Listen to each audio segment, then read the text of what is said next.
Testing, testing.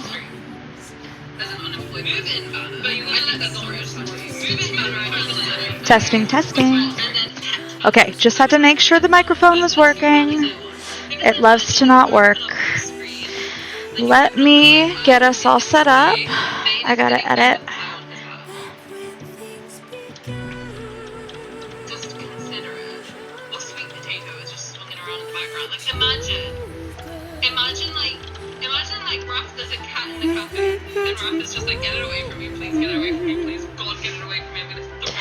Okay, I updated the name, so this is correct now. It's no longer saying we're doing Silas and Caleb because that was last stream. This stream we're gonna be doing Zavraf and Zayne. Give me 1 second. Okie dokie. Guys, I would like to apologize in advance. I woke up this morning with my throat on fire, which is great. I have a headache. It's coming. Whatever it is, it's coming. So I'm gonna go as long as I can. No telling what that'll be. I mean, I don't feel like the worst, but my voice might start to go, so that will limit what we can do. So give me uno momento. Let me get in the game here. Hope everybody's had a good week. Let me in, let me in. The meme with Eric Andre. Okay.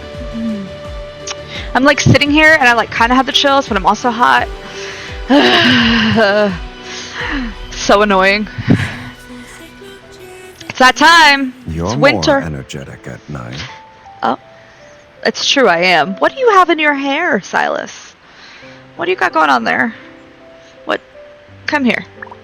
Let me see you. Oh, butterflies. I'm not too busy right now. Tell me, what's bothering you? Why? We can Why not figure butterflies? it out together. Oh, but that wolf cut is so nice on him. He wears that so well. Okay. Let me do my dailies real quick, y'all.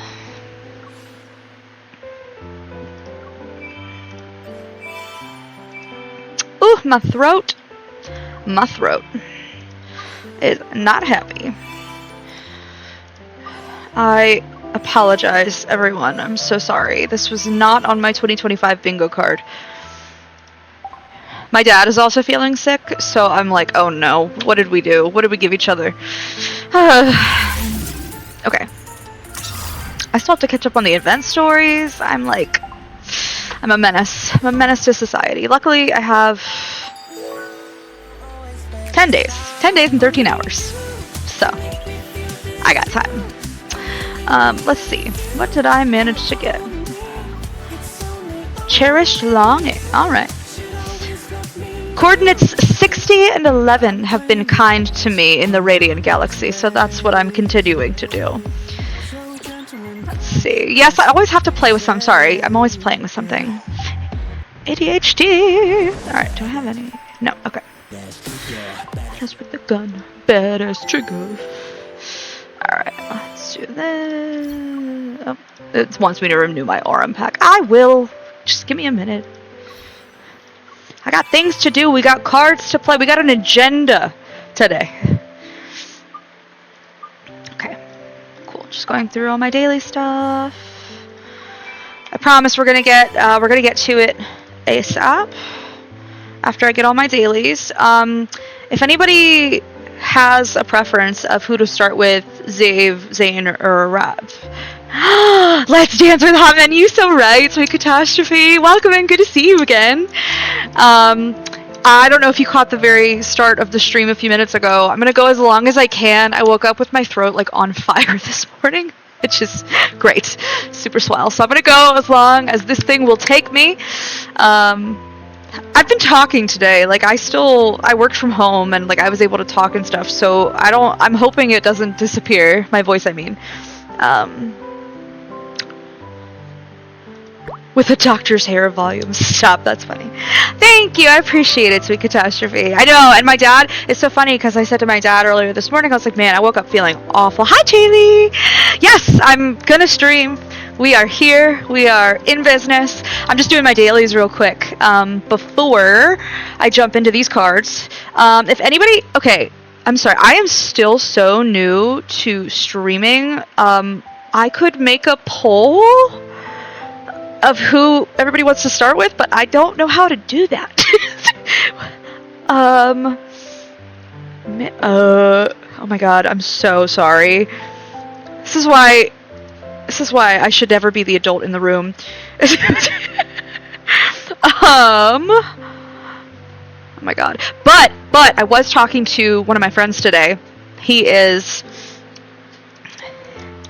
and immediately quit to be here. Yay! Welcome! Yay! I mean, you can totally, like, be doing it in the background.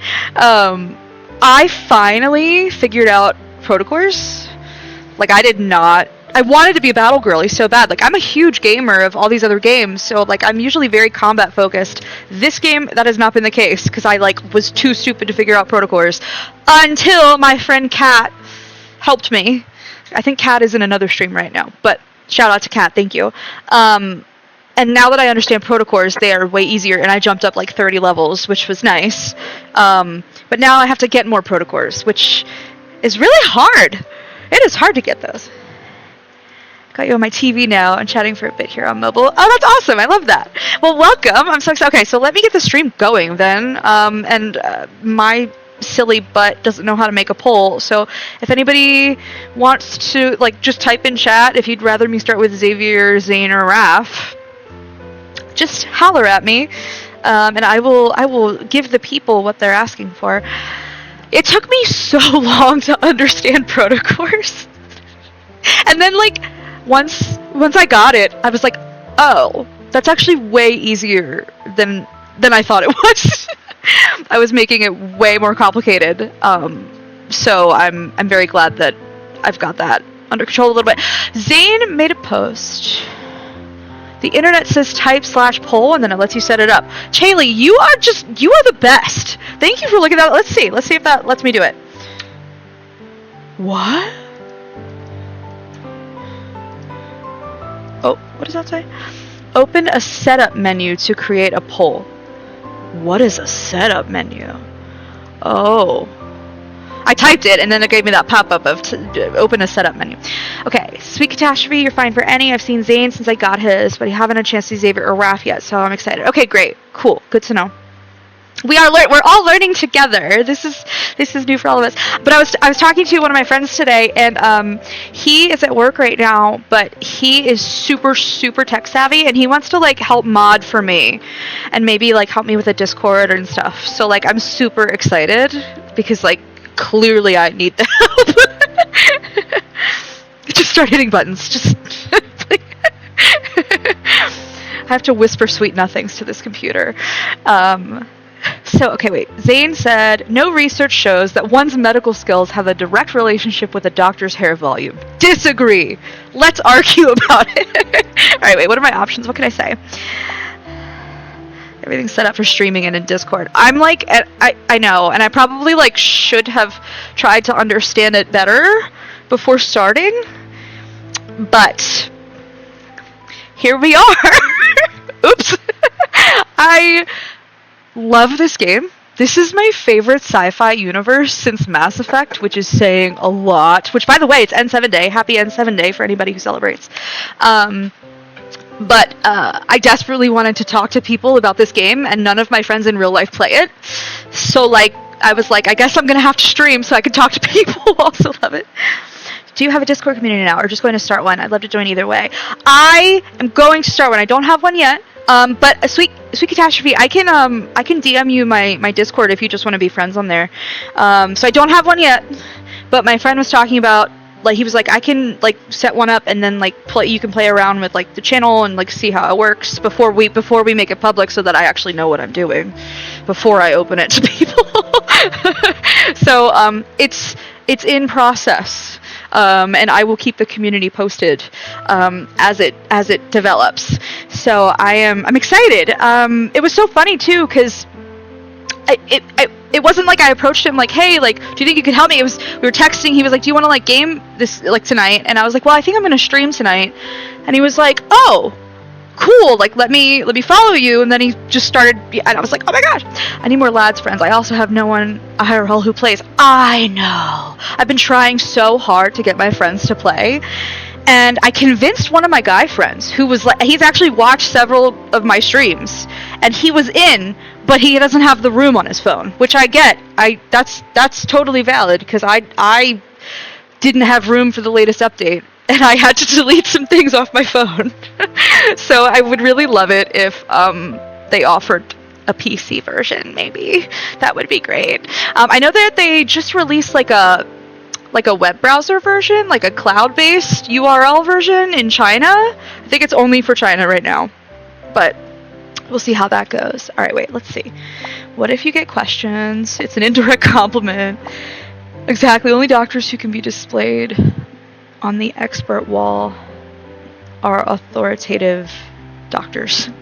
What if patients question Dr. Zayne's medical skills because his hair is too healthy? What? What does that mean? A doctor's not allowed to have good hair? It's okay, you can see it as patients indirectly complimenting you on having lots of hair. I'm gonna say the expert one. The other two were like silly. They were silly goofy. Like what even? So yes, that's why I jumped into streaming lads, because I just desperately wanted to talk about it with people, but like I was ill-equipped with all of the other tools I should have to run a stream or Discord. So I think we're gonna be enlisting help shortly. Let me just do my battles real quick for the day, and then we're gonna jump into one of these cards. I tried to convince one of my guy friends to play just so we could talk about it. LOL. It's like, okay, you don't have to do the romance stuff. Just do the myths, and then we can discuss how sad they are. Fortunately, it did not work. That's literally what I've done with all of my guy friends. I'm like, this game has insane lore. I want to talk quantum physics. Please talk to me.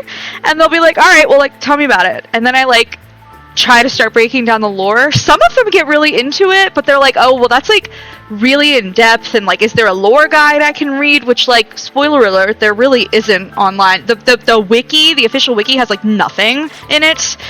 I sent one of them to Angel's Corner on YouTube, because she's like the best lore yapper I could think of, but she also like gets so in depth that like you need a lot of context to like even understand what she's talking about. So I was like, oh no. So my one friend, I started replaying the main story so he could watch it on stream. So that's the one who was like gonna download it and get it himself. But he was like, I don't have enough memory on my phone, and I'm like, that is legit. I understand, because I'm having that problem now. Just get all these guys. I promise we're gonna start a card here soon, I swear. Let me just get these all out of the way. Everybody's like, play the damn idle card, what are you doing? I know. I'm letting everyone down. Okay. My brain is moving very slow today. It's like slower than normal, which is saying a lot. Okay. You gotta get those dailies, man. They give us so few opportunities to get these resources in other ways. You gotta get the dailies. Okay. Let's do... Thank you. Okie dokie. I can level up my promise. Huzzah! Fantastic! Okay. So, I wish resources were easier to get once you get higher leveled with cards. I know, I'm struggling. I know, and like,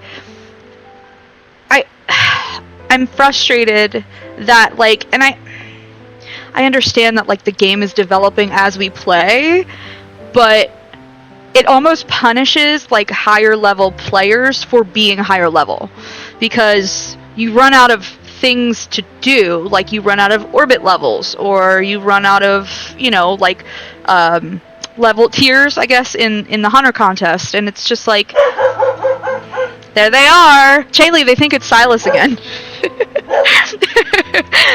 Okay, let's get at it. We're gonna do Xavier, Zayne, and Raph today. I can start with anyone. Our friend Sweet Catastrophe here has not seen Xavier and Raph's cards yet, so maybe we start there. You were gonna say that, Jaylee.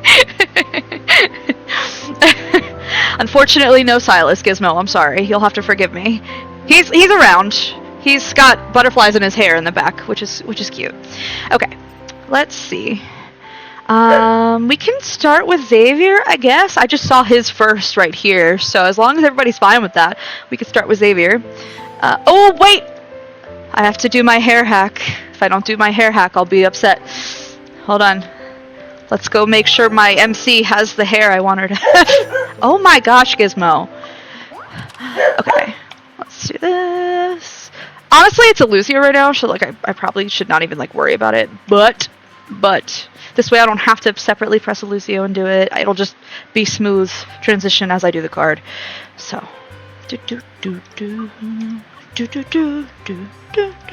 oh, I forgot. Let's do the goggle thingies and hit this and go and confirm. And I apologize. I'm like sitting here sweating, and I'm so sorry. I don't have my body. I think is trying to fight something off. It doesn't know what it's doing right now. Okay, it's always fun. Alrighty, Zavy. Let's do. I think that tie pull is so smooth. I freaked out when I saw it the first time. I was like, that was sick. Oh, sure. Yeah. Let me tell you about the hair hack. Let me go back. Okay, so the hair hack. If you want, now this works for a lot of cards. It doesn't work for all of them. Like it specifically didn't work for the summer cards. It worked for the hair color, but not the style. For some reason, I don't know why. But it works for a lot of cards. So what you do is you go to the photo studio. You can pick whoever, doesn't matter. My little brain is like, pick the one you're going to do the card for. It doesn't matter though. Make sure you pick the snapshot option. And you're going to hit next because you want to get to the screen where you can style your MC. So you're going to hit style me. And you pick whatever hairstyle you want, whatever hair color you want. That's the other style I tend to use a lot. But I think I like with the dancing, I like the braid. Okay. So we'll do that. And then this is the important part. So if you go to facial, under accessory, these are the ones you want to pick. They're called Infinite Future. Now, I accidentally unlocked them. I didn't have them for a long time. I don't even remember how I got them. But if you don't have them, you can still apply them. You just have to scroll, if it lets me, scroll to the bottom of this menu where it shows the locked ones. And you can like still put it on, like in this menu. So even if you haven't unlocked the Infinite Future glasses, you can still apply them just for this menu. So I'm going to hit apply. And then this is also important. After you hit apply, the little eye in the corner of it, you're going to hit that. It says source promise. You want to hit go. Are you sure to proceed? You'll not be able to resume after you leave. You want to confirm. You do want to do that. And then it's going to yell at you. It's going to say, promise expired. Oh no, what are we going to do? That sets you up with the hair hack. I should now, my MC, and we can even go check, because it'll do the preview, so let me do this really fast. It'll do the preview. It should show my MC in the preview, and she should have the hair. Let's make sure. I love that tie pull. I'm so entertained by the tie pull. Also, I'm obsessed with his outfit. I wasn't nearly as obsessed with it until I saw the back of it, and now it's the coolest thing I've ever seen in my life. I'm so hooked on it. Let's see if it worked. Yep, hair hack works. There she is with her braid. Yeah, absolutely. And I'm happy to, if you need me to like type it out in Discord or anything, Sweet Catastrophe, you let me know. But yes, you should absolutely try. It's nice. It's immersive to be able to give your MC the hairstyle you're used to seeing on them, you know, like in the photo studio, and then you get back and it's like, you know, back to the basic MC's hair, and it can be disorienting. So, okay, let's jump into it. Going to recall. Okie dokie. Oh, it's not Silas. I'm sorry. It's Xavier time. You are off course. Recalculating route. Dogs. I bet your blue hair looks amazing. I bet it looks awesome. I had to go red. I always dye my hair red. I haven't dyed my hair in quite a long time, so obviously it's not right now. But but I love red. Any iteration of red is like my favorite. So that's what I had to do for my MC. But blue would be beautiful. I want to see that. The voice from the navigation system cuts out. The highway is silent. I love when we hear this music, so something funny is always going to happen. Steering with one hand while grabbing the phone from Xavier with disbelief, I pull into a rest stop. 900 kilometers to go? That's 200 more than when we started.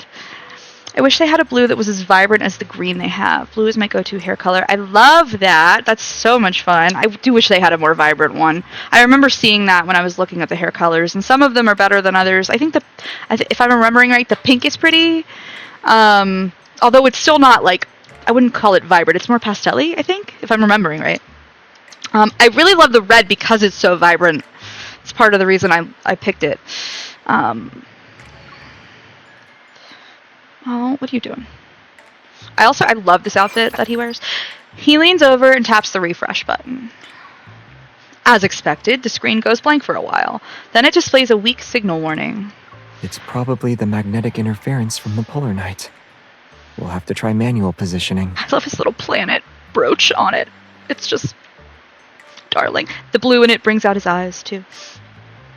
He glances out the window. Empty and featureless, the plains stretch endlessly in all directions. There's not much to go on. I guess we'll have to wait for the signal to come back. You know what's so funny is this guy was like the leader of the Traceback 2 and the prince of Philo. I think it's Philos. I always said Philos, but I think it's Philos. And he's so capable, and then like stuff like this. He gets. I love his voice so much. Just so he does have a very relaxing voice. It is so like a lullaby. It's very soothing. Besides, the Earth is round. Even if we keep heading the wrong way, we'll loop back to Lincoln eventually. I mean, that is technically true, I guess. This is what I'm talking about.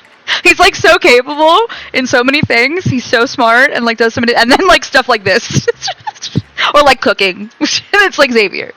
How have you like lived as a human? Like how have you made it this far? Yeah, he was like, guess we have to do it manually. Nope, we live here now. Oops. This is our new home. Welcome. Hopefully the car rental place hasn't blacklisted us by then. They won't. The registration only had my name on it, not us. This man. This guy. Yeah, but people will assume we're a team. And if our coworkers find out the first step of our self-guided return was taking the wrong road, we'll be the punchline for every joke next month. You've been driving for half an hour. It's my turn. Half an hour? That's nothing.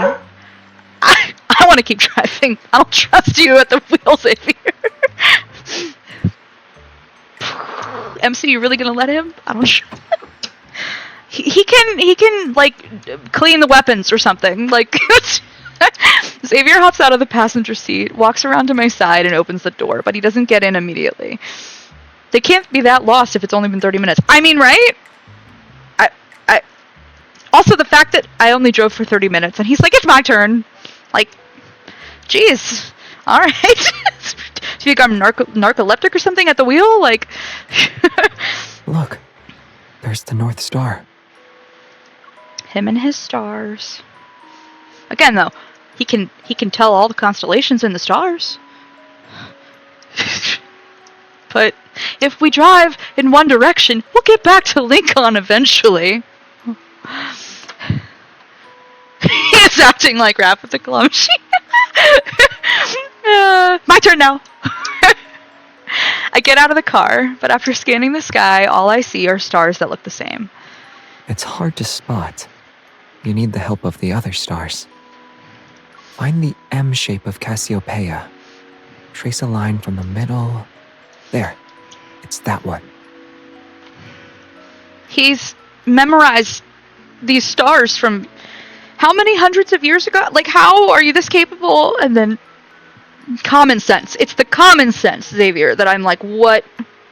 Did you misplace it? What? I managed to pick out a faint star and nod after roughly judging our position. I didn't expect Hunter's Guide Polar Night missions to actually be useful. What?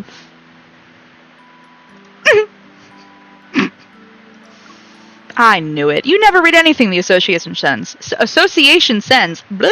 It's like Sally sells seashells by the seashore. I have a Constellation app. Ooh, you should try. So, what did he say? Oh, I already forgot. Here, wait. Let's go look. He's like, I've done enough. Common sense isn't needed anymore. He doesn't have room in his brain. He has all this other information in there. He doesn't. All right. It's hard to spell. You need the help of the other stars. Find the M shape of Cassiopeia. Trace a line from the middle. There, it's that one. I don't know if that helps you, Chaylee. That's because whatever they send is stuff I already know. This guy.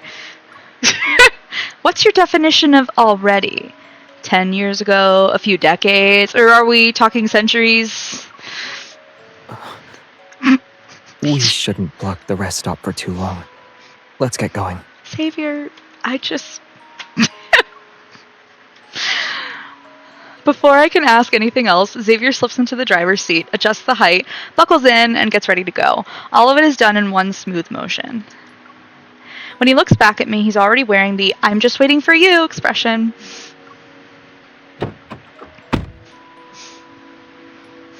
I climb back in, curiosity getting the better of me, and lean toward him. Xavier, come on, tell me. Don't I always tell you stuff about myself? Yeah. You even told me that the cat we fed now eats 3 packs of freeze-dried snacks in one sitting. That is important information.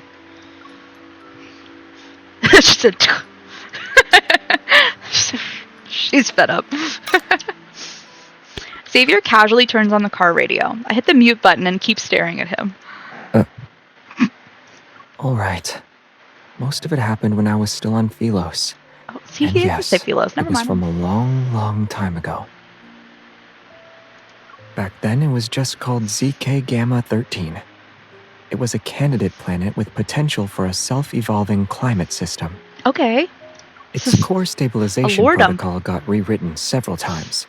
It wasn't finalized until after the 7th magnetic shift. Wait, I didn't ask for the entire backstory. Okay, MC, I disagree with you. I actually found this very interesting, and I would like to pick his brain about it. I find all this super fascinating, and it's more than he's ever told us about himself. So I would like to hear more, but... He leans on the wheel, rests his cheek on his arm, and laughs. I mean, it depends on where you're drawing the line, LOL, but it would have been easier to be like, it's the end of the handle of Ursa Minor. Yeah, that would have been easier, for sure. Yes. But, Xavier likes to make things hard. So... The signal won't be coming back anytime soon. Since our trip will be a long one, we have all the time in the world for stories. But yours sounds like it might take several hundred years to finish. Then why don't we start with something you'll actually care about? I attended the Astria Knight Academy. It had 3 houses: the Star Hunters, Moon Chasers, and Rainbow Runners. Garrick Mock? What? Fire Emblem 3 Houses? Is that you? Each winter, they'd select members from all 3 to form an interstellar patrol team. Sometimes the missions were for support. Other times, they had to scout for planets that could potentially be a new home. Basically, we spent most of our time hopping between planets. It's so nice for him to talk about himself. This is all we've wanted for the how long, the year and like 10 months that we've we've known this boy. It's all we've wanted, Xavier. You didn't have to make it so hard. We saw lots of interesting things along the way. One time, we passed through the dust clouds between 2 stars. And we watched a sun that didn't set for an entire day, on a planet where day and night moved at a snail's pace. And sometimes our coordinates would be wrong. We'd land on some unnamed planet until we sorted it out. Like right now. Then, based on your interstellar travel experience, what do we do? Xavier faces what's ahead of us, calmly turns the key, shifts gears, eases off the brake, and presses the gas pedal. The car lunges forward and drags my startled yelp along for the ride. I'm telling you, I don't want this man driving. We'll keep going until we reach the next rest stop. Okay. Alright. He says it like it's such a revelation. Xavier. Recalculating your route. Oh, silly The Xavier. new route is 1,000 kilometers. You will arrive at your destination in approximately... That's a minute. After 3 confident hours behind the wheel, we somehow end up in the middle of nowhere. Great. Thankfully, the infrastructure here isn't too bad. We managed to find a 24-hour self-service pod hotel. 2 regular pods, 1 night. 1 pod. The biggest you have. Xavier? We're gonna fist fight at a Denny's. I can't with him. We're not going to sleep well. When I'm in confined spaces, I need intermittent emotional support. I can't be there by myself. Oh, Denny's, it's on. I can't. This man is ridiculous. I love him, but like also you're ridiculous. He is such a horny little rabbit. He wants to share a pod. There will be no sleep. See? Sweet Catastrophe knows what's up. This man. I can't. Meanwhile, and he's trying to, I need intermittent emotional support. Oh. You and I both know that's a bald-faced lie. That's not even a real condition. Well, tonight is a perfect time for explaining it. Cheeky? He is cheeky? Is that what we're calling it these days? That's what the kids are saying. That's the latest euphemism. Xavier picks up the plastic access card from the tray in front of Otto and glances at the room number. When I was traveling through space, I always had to sleep in those tiny pods. I could never get used to them. I'm in desperate need of some intermittent emotional support. Oh my god, I can't speak. I'm so sorry. My brain today, jeez. Also, I like how now he's trying to leverage the fact that we want to know more about his past to, like, weasel his way into sharing the pod with us. Like, you little snake. You're a snake. You're a hot snake. You're lucky. They were too cramped. I felt like I might hit my head with every turn. And the hypnotic brainwave tracks were always the same handful of songs. This guy. I link arms with him. Don't worry, you have me this time. I'll make sure you eat well, have fun, and sleep. A big yawn cuts me off, and Xavier takes this chance to poke my cheek. We'll start with sleep. Then we'll work on everything else. Liar! You're a liar! You're such a liar, you snake. I am weak. It would absolutely work on me. It would work on all of us. Absolutely.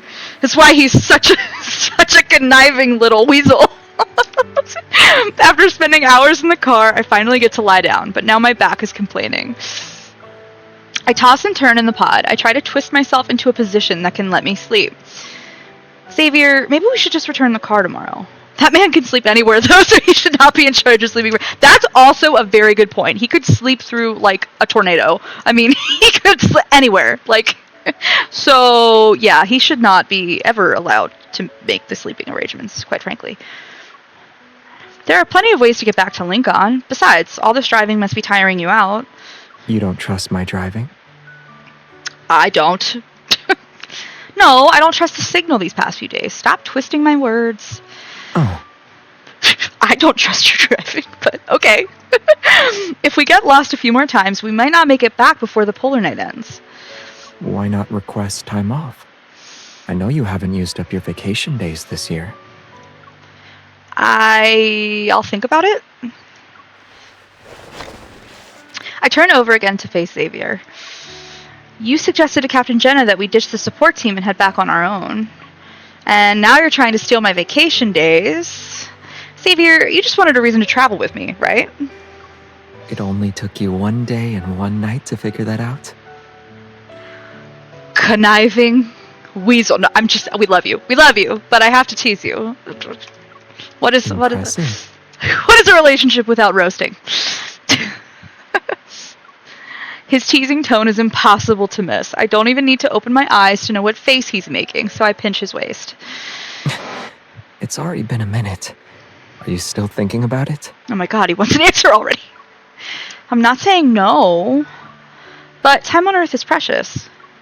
Xavier nods and moves a little closer. Go to bed! It'd be a shame to waste our precious time sleeping. This fucker.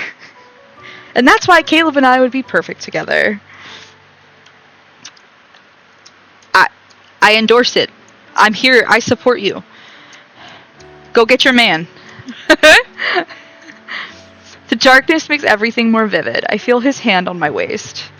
Maybe I can give you a proper demonstration for how to help someone who needs emotional support in a confined space.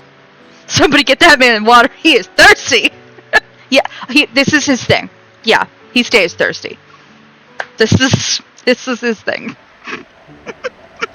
He's the very innocent looking one who's like insatiable. That's his thing. Yep, sure is. Actually, I'm sorry to go on a brief aside. I saw a very, very funny Tumblr post. Oh man, I forget what the person's name is right now. Oh, I'll have to go find it. But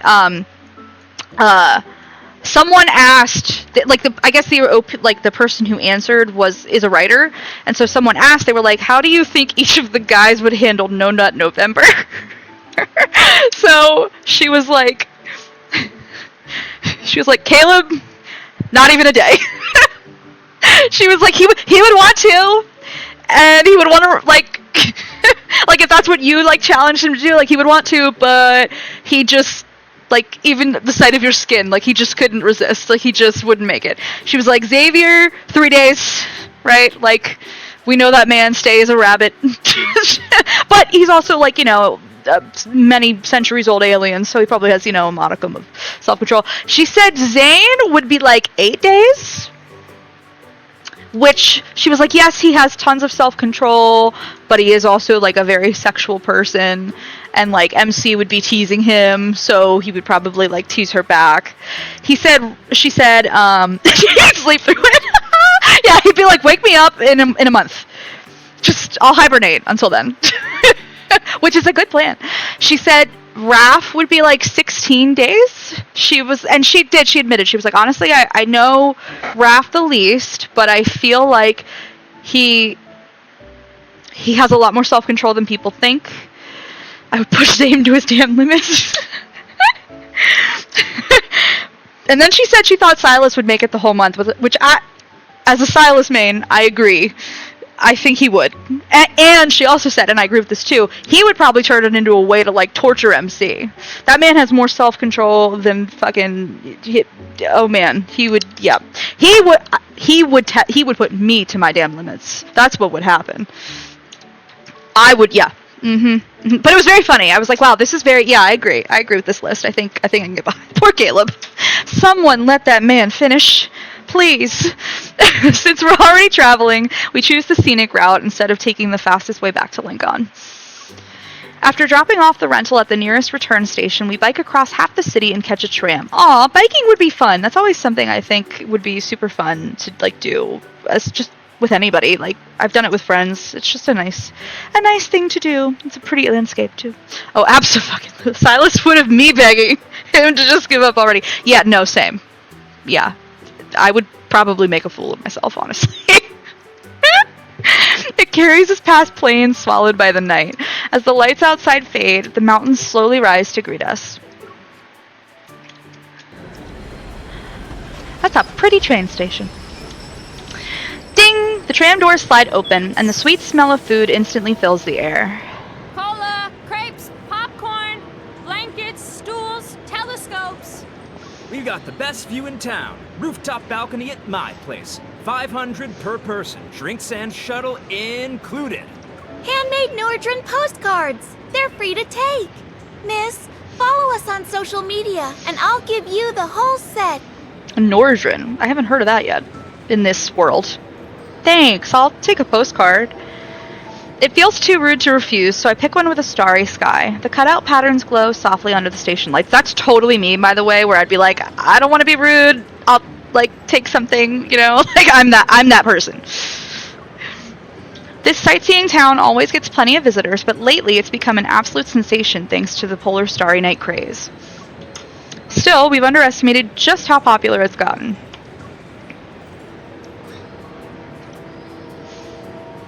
The Thinker. The road into town is jammed. By the time we squeeze through. Oh yeah, they, and I swear they know. They see me and they're like, yeah, that one. She's a sucker. My animals did the same thing. All of them were strays and found me. And they were like, yeah, she's a pushover. That one. Leave me alone. Will probably be as flat as crepes. Xavier. I stare at the sea of people ahead and start having second thoughts. If this doesn't work out, we could go back a few stops. That music festival looked nice.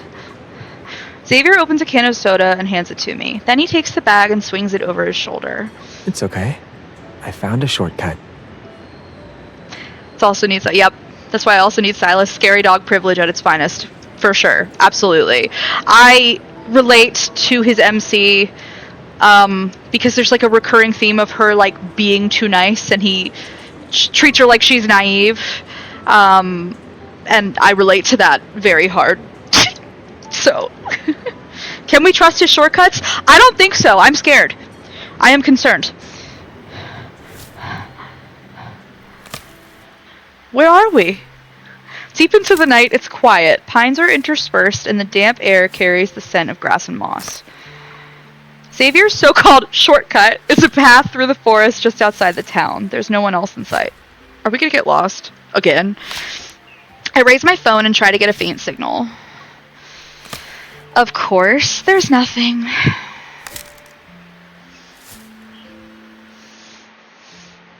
Up ahead, Xavier stops walking. He looks at the sky for a few seconds.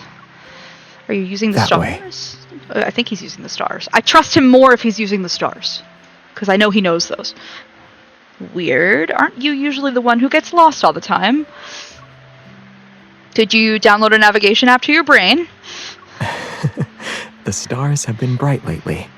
During our travels in space, we'd sometimes encounter turbulence and lose our coordinates. You are a star. No, I really do, like, I have, like, I don't know, it's really not, like, that much of a theory. It's just, like, I don't know, but I think of him as, like a neutron star. Like, that's the energy that he has, right? It's light, and it's, like, super powerful, and has to be suppressed with the collar, and, I wonder if that's why he's tired all the time. And, no, we actually know why he's tired. Didn't they say why he's tired all the time in the main story? I forget. I have to replay so much of this, because it just goes in and out my ear sometimes. Okay. So, I memorized the star map. Just in case. That sounds like something Caleb would do. I just memorize his star map, just in case.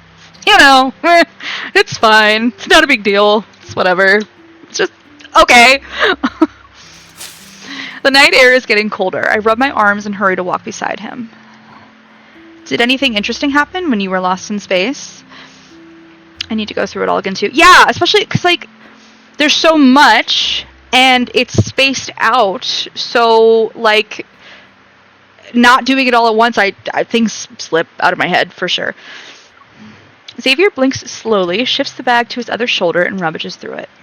We once ended up on a planet that wasn't in any records. It was impossible to pin down our location. Supplies were running low, and the nearest support ships were light years away.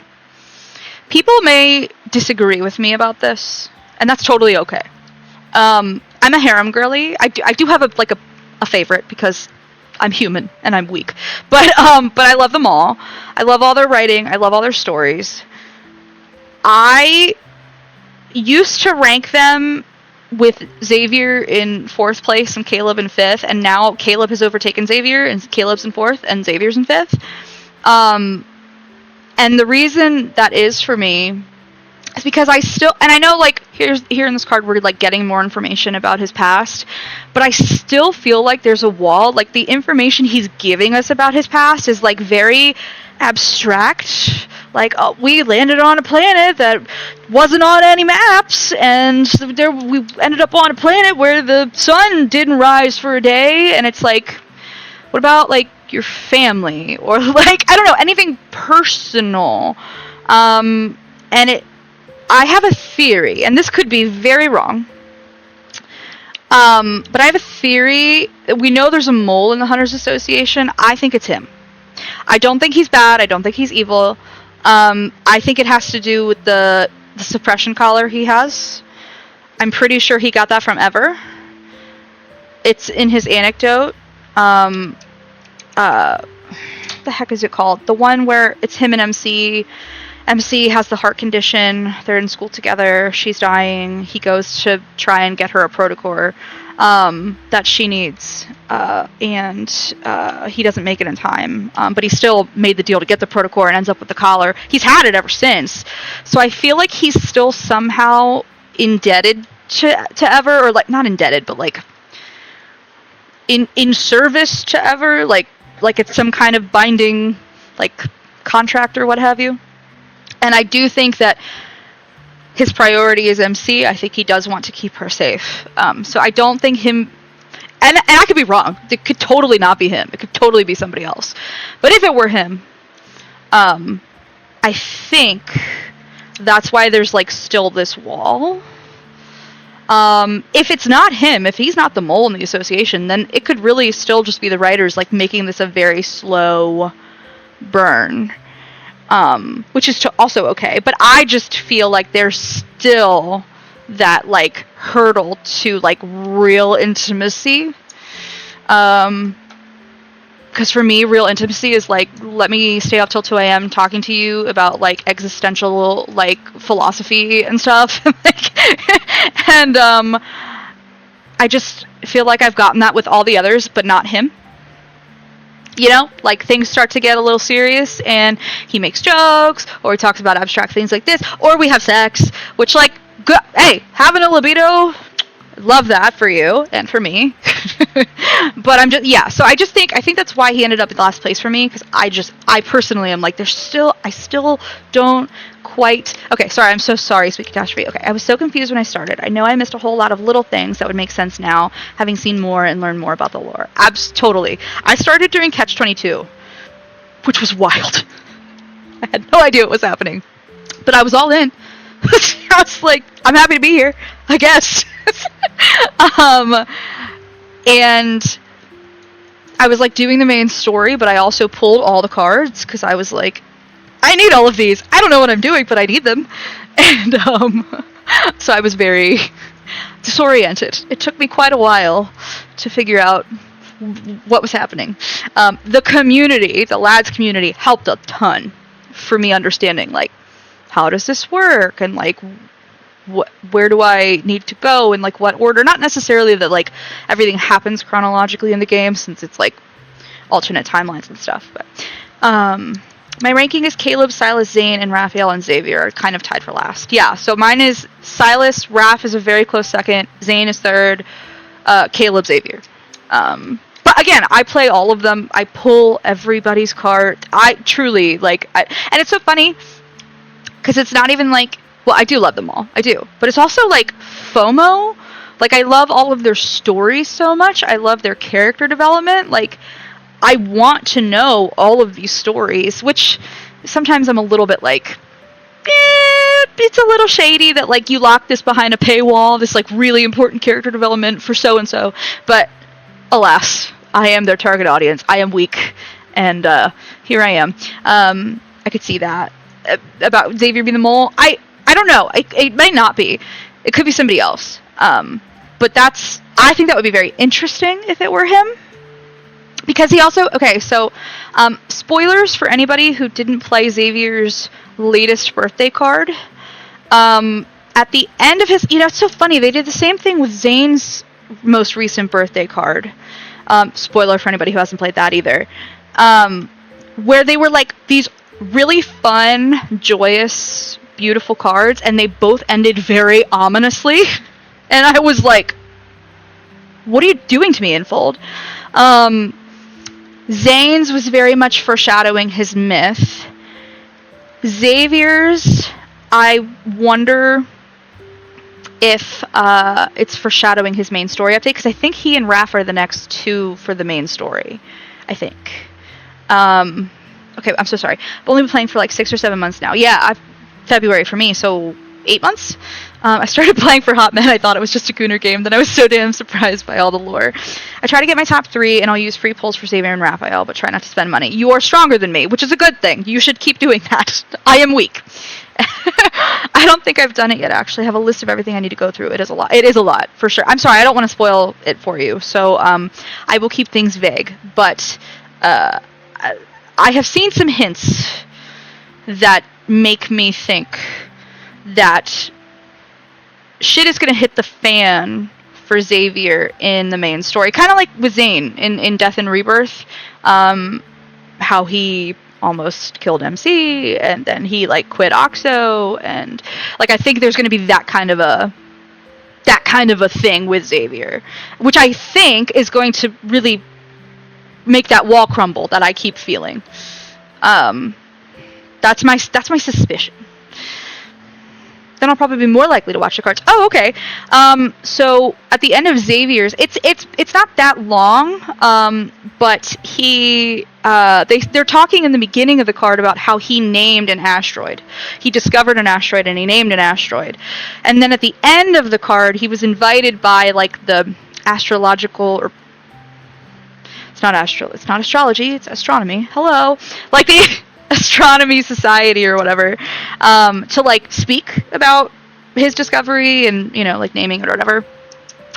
And before he like goes on stage, MC is just like kind of having all these feelings of like being proud of him and like loving him, but she like has this moment of like, what's gonna happen if we ever get separated again? And she like grabs him and she's like, promise me that if we get separated again, you will find me again just like you did before. And it felt very like, Infold, what are you trying to say here? What are you doing? Stop. And also, just from a pure choreography perspective, the Kindled in this card, she throws him up against the wall and restrains him a little bit. And I know it's like kind of sexy and she like leaves a lipstick mark on his back, but it reminds me of like if she were to detain him. Like if he were the mole in the Hunters Association, like if there were a betrayal. So I keep getting these little hints, and I'm like, I think, honestly, if I had the budget, I would get every damn card, but unfortunately I'm on disability, so funds are very limited. So for now, I just tried doing surveys to cash in for Google Play cards so I can spend money without spending my own money. No, that makes total sense. Absolutely. I'm so sorry. Not that, like, let me rephrase. I have considered disability for myself, because I'm also chronically ill, so that's, but I know how hard it is, at least where I am. Like, disability would not cover my expenses, and then you're not allowed to work more to compensate for that, because then you don't qualify for disability, so like, what the hell is that? So I'm just sorry that you have to be involved in that system at all, because I think it's bullshit and exploitative. So I'm just, so gross. But yeah, no, of course, we all have to take care of ourselves first. So if we don't take care of ourselves, we can't take care of anything else. We can't enjoy our hot men, and we can't talk to other people about our hot men. Love and depression. No, I get what you're saying. It is a shame to be on it because it's barely enough to survive. I'm stuck living at home with my mom because I can't afford to move out. It's ridiculous. Oh, absolutely. My dad and I talk all the time about, if I didn't have all my animals, I would probably live with him. My mom passed away in February this year, and so it's just him. I'm an only child.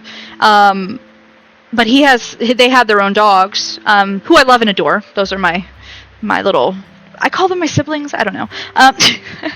But like, if we didn't have our animals, we would probably, like, I could save money towards, like, buying a house. He wouldn't feel as lonely, you know, he's learning how to be on his own. But it's just, with all our animals, it's just really not, it's just not the best. Thank you, I appreciate it. Yeah.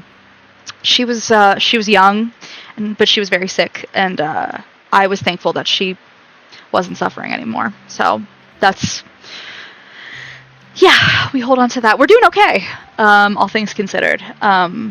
See, this is intimacy, Xavier. This is what I don't feel, Xavier. Emotional vulnerability, Xavier. This is what I'm talking about. Don't mind me. I'm being an idiot. I think it's there. I think they're being very intentional that we haven't had it yet.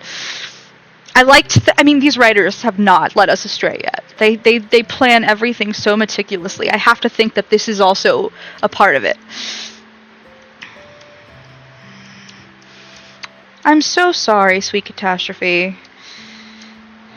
My mom had cancer. My ex-boyfriend, he's my ex now, but my boyfriend at the time, he actually had cancer at the same time. So it's been just, I understand, like, I can relate. It's so hard to be, and it's funny too, because when you're in proximity to your loved ones who are sick, you are exhausted too, but then you feel guilty for being exhausted. I remember I went onto Reddit and I was like, just in the cancer thread, and I was just like, you know, my boyfriend has cancer, my mom has cancer, and like I'm exhausted. I'm working 4 jobs. I just started grad school. Like, I don't know what to do. And like, so many people, first of all, they were so empathetic. It was such a lovely side of Reddit. But people were like, you know, like, caretakers have it just as hard. If somebody was like, I've been both a patient and a caretaker, being a caretaker was harder on me. Not that either one is worse or anything, but she was just saying, like, your mental health also takes a toll. You have to take care of yourself too. It's a really heavy burden to carry. So it's, you know, so when we find joy and meaning in things like this, you know, it's, to me, that elevates it beyond like, oh, it's a Gooner game. I know you guys don't think this is a Gooner game. Well, it kind of is. But we find meaning in stories, and I think that's important. So it's nice to be able to have this community to come to and talk to about, like, wow, I really love this game, and I love all the lore and the storytelling, and yeah, that's why I started streaming it all. It's very valid. My husband finally got in with a caretaker support group, which has helped him to not feel as alone dealing with my chronic illness. I have reached a complete point of burnout myself, because I'm just not capable of being a caretaker, but it's being forced upon me by everyone else, even though I have 2 siblings who could be helping. It's a real problem.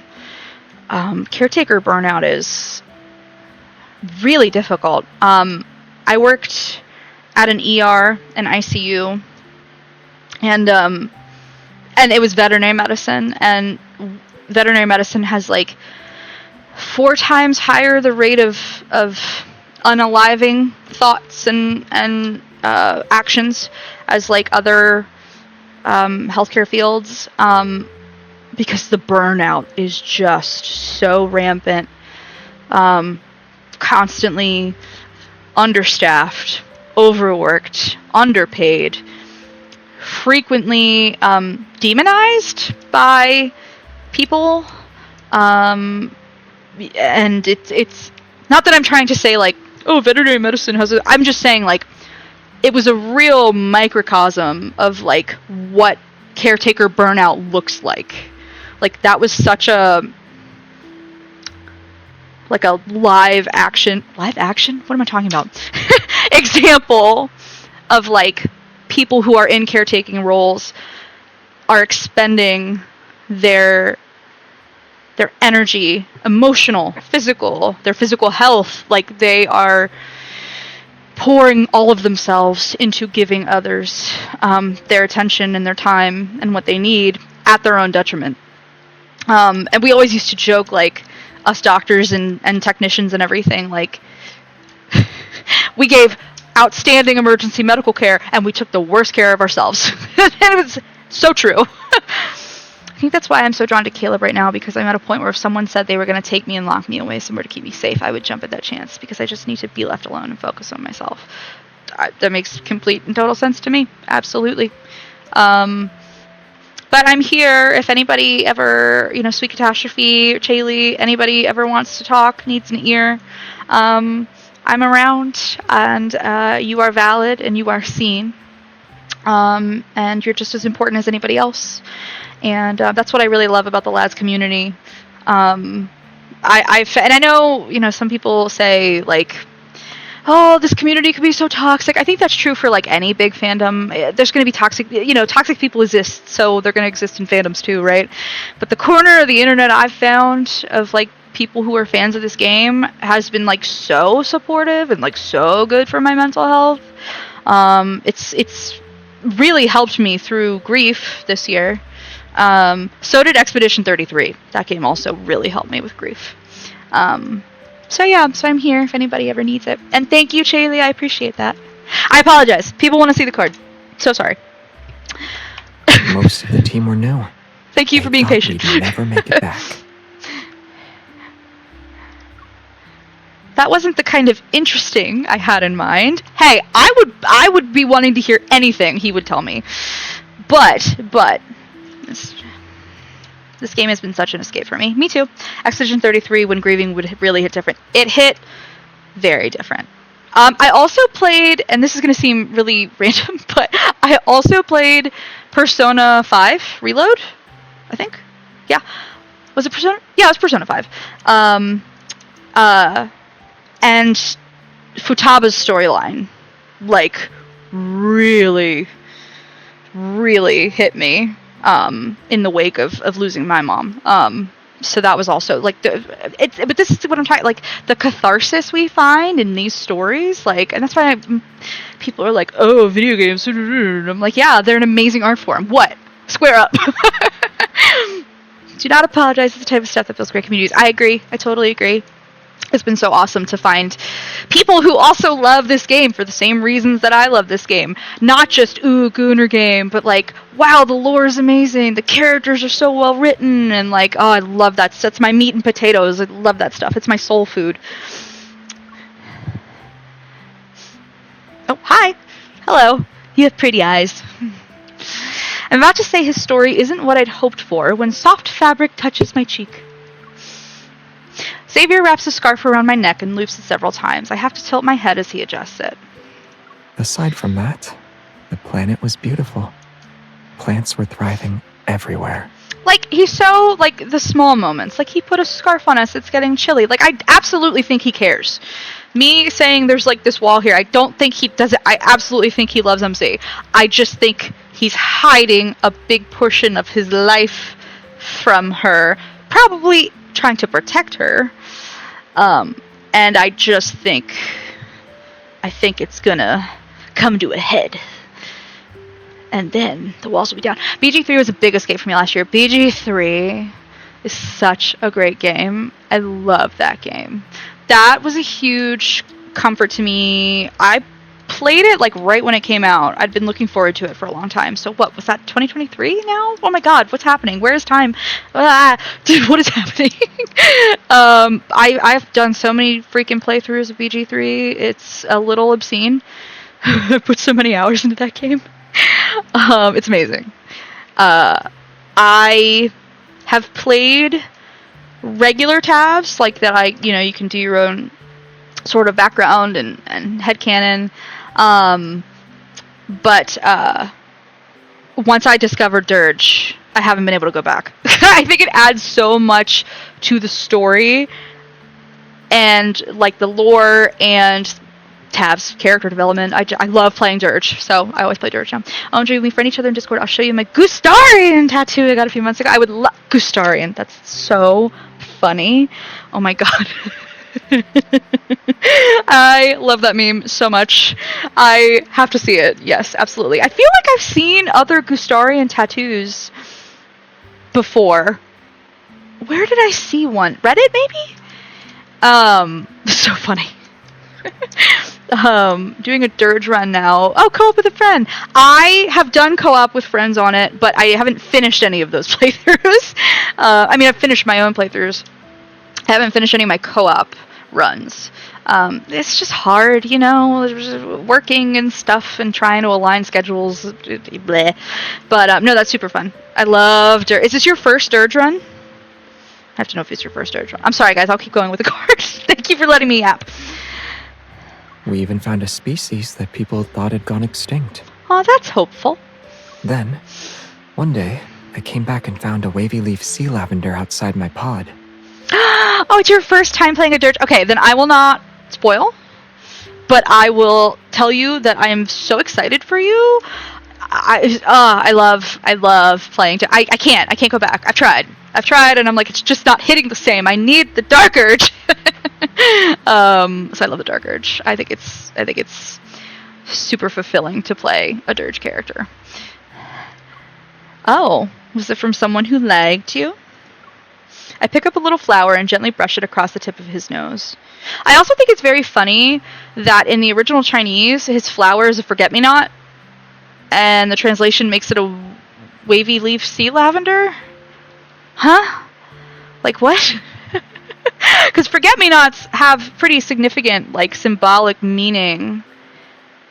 And you're going to ask me what that is, and I don't remember right now. My brain is a sieve. Stuff just goes through. It's just... I can look it up. Remind me. We will look it up. I wish. Yeah. At the academy, people used to pluck the petals and do fortune-telling with them. Ah, yeah, I have made okay choices so far, but I did accidentally end a certain animal's life just by... Yeah, I know which one you're talking about. I'm so sorry. I remember when that happens. Okay, I'm a filthy save scummer. Which is why I can't do the tactician playthrough, or whatever the hardest difficulty is, where it's you only get one save file, and you can't... I'm a filthy save scummer. If I get my feelings hurt like that, I'll redo it. It's like, oh no. Yeah, I have no self-control. Nope, I'll go back, because I'll get my feelings hurt. And, yep. No, I think that's great. I think that's what role-playing is all about. I suck at it, apparently. So, no, that's awesome. I think it's great that you rolled with it. Especially, like, as a dirge. It gives that more weight. But major characters will be immediately reloaded. Yeah. No, for sure. I like love animals, so like I get my feelings hurt about that stuff. I'm in a book club with my friends, and we just started Stephen King's one of his latest novels, Fairy Tale, and the boy in it has a dog. And I told my friends, I'm a huge horror movie, book, TV, whatever buff, and I told my friends, I said, congratulations, you found the one thing that could possibly scare me. I will be scared for this dog to be hurt or die in this entire book. Like, good job. You picked the one thing that would actually frighten me. So, yeah, that's been fun, and I'm anxious the whole time I'm reading. Please don't let the dog die. Please don't let the dog die. You'd whisper your question, and if the last petal gave you a good answer, it felt like a sign. What did you ask?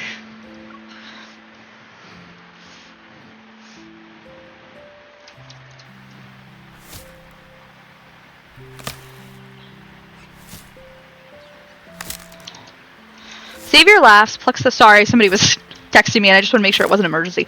Xavier laughs, plucks the flower from my hand, tucks it into my front pocket, and then takes my hand. We start walking again. I have a front pocket? They never give girls that. That's nice.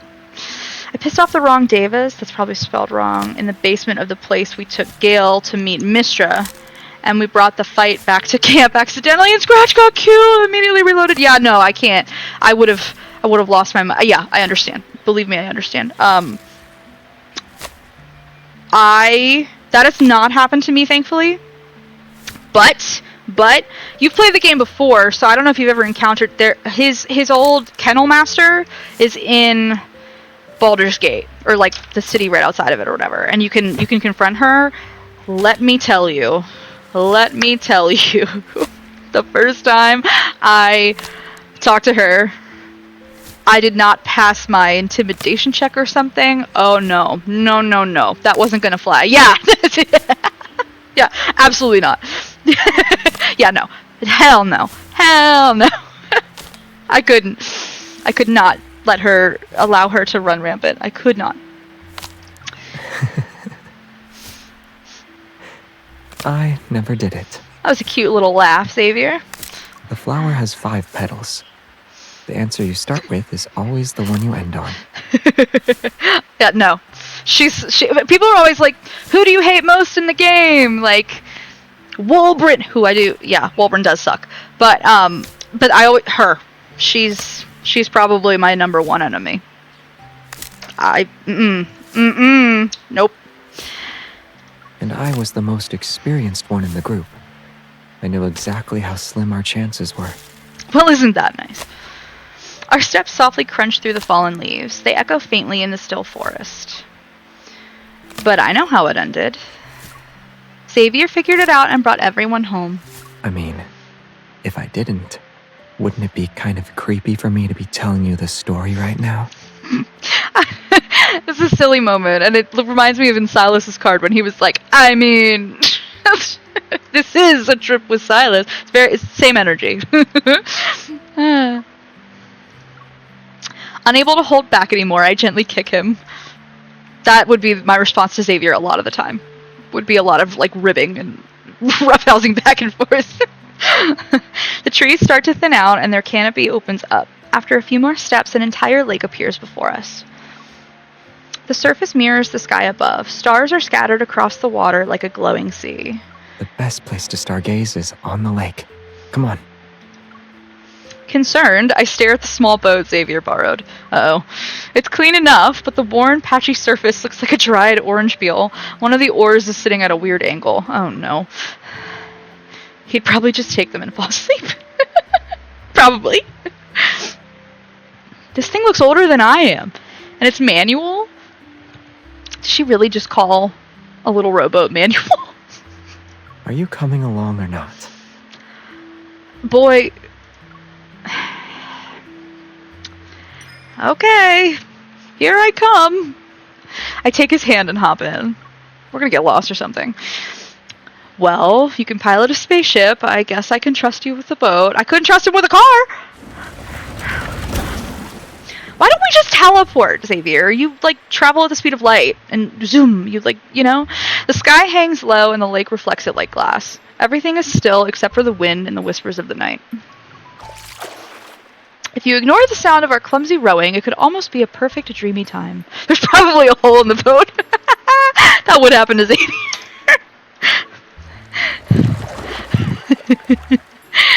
Maybe I should have thought twice before choosing this. It's taking forever. I like the pan over. Do you think we'll have the energy to row back later? Returning won't be a problem. Oh boy. The rental employee said they offer a paid towing service. A paid towing service for a boat? Xavier glances at my rowing that's obviously And not let's doing a be lot. honest, I'm doing most of the manual part. Don't you clock me. Do you have to call me out when I'm taking a short break? I make a show of rowing a few strokes, then I give up and lie back down on the wooden deck. Xavier, do you see it? See what? The stars. Isn't that why you brought me here? There are plenty of them. You did not just say there are plenty of them. Boy. You said that half-heartedly. You're not even looking up. Smack you upside the head. You only see this kind of night sky once in a lifetime. Not him. He's lived many lifetimes, MC. Xavier looks down at me, his eyes reflecting the soft, hazy moonlight. I don't need to look up. I can see them just fine. Would you humor your girlfriend? Xavier, I swear to all that is holy. Literally. Push that man overboard. Wake him up. Push him in the cold water. Ripples shimmer gently as the boat rocks, and the rest of the world seems to disappear. We fall into his eyes. Aww. His breath is close. As he leans in, his figure blocks out the sky above. Whoa. Sorry. Coming through. That is... Okay, that voice is the same voice of Colleague A from Caleb's Chasing Summer card. I will not let that man live that down. That man stays haunting MC. Jesus Christ. I told you to paddle left. Hurry up. We're going to miss out on the good spots. Cola, crepes, popcorn, blankets, raincoats, telescopes. Jesus. It's chaos. I sit up and use Xavier's shoulder to steady myself. Around us, at least a dozen boats are already floating in the middle of the lake. More keep arriving from the distant shore, and they're all packed with excited tourists. Sorry. We almost ran into you guys. This guy. I still remember Chasing Summer. I still remember, okay? I have not forgiven you yet, voice actor. Raincoats? Maybe? I don't know. I don't know. This whole thing is chaotic. Hey, do you want some sparklers? They look great in photos. Take this box. Is that safe to use in a boat? Isn't the boat wood? Before we can say anything, a box of sparklers lands in our boat. It sits between us. Sure, this is fine. This is fine meme with the dog in the kitchen that's on fire. This is fine. That's how I feel. Thanks. Xavier picks up the box and sits back down. He pulls out a few sparklers and looks sort of annoyed. Come on, it's not that bad. Peak season is bound to be crowded. And that's how the boat sinks. Hold it over the water, you're probably fine. Yeah, for sure. I just don't trust him to actually, like, remember to hold it over the water. Right? Like the genius, but, like, with no common sense, I feel like he would just, like, hold it, like, against the ledge of the, like, on the wood of the boat. Then again, if the wood is wet, then maybe it's fine. Who knows? Even a night like this, loud and a little messy, is still beautiful. You can't really experience it while on a spaceship. I'm fine. You don't have to cheer me up. That was the most pitiful "I'm fine" I've ever heard in my life. He said, "I'm fine. You don't have to cheer me up." Wait, I want to hear that again. I'm fine. I'm fine. You don't have to cheer me up. It sounds like a little boy. Ah, it's adorable and pitiful. Poor tired old man can't be expected to think things through, but I just tried reflexively ban that bot. I wish I don't know how to do anything. I'm useless. Couldn't understand why it wasn't working. I would love to be like, sure, sweet catastrophe, go ahead. I don't even know how do you do that? I'm too stupid for this. I'll come back to it. You guys don't want to see me try and fuddle with Twitch. You say that, but your face says otherwise. Confused, he looks up and waves a sparkler at me. I was just thinking. We don't have a lighter. You're a living lighter. Oh. Xavier thinks for a moment, then he brings his hand close to the sparkler. Little flickering lights sparkle around it. As I said. I guess I'll use this instead. I had the same impulse the other day in here. LOL. I would love it if you guys could. I have no idea how to do it, or like even to like give you guys the power. I don't know what the hell. I actually I've been chatting with a mod of another Discord server for another streamer that I watch, and I was like asking her all the questions about Twitch because I was like, I don't know what I'm doing. I think you right click the name. Oh, that did not work. But normal clicking. Oh, good. Block? Do I block it? Block report? Block report. What? No. Hold on. Whoa. How do I get out of here? Sorry, left click. I mod for 3 channels, I think, so I'm used to just automatically doing it. I don't even think before acting. That's, yeah, no, I'm sure that would be like such an impulse, right? I'm gonna block this person. Okay, bye. See you. Thank you, Chaylee. It was left click. Okay. I take one and gently tap it against his. Actually, this is cooler. Almost banned a friend of one of the channels once because they popped into chat and trolled us with a message like that. I mean, that's understandable. I would have done the same. Yeah, you have mod tools when you're a mod and it just becomes an impulse. I think you ban them to get the message removed. Oh, how do you... All I saw was block or report? Where's ban? Oh, there it is! Thank you! I'm too dumb for this. Nobody should give me power. Oh my god. I need supervision. It turns out that the polar night sky changes over time too. At first, the sky is dark blue. It's like velvet that was brushed free of sunlight. Stars hang quietly above.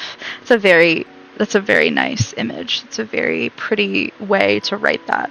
And you can time them out to get messages removed from the chat, but not as bad as banning them. Okay, interesting.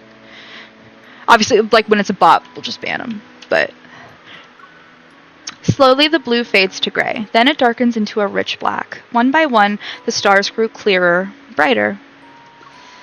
By the time Xavier finishes pointing out each star to me, everything around us has fallen silent. I almost just said fallen apart. What in my brain? What are we doing? My brain is like, tragedy, love and depression. We should head back. Are we staying in the town tonight? We'll be outside the town. Huh? It's peak season, and there aren't any rooms left. The boat rental guy said we could keep this overnight. We're gonna sleep in the boat. Don't tell me the double sleeping bag was also something he just happened to provide. Xavier gives me a look of feigned surprise. It really was feigned. It really was fake. It's too theatrical to be convincing. That guy is really thoughtful. After a pause, I slide into the sleeping bag and wrap my arms around his waist. Let's just pretend every hotel in town is full. He can sleep anywhere. He doesn't care. It's past midnight, but the bustling square in the center of the city is still loud, bright, and crowded. It's a fun little area. A massive digital display floats above the square. It broadcasts a performance on the open stage nearby. Music and lights ripple through the air. Laughter rises as people raise their drinks and dance into the night. We step out of the station and barely find our footing before the crowd sweeps us into the celebration. As for how we ended up here... Record scratch. You're probably wondering how I got myself in this situation. Oh no. I can't. I even see his face. Xavier, you don't need to hold me so tightly. I can't breathe. You're the one who put your hands inside my sweater. I ended up being your personal hand warmer. Well, you have us sleeping outside. It's because who could have known that the temperature would drop by 10 degrees during a polar night? I don't know any logical person ever. Xavier loosens his arms a little and gently presses his forehead against mine. Sorry, I didn't think it through. This man. It's fine. It's not like I wasn't enjoying it. Besides, this isn't like your old space missions. You don't have to be the most experienced one all the time, and you don't have to be responsible for everything. With me, you're allowed to mess up. Do what you want. Be Xavier. Okay.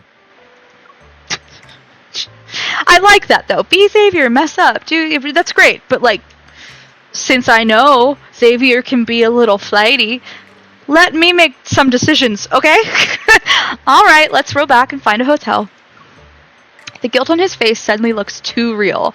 I don't like where this is going. I'd be waiting until he was sleeping, and then I'd shove my cold hands on his back. That's evil. I love it. So the room I didn't get, that part was actually true.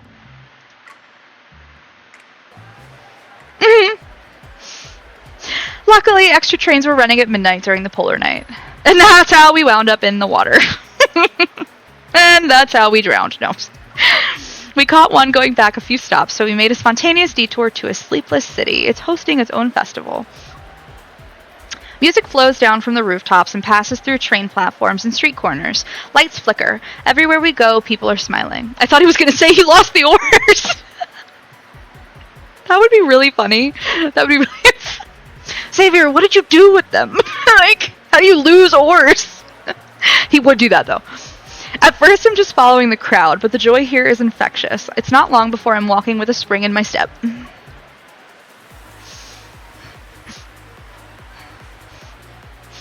so lively! Lincoln has a Polar Night Festival too. Tara sent me pictures. But considering how we're traveling, slow and constantly off course, we're definitely not making it back in time for that. Then let's join this one.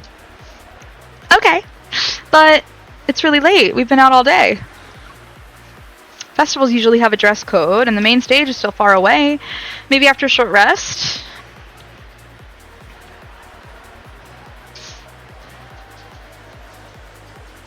Confetti floats through the air. Xavier leans in and looks at me with a steadfast, bright gaze.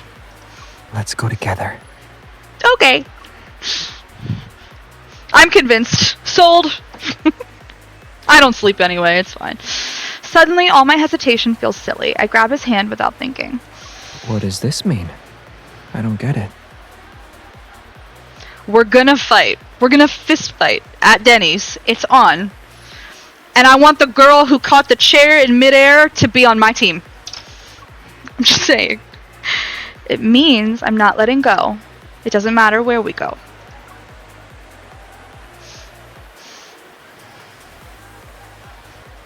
He reveals a faint smile before taking a step. He leads the way as he gently parts the crowd.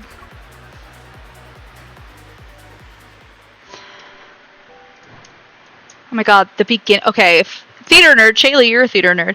The beginning, like, 2 notes just made me think of Feed Me from Little Shop of Horrors. I almost just started singing. We quickly find a self-service styling studio tucked away in a nearby mall. I finish changing and push open the door to the makeup room. It's dark inside. Ah, right! Me too! That's one of my favorites. I love it so much. Xavier?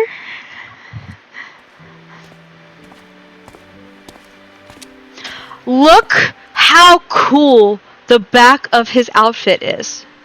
Like, it's hot. Xavier's always hot. But that is so cool. I want it for me. It's like armor with a cape, but modern. Like, I'm obsessed with it. I saw when I saw the back of this, I was like, I have to have this, like, for myself. I feel like Xavier would be the last person I'd want to go on a random trip with. My anxiety could never. Zayne and Caleb would be best because of their preparation. Silas would be okay, but you know, there's the whole being chased shot at thing I don't know if I'd be down with. I was gonna say, like, yeah, I feel like I would love to go on a trip with Silas minus that. Yeah. Yeah. I actually think Raph would be really fun to do, like, a spontaneous trip with. Because he is whimsical, but obviously he's more than that. That's one of his masks, right? But he's so, like, thoughtful and perceptive and passionate, and, like, it would just be so fun to go literally anywhere, and I feel like I would discover all of the, like, hidden places there and, like, hidden aspects of culture, and, like, I just feel like he would be a very fun travel partner. I love how MC's outfit is kind of like a varsity jacket. Yeah, no, it's cute. Yes, I could get down with him. Yeah, I definitely think, like, Raph would be a super fun travel buddy. They all would in their own way. Although Xavier, Jesus Christ, just let me navigate. Don't plan. I'll do it. Oh, Silas is just happy to be with us, even if it's something he's not generally into. That's like the whole summer card was just like darling. Also, I loved how Silas, more than any of them, like really leaned into the honeymoon thing. He was like, "This is supposed to be our honeymoon, so we should be getting honeymoon accommodations and privacy, like it's our honeymoon." And it's just like he's so into it. Going around the partition, I finally spot Xavier's figure by the window. I love this fucking outfit. Outside, the dark skies could seemingly swallow everything whole. But between the buildings, glimmers of starlight break through. Suspended lights shaped like planets flicker in the air. They're almost like quiet whispers from a distant galaxy. Why are you just standing there? Why are you just standing there? I should be the one asking questions. Why did you turn on the lights? I almost walked past you. He moves closer and turns on the lights around a makeup mirror. Can you see me now? Or should I turn on a few more? That's not funny. Stop laughing. His fingers brush against mine and a soft tickle trails across my palm. I am all for any outfits that show off their waist. Yeah, those slutty little waists. We love that. Get at me. Yes. The chains on your outfit are tangled. This being Xavier, I'd be like, are you just trying to get me out of these clothes? I haven't even hardly been in these clothes yet, Xavier. Sheesh. I look down and see his slender fingers already working to untangle the decorative chains around my waist.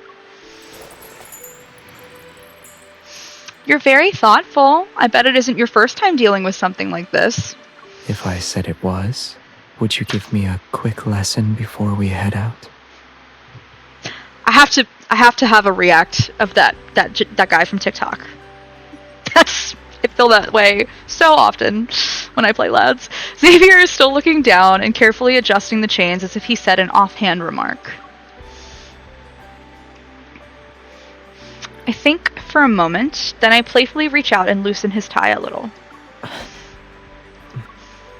You don't have to look flawless on stage. A little messiness might be more charming. Is this for the stage? Or for you? Yes. If it's for me, would you listen? He slowly raises his head before placing my hand on his bangs and letting me ruffle them. Look at this look. Look at this. Look at... That would melt any woman into a puddle. He also reminds me... I know we always call Caleb the puppy, but he reminds me of a puppy with that look.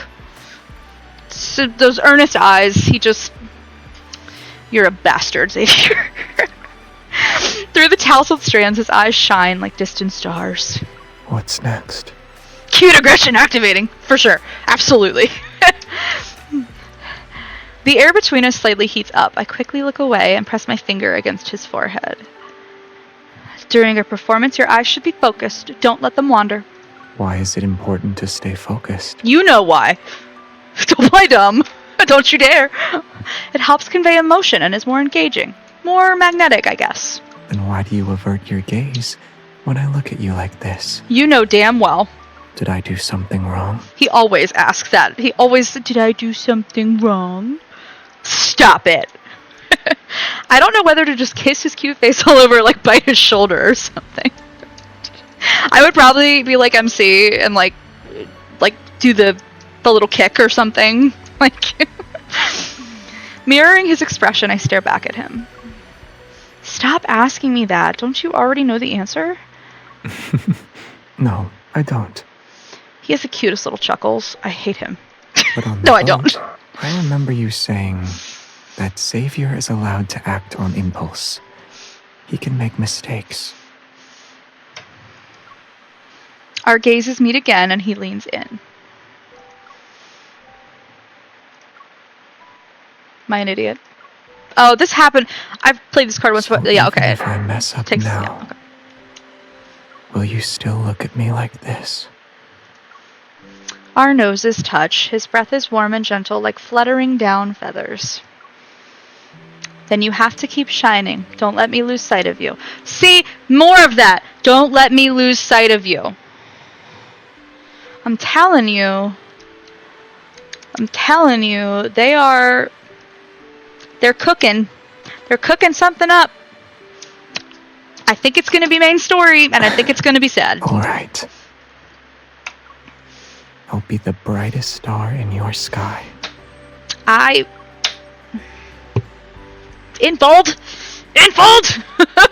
Above us, the starry sky stage has dimmed, and I can faintly hear the closing song in the distance. Oh, hello, Nebula. Oh, we're talking about stars. You fit right in. Hello. My dog is named Nebula. Hello, friend. Okay, thank you, sweet girl. Can you go lay down? As expected, by the time we're done with getting ready, most of the ceremony is already over when we arrive. Yet as I look at the hand that tightly holds mine, I know I haven't missed out on what actually matters. The stage is all the way up there and the cable car is closed. How are we supposed to go up? Your boyfriend is light. He is literally light. Zoom! There's a method that's faster than a cable car. Ta-da! A shooting star! In the blink of an eye, the scenery around us shifts. When our feet touch the stage, the planet-shaped decorations light up again. The audience is left. No one is here to notice this quiet, subtle change. At least we don't have to worry about the crowd. And right now, I want to watch. You only want to watch me dance? Yeah, woo me. I nod without any hesitation and pat his chest to show I'm looking forward to it. He leans in, his voice tickling my ear. All right.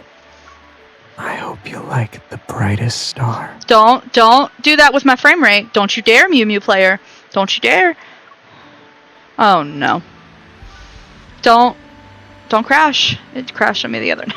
Don't do this. He moves to the rhythm and steps into the starlight. His body stretches with grace, each motion fluid and effortless. Spotlights arc like trails in the Milky Way. Starlight gathers and shimmers behind him. Everything is enveloped in a soft, radiant glow. If a journey across billions of light years was all for this moment when our gazes meet, then maybe those eyes have been searching for me for a long, long time. Now that is beautifully written. It's beautiful and poetic. It's MC's perspective, but still just a beautiful sentiment. Please don't crash. Don't crash with the Kindle. There we go.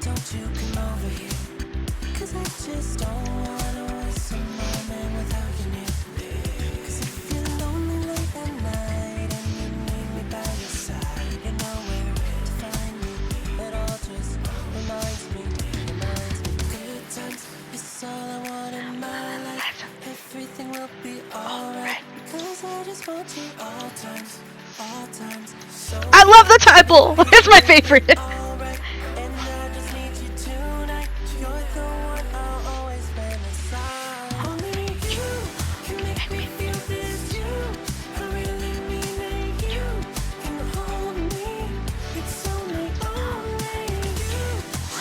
Up, there goes my frame rate. Oh, so sorry. So sorry, y'all.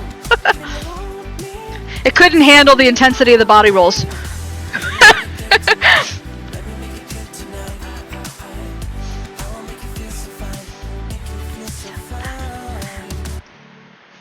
There must be something with these cards. I watched someone go through Silas's card on YouTube earlier, and it's the same thing at the same point right before. That was what happened to me on Silas's card the first time I tried playing it. Oh, sorry. I'll come back. Hide. Yeah, hide. Unexpected things usually happen when you're traveling through space. Mm-hmm. Well, alien boy. It look. I'm not. I was gonna say it's gonna disappear before I can read it. It looks like our journey is about to get swallowed up by darkness. At least I'm not alone this time. Yeah, we could share a pod again. I won't sleep. Something should be kept Whatever. between two people, and only two people. Tease. Oh, this is the moment. Tell me that doesn't look like she's like detaining him, Then like I an guess officer. I'll just have to find the answer before the polar night ends. Leave a mark.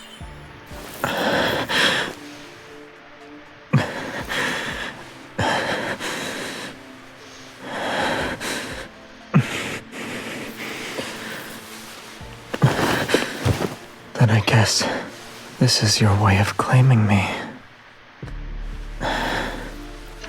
If I'm correct, then for the rest of this night, you only belong to me. It's a big complaint I have during any Kindled scenes. The text moves so damn fast. It's also like it's not just the Kindled. I think it's like I've noticed it in some 4-star cards. Whenever there's text that you don't click through, it's just like auto. Oh my god! Like, what do you think I'm like? Do you think I'm a supercomputer in Fold? Like, I don't. Who reads that fast? Nobody ever. Not gonna lie, I would have bitten him. Oh, same. Absolutely, same. Hell yeah. For sure. We were just talking about cute aggression. Hello, teeth are coming out. Yes, thank you. Thank you so much.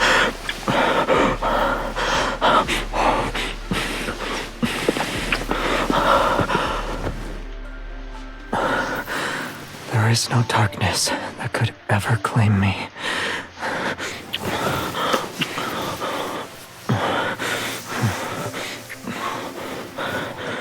because my everything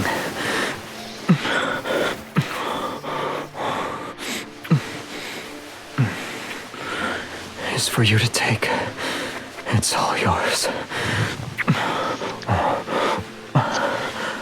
I looked very serious during that. My apologies.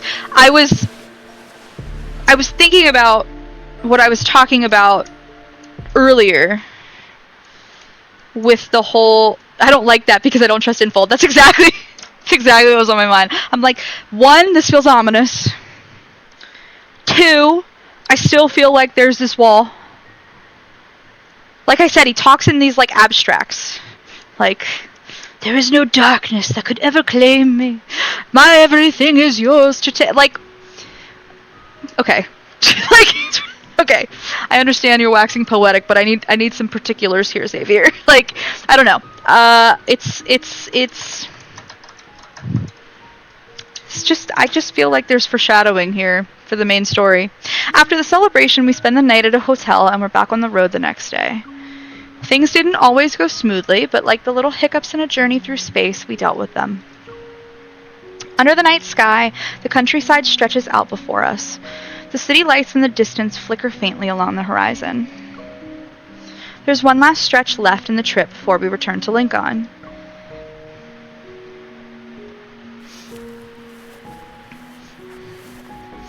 On the grass, I turn around to face Xavier and walk backward with a spring in my step. The trip's almost over. Do you have any final thoughts to share? Let's see. The navigation system misled us 3 times. We almost got sick while camping. And we only realized the pot needed to be plugged in after lighting the stove. Oops. I still think it was great. Perfect, even. Now see, those are like little... Those are good moments. That's what I'm talking about. Real. Be genuine, Xavier. Someone is giving a suspiciously high rating to the chaos he planned. The best part of any trip is the unexpected. Xavier pulls me to the side to avoid a rock I didn't see. I take the chance to link arms with him. Maybe that's because you don't think anything is a problem. Even when you told me about that engine failure thing, you sounded like you were just saying the coffee was unsweetened. Before I could even get nervous, you were already like, I fixed it on the way.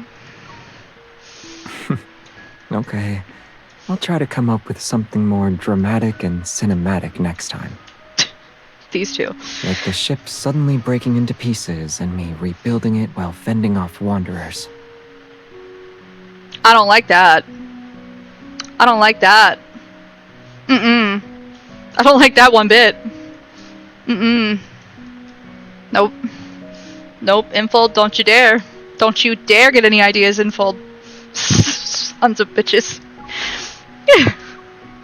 Before I can respond, Xavier places his hands on my shoulders and turns me. He whispers into my ear. But something unexpected outside of this journey has already arrived. Suddenly, flames burst through the dark sky. Nearby, a massive, curved figure begins to rise. A hot air balloon?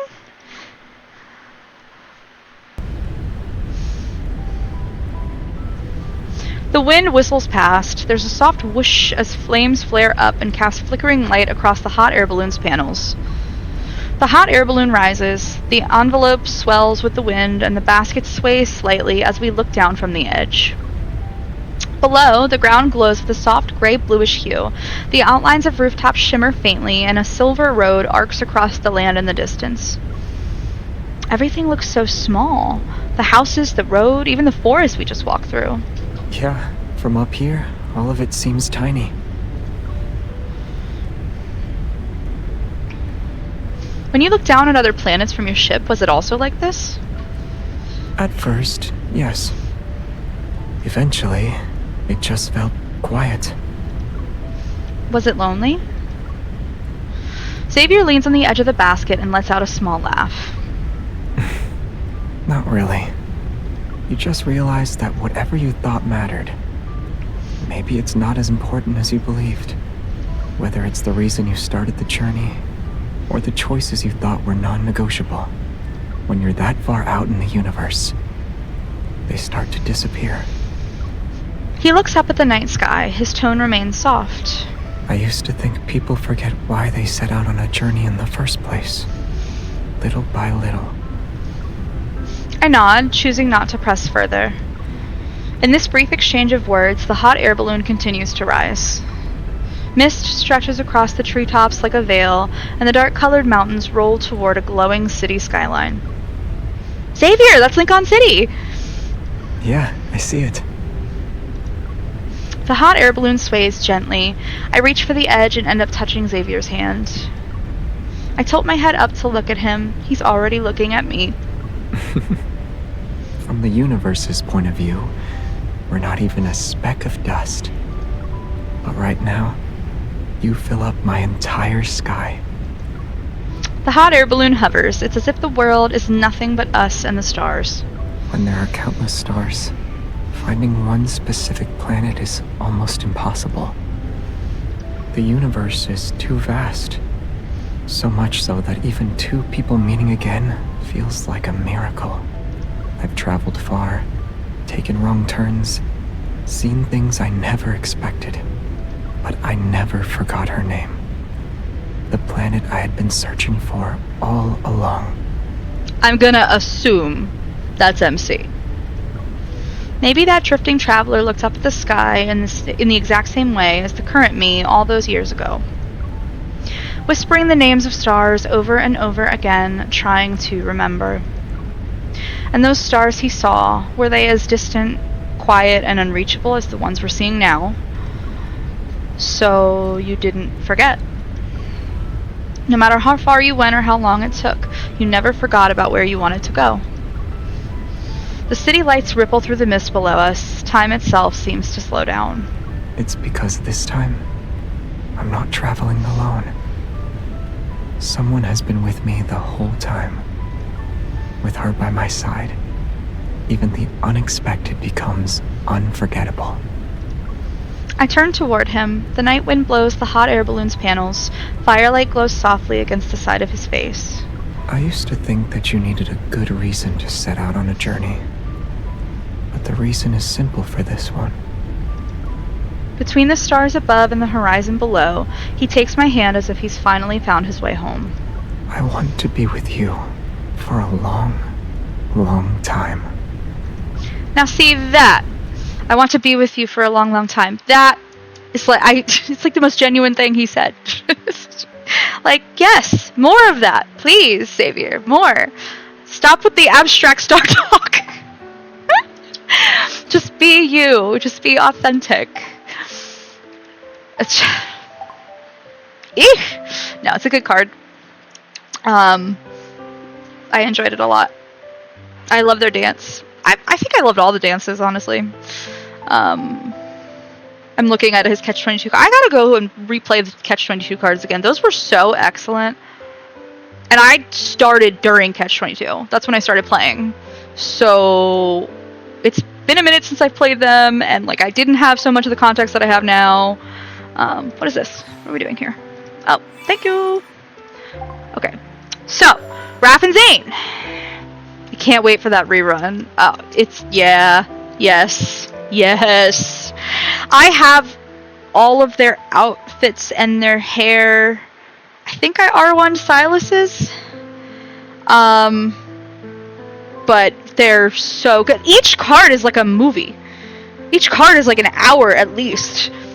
Some of them are longer than others. I remember Silas's being like fairly short, and then like Raph's was fairly long, like just in relative to each other. But still, like the amount of content you get, and then they each have 2 different endings. It was just like the amount of effort that went into those cards was insane. I love them. They're so good. I was sad that I was like, wait, this world's really cool. The Predator stuff is really cool. I want to see more. I was sad when it was over. Sweet Catastrophe. I was thinking we would do Raph next because you said you already had Zayne's card, so if you don't want to have to be up forever all night, I can do Raph first, and then you don't have to stay for Zayne if you don't want to. That was kind of my thought process. It's one thing to watch on YouTube or whatever, but it's just not the same when you can't see your MC. I agree. I totally agree. Yep, 100%. It's that immersion factor. Definitely. It's, hold on, wait. There you are. So if we, yes, Raph. Okay, so we'll do Raph. Okay, game, I need you to figure out the frame rate thing. Are you gonna figure out the frame rate thing? I am lonely and enjoy the company. Girl, same. Especially like, being sick. Like not going anywhere. Alright, cool. Also love being able to talk about this game with someone. Me too! Me too. It's literally why I started streaming. Alright. So I have to be honest, I think Raph's was my favorite card for this banner. I think Silas was number 2, but I think Raph was number 1 for me. So I'm very excited. I'm very excited for you to see it. I'm very excited to replay it. I think it's a great card. Because I was screaming watching Caleb's card in particular. At one point I woke up my poor dog and she was like, what the fuck? My dogs are frequently like that. They're constantly like, what is wrong with our mother? So it's just a normal occurrence in this house. Alright guys, we're going to do Raph's card, and then after Raph we have Zayne, and then we will have done all the cards for this banner. I still have a ton more content to do. He is so boy band coded. This K-pop fits him like a glove. He was made for this. Also, like, just lore canon wise, like, he's Lemurian got to see. He's a siren, basically. Like, made for this. This is totally made for this.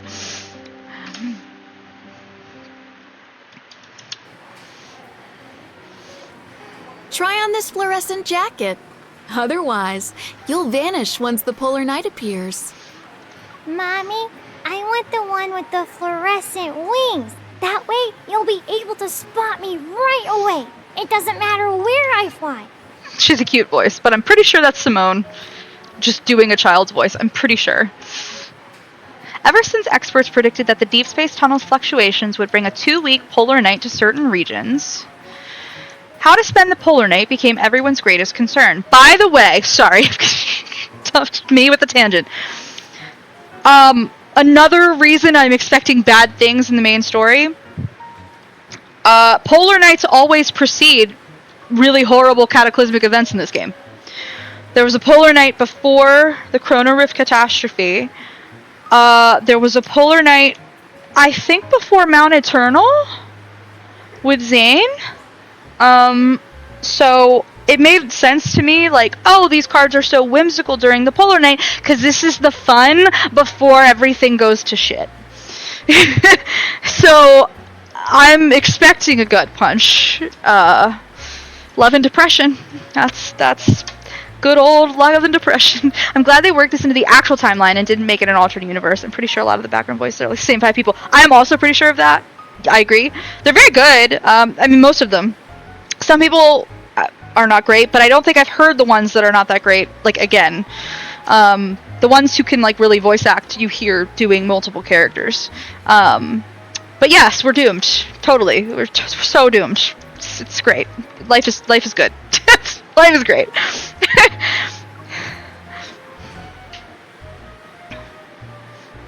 Polar Night Lifestyle Zone. The mall sure knows how to drive sales. I mean, that requires gullible octopuses like you who take the bait. You have so many arms for impulse buying, cutie. Don't call me out like that. Raphael rummages through the shopping basket in my hands. It's already full. Glow-in-the-dark blocks, circadian rhythm aromatherapy, sunrise simulation glasses. Okay, some of us are insomniacs. Also, I really want a Luke and Kieran spin-off. I want to see all their shenanigans. I cannot be convinced that they didn't write Silas' song. Same. That is absolutely 100%. They absolutely wrote his song. I'm obsessed with Luke and Kieran. Those are my sons.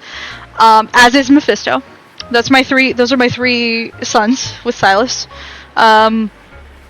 So same. I would kill for a Luke and Kieran spin-off. I love them. I adore them. I hope Mephisto would feature in it.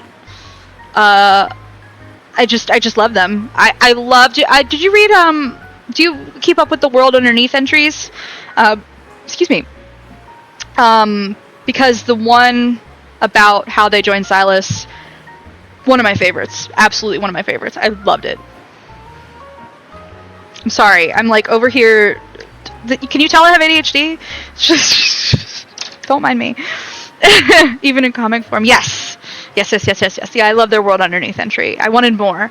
I just wanted more. I still want more. But yeah, I'm convinced they wrote Silas's song. No one will ever convince me otherwise. Actually, interestingly enough, one of my friends in the Discord I'm in posted the original Chinese lyrics for the song, which is funny because then I read more, and apparently even when like the Kindle plays in China, like it still plays with the English lyrics. So the Chinese lyrics are literally like just a translation that you can like read, but nobody like recorded it vocally or whatever. But they're like poetic. They were like beautiful. Let me see if I can hold on. Let me see if I can find them real quick. That's not gonna.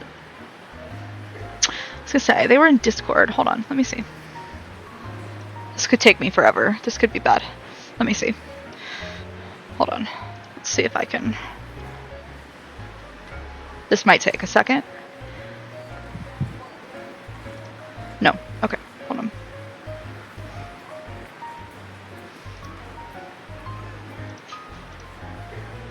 Give me a moment. Let's see. I remember who put. Yeah, there they are. Okay. So these, yeah, they are completely different. So these were the Chinese lyrics. Deadly trigger, gun in hand, plunging into the abyss, the more I fight, the madder I get, reveler by nature's decree, passion, desire makes me lose control, I just want to possess one more part of you, temptation, authority, I want to seize all possibilities. Why are those people so full of confidence? I awaken from the darkness, those who fear me cannot survive, I disregard the world's cold words, better get out of the way, submit to the master. Come again? I was like, are you kidding me? Now don't get me wrong, like I love the song that we got because it's like very memey and like in my mind Luke and Kieran wrote it. At the same time, I am very much a tortured emo, like waxing poetic, tortured soul kind of girl. So I also feel a little robbed. It's take your time. I'm trying to get some ramen mix. I'm starving and running low on food. Hey, ramen is clutch. Absolutely. Dress it up, dress it down. We love a good ramen. Sorry, I just had to read you guys those lyrics because when I found them, I was like, are you kidding me? What?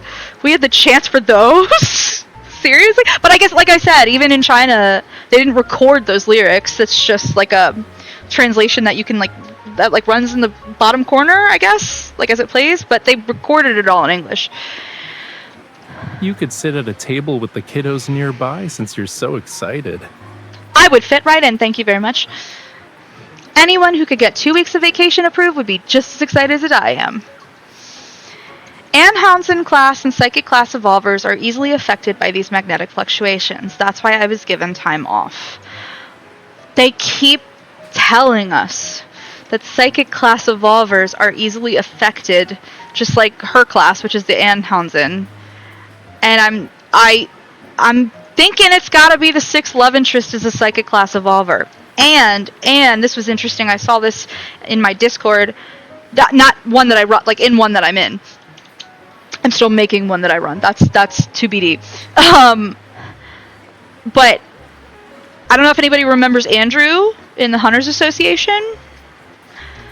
His evil is memory alteration. Sounds pretty psychic to me. And then people were like analyzing his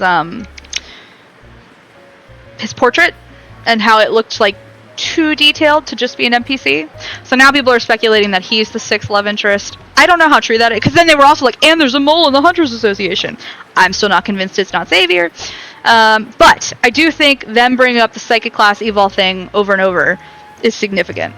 There was no reason to tell us otherwise. There just isn't a reason. So that's my prediction. You heard it here first. I have got to stop holding things. Why? A wireless portable nightlight. This one looks pretty useful. Okay, but like, don't you trust Lincoln's power grid? Or are you planning to go on an adventure in a place that's super dark? I only remember because I watched Gasha Gomlin's video on YouTube about how potentially it could be him, or that's what the rumors are going around. Yeah. I watched Gasha Gomlin's too. I watched so many creators. I watch her. Angel's Corner has speculated. There's another one. Oh my gosh, what is her name? She made like 3 very deep dive videos about who it could be. I'm ashamed of myself right now that I don't remember her name. I'm gonna have to find it. But she speculated that... Well, actually, okay, so she said that people were speculating that it could be the guy in the nest. It could be the sick guy at the end of Caleb's main story entry, Homecoming Wings. But that she didn't think it was either one of those, and that she thought it was going to be some new person that we had never been introduced to before. Now people are speculating it could be Andrew. Look, all I know is that I think a 6th love interest exists, and I think he's going to be a psychic evol. That's what I got. It depends on whether visiting the beach outside your place counts as an adventure.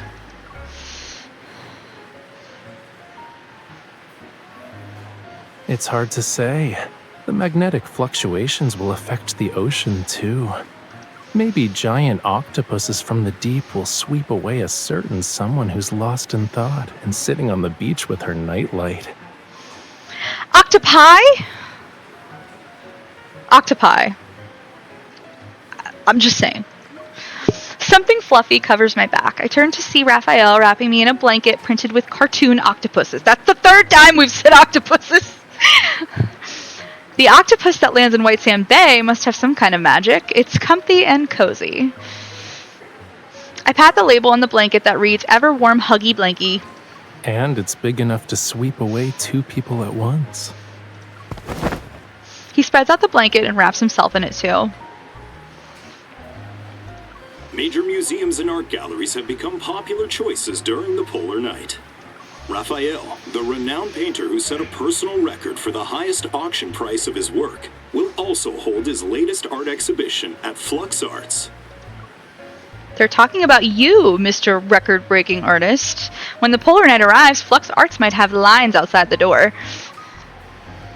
That's something Thomas needs to worry about. My polar night schedule is already packed. Poor Thomas deals with so much of his shit.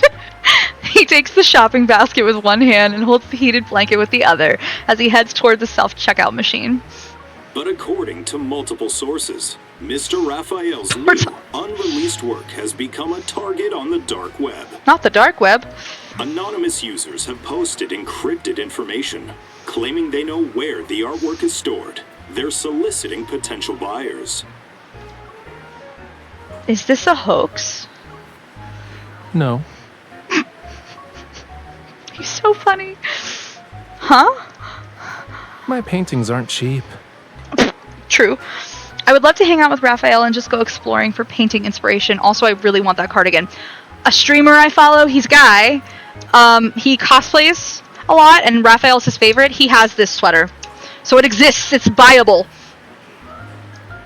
Also, the sweater Silas wore in his last solo card where he took care of us. I need that. Same. I was obsessed with that fit. I was very upset we could not have it. I was like, that looks so good on him. Are you kidding me? Shit. Fuck you, Infold. They do that though, where they'll like introduce an outfit in a card and then like not release it in the store until like 6 months later. So like, my guess is that it will come at some point. But yes, no, this cardigan exists in the world. Because that streamer, Nightalize is his name. He has it. He uses it for cosplay. He cosplays as Raph all the time. His mermaid form, like the wedding banner. He also cosplayed as Silas when he did his myth, which was funny. He's a fun streamer. I know, your paintings are already selling for as much as famous masterpieces. But to be so blatant about it, are they trying to hand themselves over to the police? I legit feel like I should learn to knit so I can make the Silas one. Did he have the pool in his room when he pulled for the myth? He sure did. But yeah, no, I can't knit worth a shit. Look at me, I rhymed. So if I could though, could make the Silas one. So if that's a skill that you have, that's awesome. Oh, excuse me. I feel like I saw some of his videos on YouTube when he was bowling for Raphael in a pool with like an inch of water. Yep, that's him. He's very funny. He never tried, but I want to. Yeah, I tried cross-stitching for a little while. I did not keep up with that. Just for that fucking sweater. It's a great sweater. It really is. It looks so good on him. Ugh. Like, I'm disgusted how good it looked on him. Oh my god. You can ask them when the time comes. The way I would steal Xavier's last idol fit? Are you kidding me? Infold! That shit is the coolest thing I've ever seen in my life! Do you already know who it is? It's not just that. I already set up an inescapable net. Will you join me for some real fun during the polar night? I guarantee it'll be more entertaining than these little gadgets you bought. I mean, say less. I'm already convinced. That's easier said than done. You look skeptical, which means you should come with me and wait for them to walk into our trap. When I used to go to black markets, Thomas would commission you to tail me. That's I'm true. inviting you this time, so you have no reason to refuse. Isn't that right, Miss Bodyguard? Twist my arm, why don't you?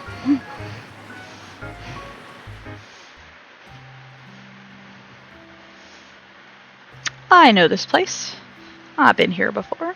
The polar night arrives as predicted, and true to his word, Raphael brings me to Flex Arts. Caleb and Silas specifically. I would steal all their clothes.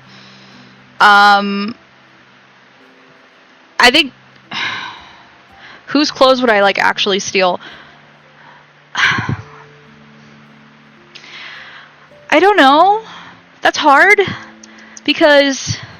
in terms of, like, just a big hoodie... or something, big t-shirt, sure, any of them.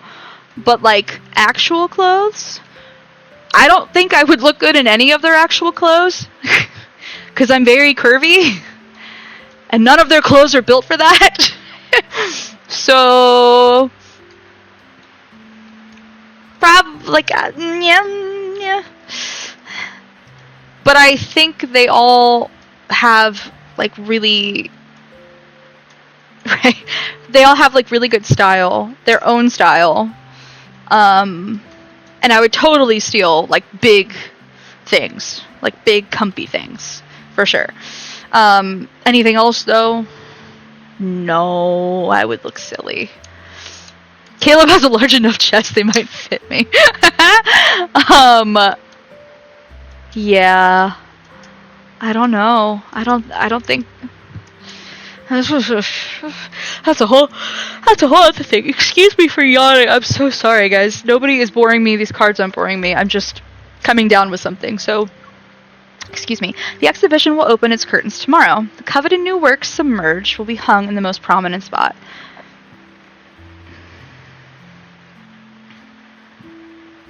I helped you choose this painting's title. Layers of dark blue and gray silver blend together to create a spatial tension that's almost palpable. I witnessed the long process of this painting's creation. I love this fit on him. I mean, I love it on all of them. But, like, it looks really good on him right now. I also love it with his hair. And you can really see the blue tint in this light. After I met you, I've been freed from the burden of naming my paintings. It must have been a heavy burden, truly. Now that I'm looking at it, this resembles today's sky as the polar night descended. Then it should be popular during the polar night.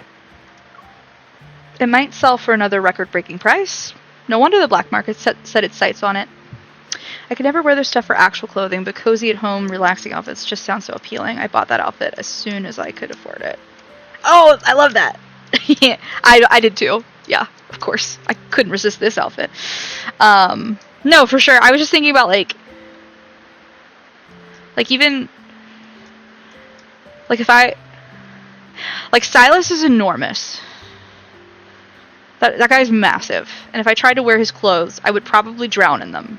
Which, like, might look cute on other girls, but I'm, like, super curvy. So, like, I feel like I would just look stupid. I would just look like I'm drowning in these clothes that, like, might be too big maternity clothes on me. Like, I don't know. I just feel like we could look goofy. Things would just not fit the way they should fit. Just give me a guy who will cosplay as any of the men in this outfit, please. Yes, I agree. 100%. I need to find me one of those. But what if a thief gets in and damages the painting? Is there a way to prevent that? We just have to wait and see. Oh, good. My favorite. Accompanied by the faint sound of electrical currents, Raphael walks up to the painting. The anti-theft sensors that should have been triggered don't respond.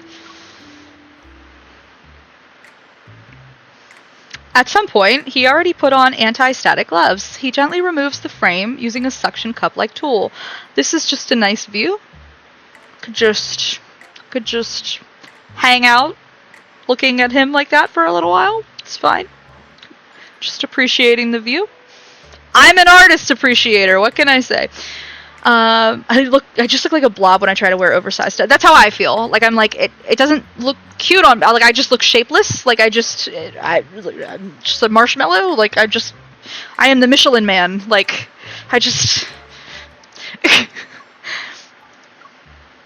The information posted on the dark web was also part of your plan? Then your exhibition tomorrow. The exhibition will be held. It gives people something to talk about. As for the plan, since you're already here, it wouldn't make sense not to join in, yeah? This man is stealing his own painting. Ultimate dream would be to find a guy who will cosplay with me. Him as one of the men from Lads, me as MC. Give me now. Yes, please. I would love one. Just gonna draft up a quick job application here and submit it to Indeed. Find me a man. Fits my qualifications. His tone is cheerful as he gives me a brand new phone. Help me document the process. And remember not to get my face in the shot. Great. Manifest. He uses his tools to pry up the backing board and remove the nails. Then he gently rolls the canvas away from the frame. He moves too smoothly and effortlessly. It isn't until he places the canvas into a tube that I barely manage to suppress the surprise on my face. Weren't you worried about the painting getting damaged? Do you feel better now that you've seen it? The way you comfort me is over the top. I can tell you're full of questions, but you didn't stop recording. I knew bringing you along was the right choice. Oh. I suspect this is also part of your plan. His eyes reveal a pleased amusement as he slings the scroll tube over his back and walks to my side. The faint electrical humming stops, and the alarm suddenly echoes throughout the entire gallery. Raphael takes my hand and leads me away from the surveillance system's range. We depart unhurriedly. Why would we hurry?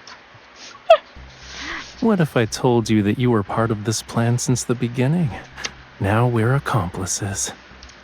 Bonnie and Clyde, let's go.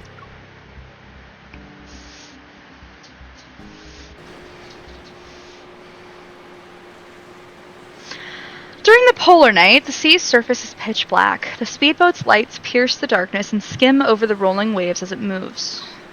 It's been a while since we left Lincoln's waters. Faint lights outline the silhouettes of islands that are embedded at the edge of our vision. This island doesn't show up on any maps. Not on normal maps. He's so cavalier. The holographic map on the Hunter's Watch flickers a few times, then it breaks into patches of garbled code. Communications are jammed too. Normal communications won't work. MC, I love you so much. You're like very cop adjacent. How are you not understand? Oh, honey. This isn't how you talk to your accomplice. This is an artificial island, a place that doesn't exist on normal maps. Naturally. The people here want to do things that shouldn't exist in the normal world, like finding buyers for their acquisitions. Such as your painting? As long as it's something of questionable origin and considerable value, anything goes. Questionable origin and considerable value. So me. I'm just kidding. Among them are Lemurians. Oh. I'm here to find someone. A buyer. Let's call him Arlen. I need to use the painting as bait. It was sad. They're taking Lemurians. They're trading Lemurians. He never fails to make me sad. As someone who can also be super clueless, I get it, MC. I get it. I think I'm just really cynical. Sorry, I'm trying to plug my phone in. I think I'm just like super cynical, so like I would assume the worst. Just because like that's my default. Is it revenge? The humid, cold air brushes against my skin. I don't say anything else and tighten my grip on his hand. With his other hand, he turns the wheel, and the speedboat glides to a stop at the shore. You already know where this Arlen is, right? I do, but we'll still need to use some unconventional methods to get in. Sure. He hands me an electronic chip. We need credentials issued by the island itself. That's how we can stay without raising any suspicion. You're a stage visual designer invited by the island's club. That's a mistake. I'm not gonna... Me? Design stages? See, this is where we align, MC. Why don't you do it yourself? You're the painter here. Nope. The designer is a woman. Oop. And the people on the island have working eyeballs. What about the chip's original owner? Why are you looking at me like that? Do you think I'm a bad person? No. She should be on a cruise ship right now, enjoying the vacation she unexpectedly won. Well, isn't that nice? Alright, I have an identity. What about you? That depends on what identity you give me, Miss Bodyguard. Oh, it's up to me? Okay. Game on. Please present your identification, miss. I mean, you have killed before, so... But, like, you know, like, so have I. So, like...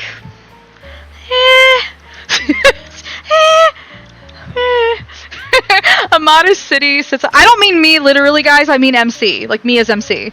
Wow, I really hope that came across.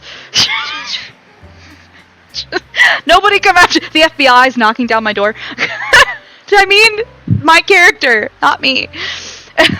A modest city sits on the island, and within one of its weathered, unremarkable buildings, lights flicker as music fills the air. A middle-aged man claiming to be the club manager greets us at the entrance. Words are hard. The scanner's light sweeps across the electronic chip. I remain calm. Honestly, I loved his card where he took out the guy with the wine, wasn't it? It was, and that card plays in heavily in this card. Like, I think if you hadn't played that card, this wouldn't hit as hard. Like, I think you could still understand what was happening here, but I don't think it would have the same weight or impact. Please present your identification, sir. He's my bodyguard. Diabolical. His little chuckle. You have a bodyguard like that? Like what? You can test me if you want. It's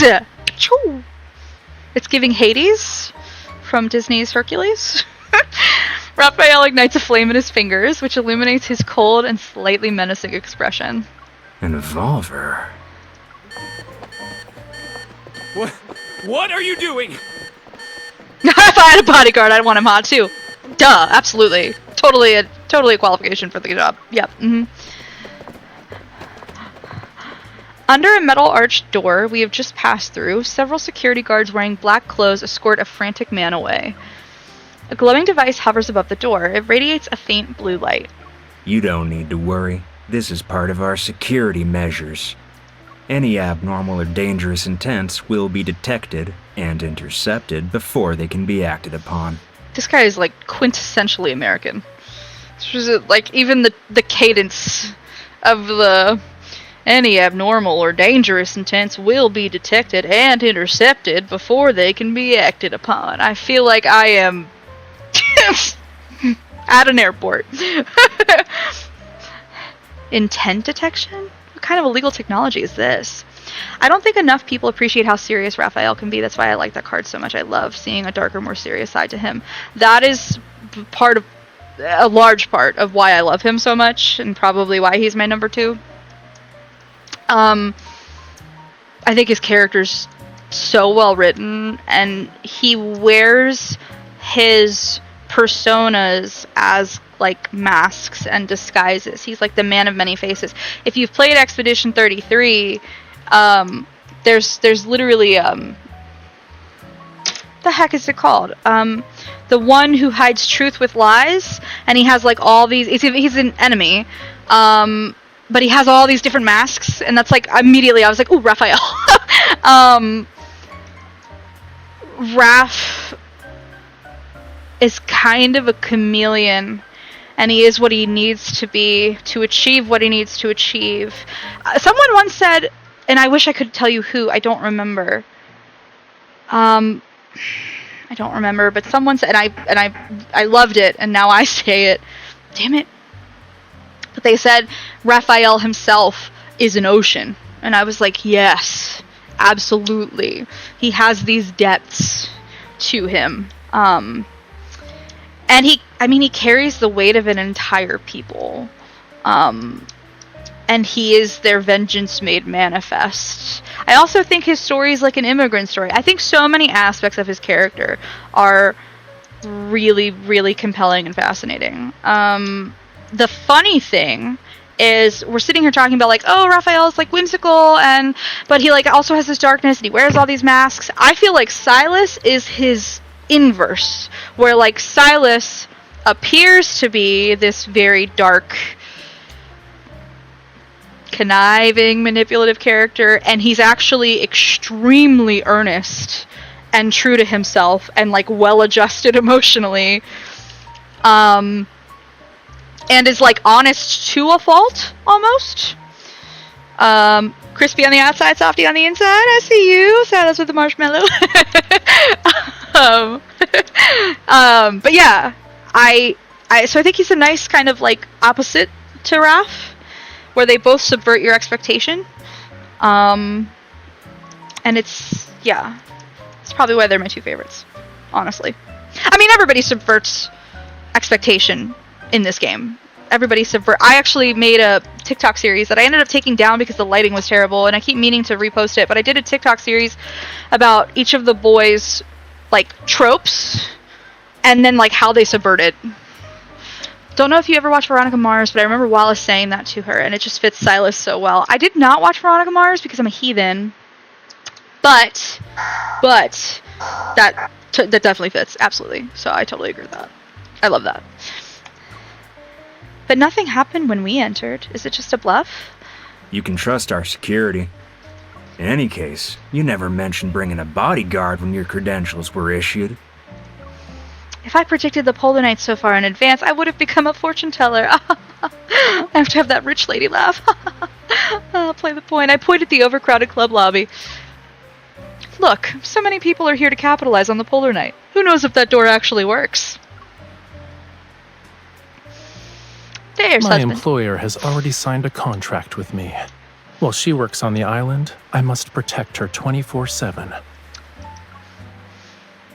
I'll leave if you don't let him stay with me. You can find someone else to design the stage. Whether it's for personal safety or to avoid breaking the contract, I can't be on this island by myself. Fine. But your bodyguard can't leave your side or move independently. I'll stay by her side every step of the way. I have no doubt. The manager hands over an access card and points to the lobby's side door. Your room is upstairs, but we only prepared one. Your bodyguard... We're a professional security company with strict protocols. You don't need to worry about it. No fraternizing with... and then... Once everything's in in bed order, together, it's fine. I'll accompany the designer for her work on the stage. He turns, his expression instantly shifting from serious to slightly smug as he winks at me. You cunning little liar. We can share. I'm in. I'm in. I'm a kind, giving person. What can I say? I'm just kidding. The side door leads to a dimly lit corridor. We make our way up the stairs. This island is in a location that popped up recently. The buildings outside look old. It's been erased from the maps. The more forgotten it is, the safer it becomes for criminals. But real quick, just to say, I still, though, like, Raph wears all these, like, faces and masks as, like, you know, disguises, and he becomes what he needs to be to get things done and yada yada, but I still feel like he has completely, I can't say completely, but, like, he has become very vulnerable with MC to where she has seen the real him. Like in the Banquet Ablaze card with the wine and everything. And, you know, then he's like, are you afraid? Like, I'm a vengeful god. Does that scare you? And, I don't feel the same roadblock that I feel with Xavier. I don't know. Don't mind me. This is more rambling. I shush him while I check the corridor for surveillance cameras. Relax. The surveillance cameras here were removed a while back. The people who come here wouldn't want to leave any traces. There really are no surveillance devices in the corridor. I let out a sigh of relief. You seem to know the place well. It's almost like this isn't your first time here. Yeah, that's why Xavier tends to be last on my list. Yeah, and I feel like when that comes down, that will change. But like it's a thing for me. I'm antsy to see what Infold is going to do with his story. We'll have a moment where he'll jump ahead of Raphael, but he usually gets bumped back pretty quickly. Poor Xavier. How long have you been preparing for this? Raphael points to the only Let's room. Talk inside. My bad. At the end of the staircase. Meet him inside. Meet him inside. Sorry, that's Hamilton.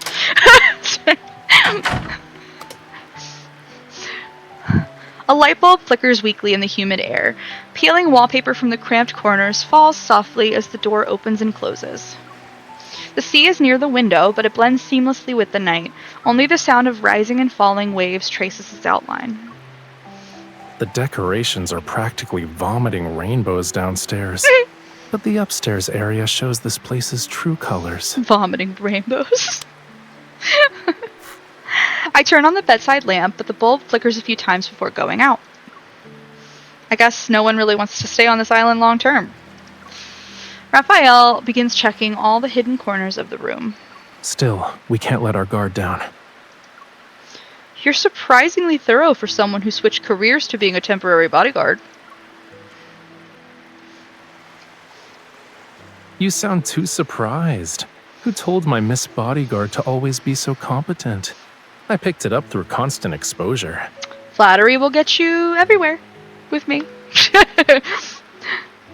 Can you find a light bulb while you're at it? Then we won't have to fumble around in the dark when we get up later. One already exists. Ooh.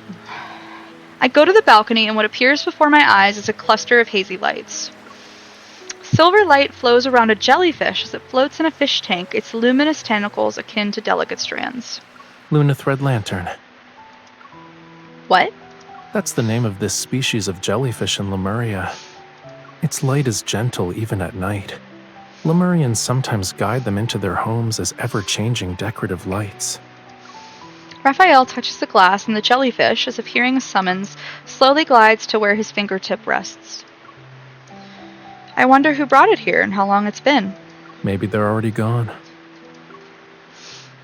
His nonchalant tone reminds me of the man who was taken away at the club entrance earlier. That intention detector downstairs, is it real or fake? I've never heard of technology like that, even at the association. It's just to scare people.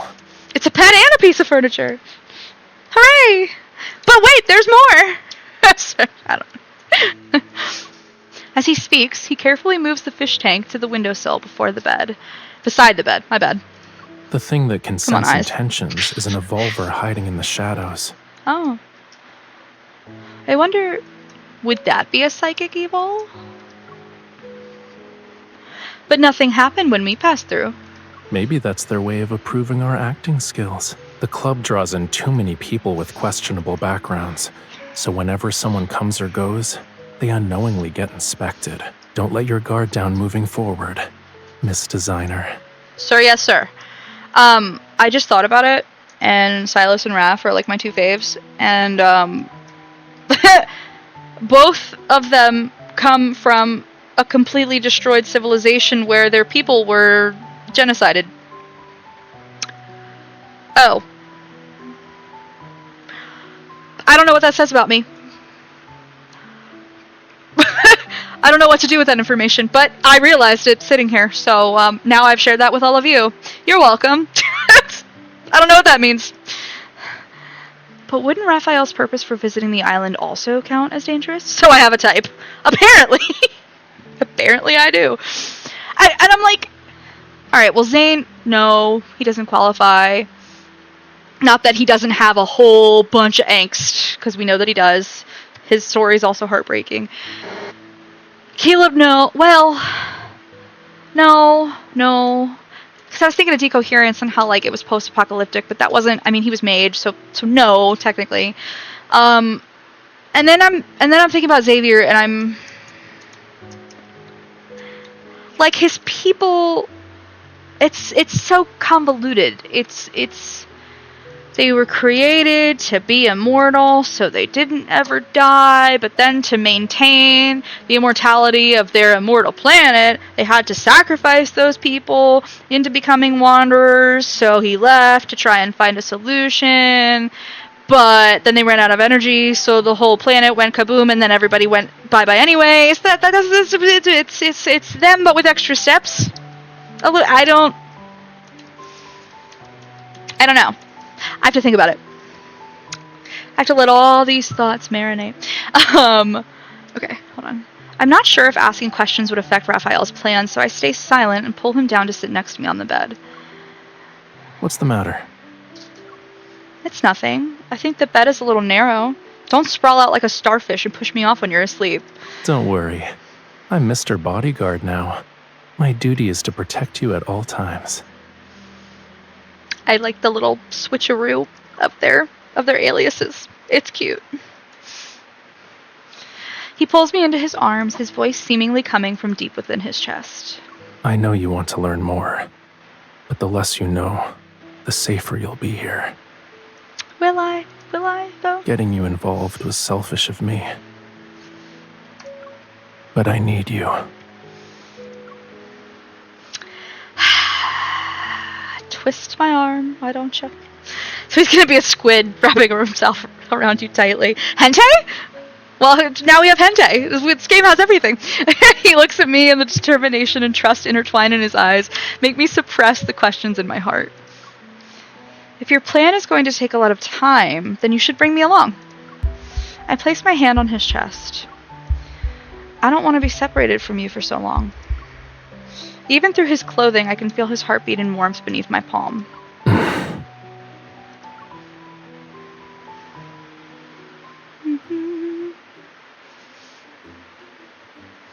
The visuals and lighting are clashing. Adjust the color temperature. This visual is too bright. It's clashing with the lighting. Let's adjust the color temperature. Okay, I'll do that. Let me know when you think it looks right. I know exactly what I'm talking about. On the club's newly constructed stage, I direct the technical setup with Raphael's secret assistance.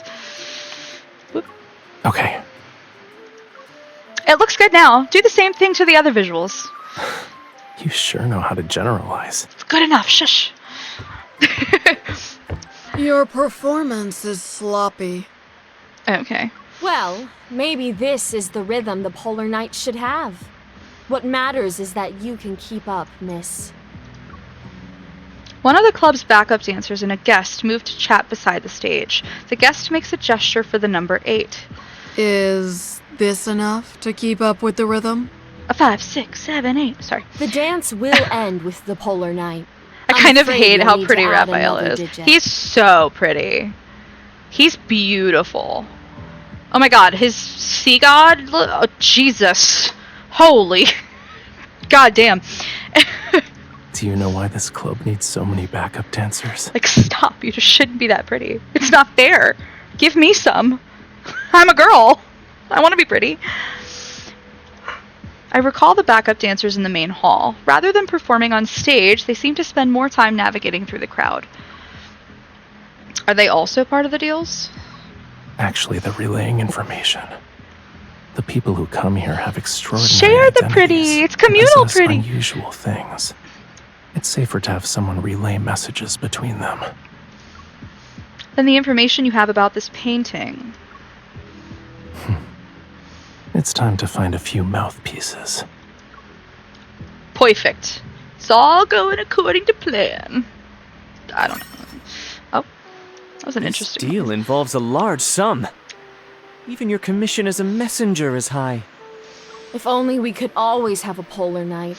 There would be an endless stream of people coming to the island to discuss business, and we'd earn so much more.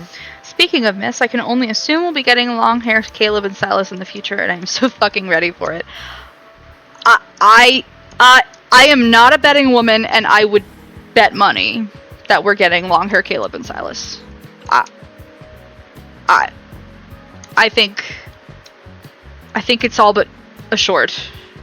And I think if we didn't get that, fans would be very unhappy, and I think Infold knows that. And don't get me wrong, like, fans get unhappy about things all the time, but, like, universally unhappy, like, I think that would happen with the we riot.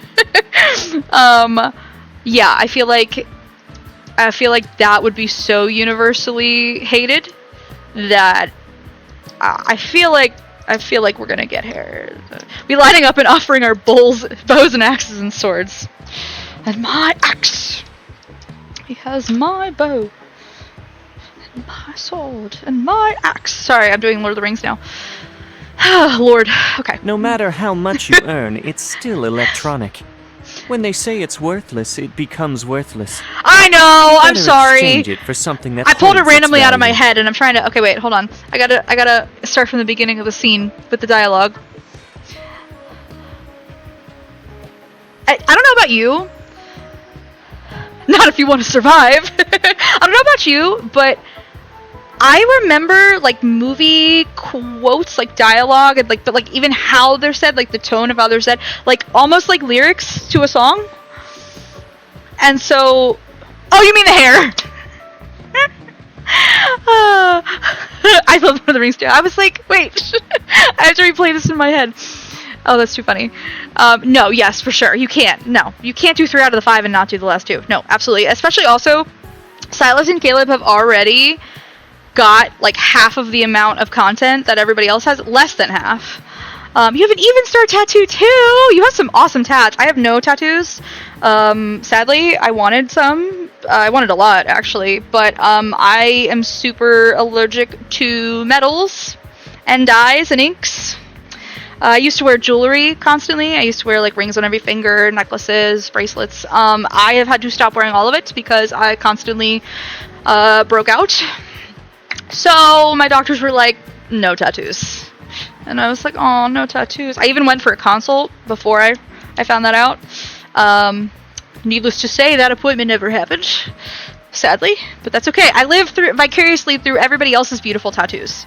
So I appreciate the art of everyone else's bodies. And I'm just over here like, hi! Hello! It's fine. Everything is fine. What was I saying?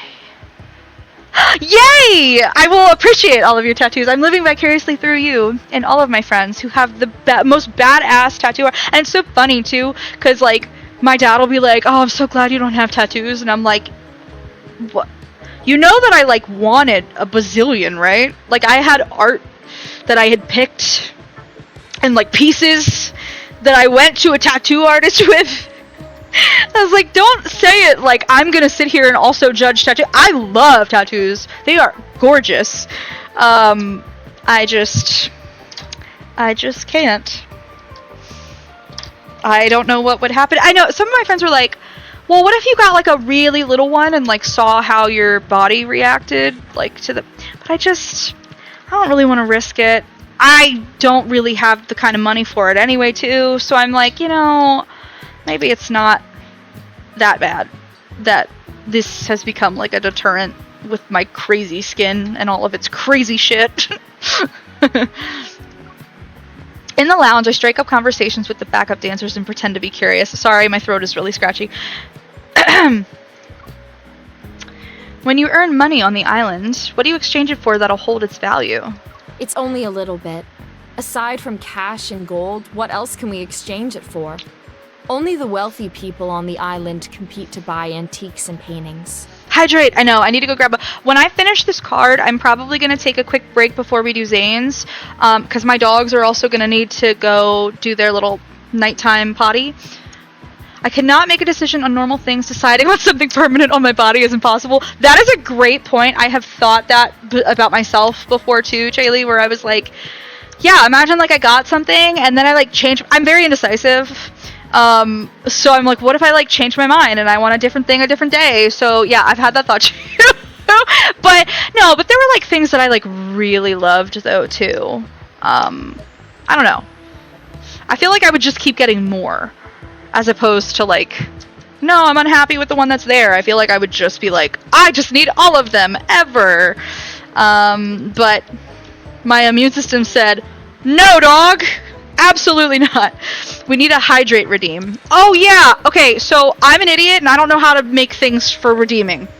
So that's what my friend is gonna help me set. Like he's gonna help me set up a whole bunch of stuff. So I can tell him that. Because I don't know how to do any of this. I definitely have some pieces I regret, mostly due to the artist who did them, since I should have done more research.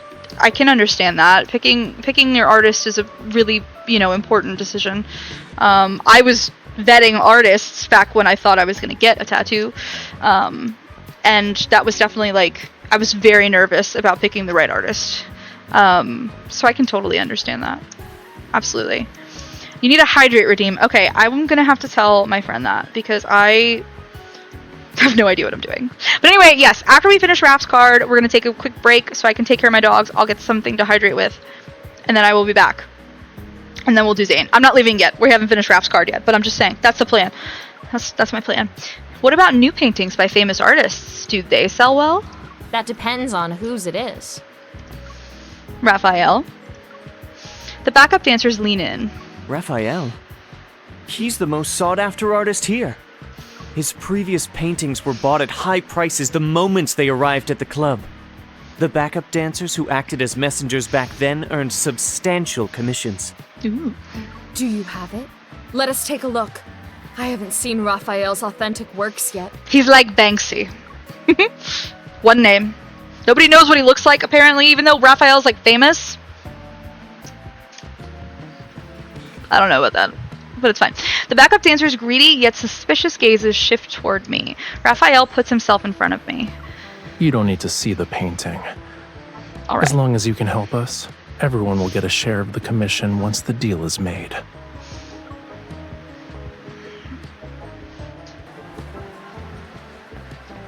I heard there's something good here. Can I take a look? Money isn't a problem. That guy definitely has a rich guy, like, money isn't a problem. Oh, I have, what the hell do you call it? Mutton chops. Yes, course. good. The question is, do you know what you're looking for? Yeah, I find that hard to believe too, because I remember that card with the tabloid writer. Same. Me too. It's just that, like, he's not wearing a disguise here.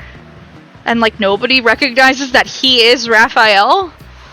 I don't know if that's just like an oversight with the writing or like, or what. Raphael's authentic works. I mean, you see his face, guest, see? That's Raphael! Good. At least you're not just asking around. Do you know how many layers of dark blue were applied to achieve that misty, luminous effect? One thing that has come to my mind, which I don't have that much of a well, I have a little bit of a basis for it. Okay, so Raph is the Lemurian sea god.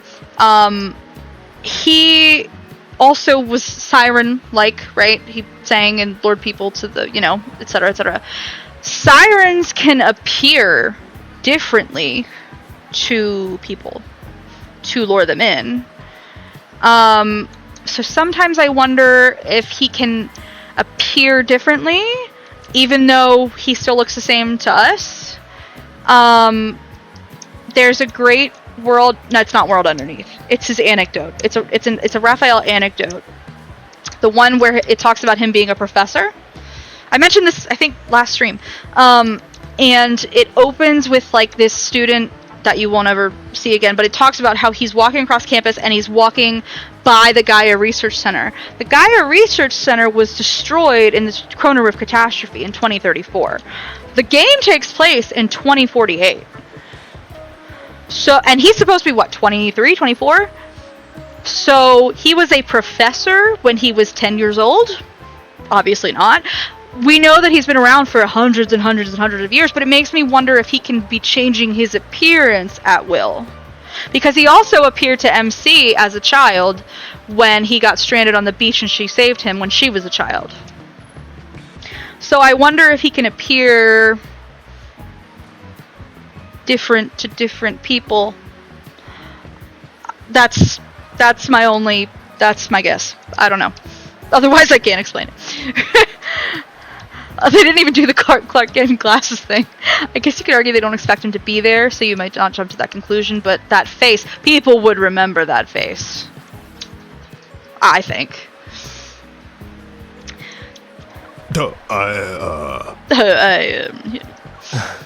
Sorry, my boss doesn't do business with people who don't know quality.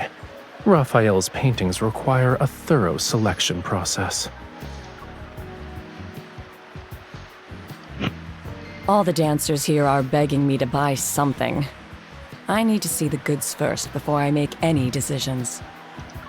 Got it. My boss isn't in a hurry either. People have been approaching us all night. There's already someone who basically agreed to the deal.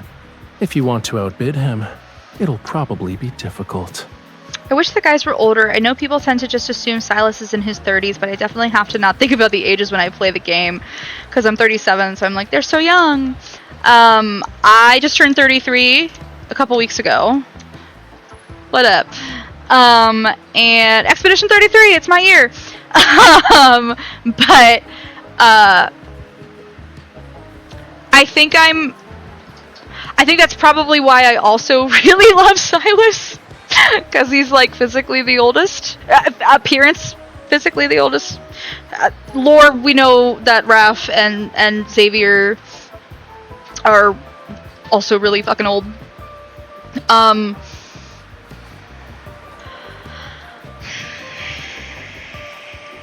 Sorry, I'm thinking here.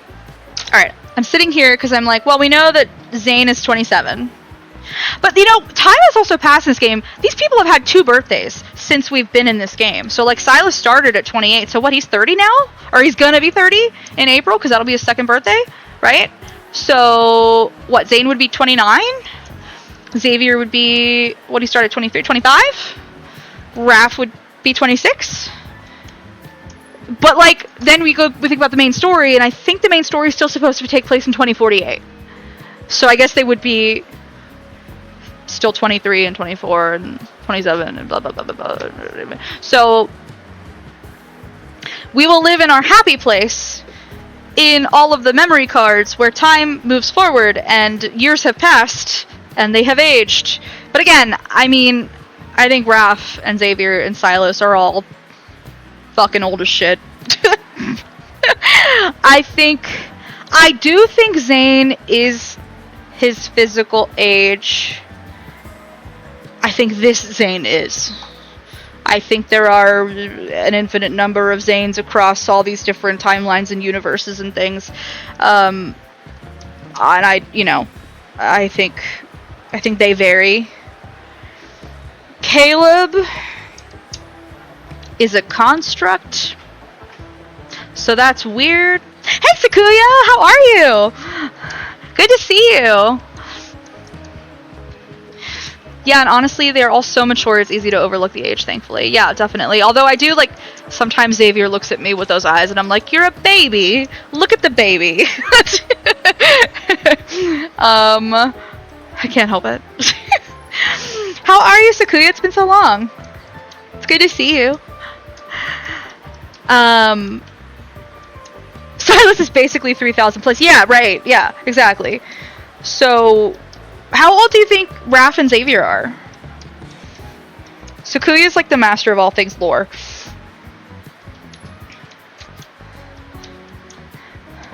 Sorry, I'll keep going. Just forget the age. Just forget it. Stop trying. In this club? Xavier is 200 plus? Okay. I know he's been on Earth for 200 plus years, right? I think? Maybe?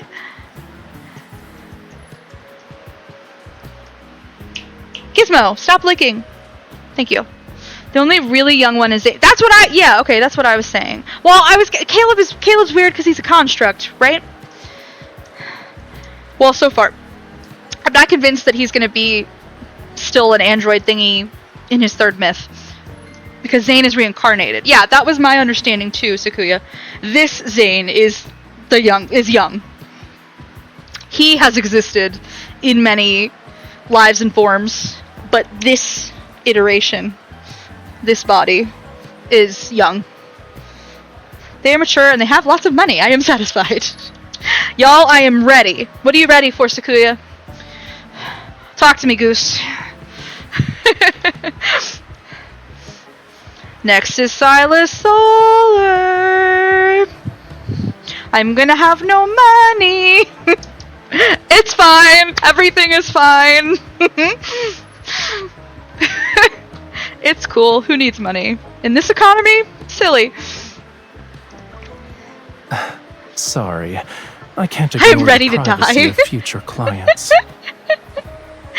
I think his myth is going to be devastating. I think the next main story update is going to be devastating. I was just saying to Sweet Catastrophe and Shaylee, a polar night has preceded really awful things in this world. There was a polar night before the Chrono Rift catastrophe. I'm pretty sure there was a polar night before everything that happened with Zayne at Mount Eternal.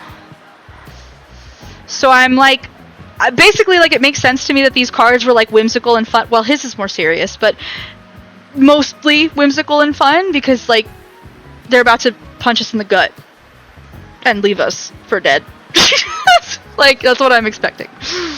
So, my dogs think Silas is back again, apparently. We all bark in this house for Silas, so, you know, it's a party. I am ready to die. What's the meme from The Office? Excuse my barking dogs, I'm so sorry. This is my life. You know, actually, since they're riled up, I was talking about taking a break just to take them outside and do stuff. I was thinking about after this card and then before doing Zayne's, but I might just take that break now, because it's just, they're being the way that they are. No, but Sakuya, that makes me think of the meme, from The Office, where he's like, I am ready to get hurt again. That is me with this game. Every day of my life. Constantly. Yeah, no, I'm just gonna take a quick break. It's like 5-7 minutes. I'm just gonna take them to the bathroom, and then I will be right back. Hold a moment. I'll be RB.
Okay. Let me just see. I'm gonna... Testing. Okay.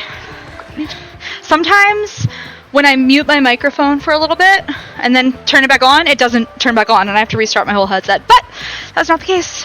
So, alright. Hydrating. We are drinking. We are staying hydrated. I will cry my eyes out all the time. Thank you! It's good to be back. Yes, there will be lots of crying. I'm gonna have to try really hard when Silas's next myth comes out. I want to stream it live so you guys get my initial reaction. Thank you, everybody. It's good to be back. It's so nice. I feel like I have a little community now of people who love this game as much as I do. I still have to stream Silas's Dragon Myth because I haven't ever streamed myself playing it and I didn't get it until the rerun, but I've watched it so many times. So like you guys won't see my initial reaction. I'm actually working on a video essay about Beyond Cloudfall right now because I love that myth so much and it like really resonated with me. So we can cry together. That's what friends do, guys. We cry together. Love and depression. Okay. The dogs are appeased, I think. This is where they get their nighttime chew. They're quite happy. Alright. Support group! That's what I'm talking about. Okay. Let's go. Ever since word spread about Submerged, Raphael's new painting that was stolen is looking for a buyer. People have constantly sent inquiries related to it. Raphael manages to navigate flawlessly. He alternates between arrogance and sincerity and manipulates every inquirer like a puppet master. He's such a... I love him. Why do you think I go to Scotland Highlands every few weekends now? Of course. Because of Silas. That's our man. But it's been several days now. Arlen still hasn't shown up. Are you tired? Your eyes have glazed over. No, I don't often see you like this. I was captivated when I watched you. I mean, he is pretty. Oh, my throat hurts. Is it that surprising? Maybe a little. The manager's looking over here.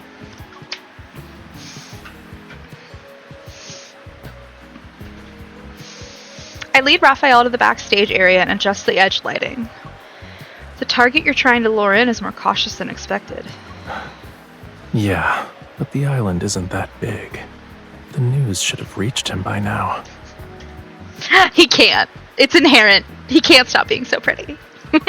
All that's left to do is wait.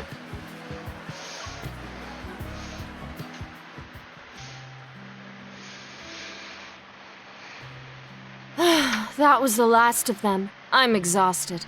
See you tomorrow. The screen has been adjusted according to your instructions. We're clocking out now. See you tomorrow. The crowd disperses, glasses cast blurry shadows, and the bustling club briefly closes its curtains. But I just drive to Isle of Skye every now and then. Sorry, now I'm thinking about that video where they did the letter from Silas from the Isle of Skye. That was a really pretty video. I liked that video a lot. Oop. I didn't mean to click, but we're good. We're fine. Even in the sunless polar night, this place will be alive again without needing to wait for the sunrise.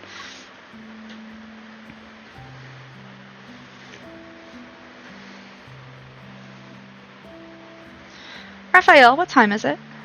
During a polar night, time is the first thing to lose meaning. You're right. I can't even remember how many days have passed since we arrived here. Noticing the new equipment on the stage is the only way I can keep track of time.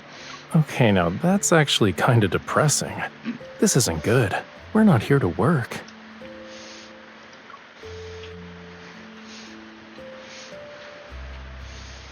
He pulls me up from the sofa. Is Mr. Bodyguard going to forgo his duties for a while? Mr. Bodyguard will stay by your side.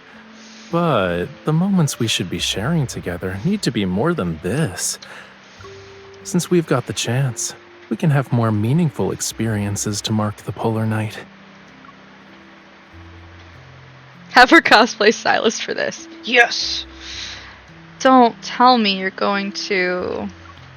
A mischievous glint dances in Raphael's eyes as he pulls out 2 new outfits.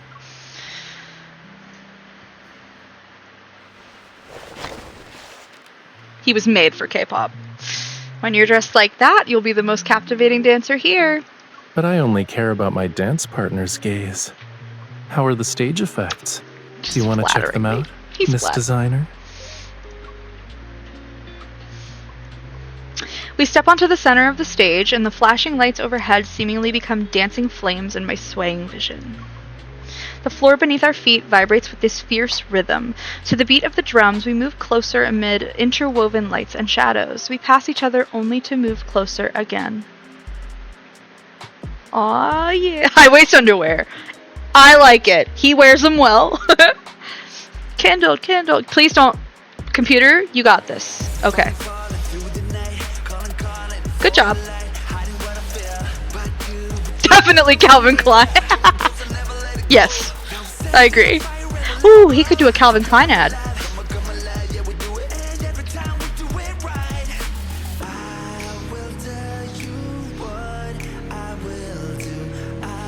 This is so Raphael. It's perfect.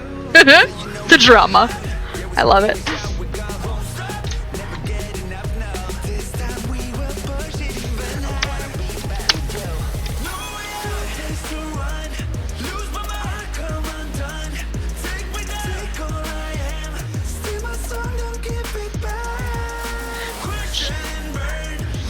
Little jumpy. Ah, it's trying. Poor computer.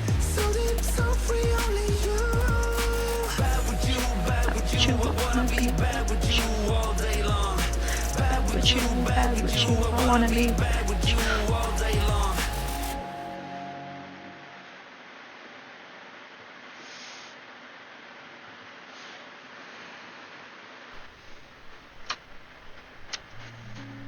I just want to say something. Y'all legit learned the dance this past few days. I love that. That's awesome. Did you learn both parts, or did you learn like just one part, or something someone said about Silas's dance was he has a moment similar to I just realized this when I was watching Rafts. They have similar moments. In Silas's, he does like a one chest pump on MC where he pulls, she goes with him, and then she falls back and he like is supporting her and she goes like this. But someone was like, "Oh my god, it's like ripping her heart out," and she falls like that, like his dragon myth. And I also just noticed that Raph and her did like a heartbeat thing, which made me think of when she sacrificed her heart to him in Tears of Ramiro. Sorry, I'm love and depression. That's why we're here. A cosplayer I know did Raph cos and danced to it. Oh, that's so fun. I love that. So you learn both parts. I love that. That's so much fun. I haven't taken the time to learn these dances. I probably should. I've been sitting here analyzing more than anything. Like, oh, and this could be that, and this could be this. That's fun to me, I guess. Okay, here we go. Oh, hello. You know, the way He's you so danced pretty. was different from normal. Girl, I am cosplaying them. It really makes me want to do something else Love with it. you. It'll be dangerous. That'll be super fun to do their dances while you're cosplaying. Is your friend gonna also like cosplay with you so you can do the duet part? His little blush. Oh, I really like her like ring, but it like goes up like, oh, I would wear that if my skin didn't hate me. Do you want to know what happens to Raphael when he's dangerous? Probe. Really? You're going to meet them in May in China. That's so cool. I love that.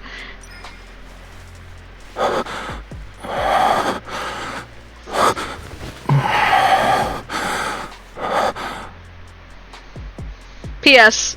This banner's amazing because they all get earrings, and I fucking love when guys wear earrings. I think it's super hot. So I'll tell you when we return to our room. Close the door, and I might become more dangerous. I'm thirsty. Hydration's important.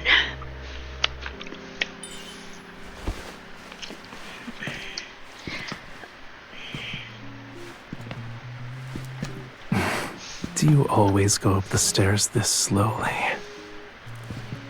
When I'm trying to seduce someone. Bleeding. That's not necessarily a bad thing. Let me see just how bad you can be, okay? Touch. You can be worse. Devil. I love that with the teeth. Before we leave, chef's kiss. You better let us be bad together. Absolute cinema. Just 10 out of 10. No notes. Perfect. I have no complaints. I'm so thirsty. Thank you for the reminder, MC.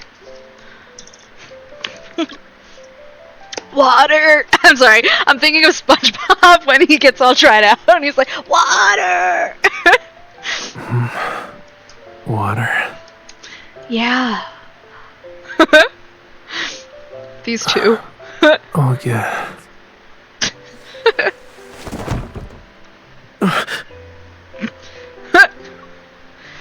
I have complaints that none of these men are real. That's okay, yeah, real. I feel that. Raphael? A sudden commotion instantly jolts me awake. Raphael is lying on the floor and we awkwardly stare at each other. Light from the jellyfish. I think I cut off his laugh. My bad. Yeah. That is why cosplay commission is a thing. Light from the jellyfish falls diagonally across his cheeks and eyelashes. His eyes sparkle with mirth. Mr. Bodyguard protects people by falling off the bed. It proves you weren't holding me tight enough. It should be like this. That's smooth. I gotta be honest. That's pretty smooth. He turned that fall into a real Riz moment. He grabs my outstretched hand and pulls me with a bit of force. I tumble into his arms and he holds me tightly. Raphael? We've been inseparable these past few days, but it feels like we haven't really been Squid together. grip activate. I don't know why it's so funny, but it is funny. Hente! All because I have too many things on my mind. And it'd be better if I didn't know any of that stuff? Yeah? Before, I thought that was how it should be. Like, this But it is feels real different now. intimacy. Not being able to share things with you. It's like something's missing. No, it's more like a lot is missing. I miss you. Faint vibrations from the music drift up from downstairs. The restless energy of the club is seemingly endless. Let's go on a date. Now?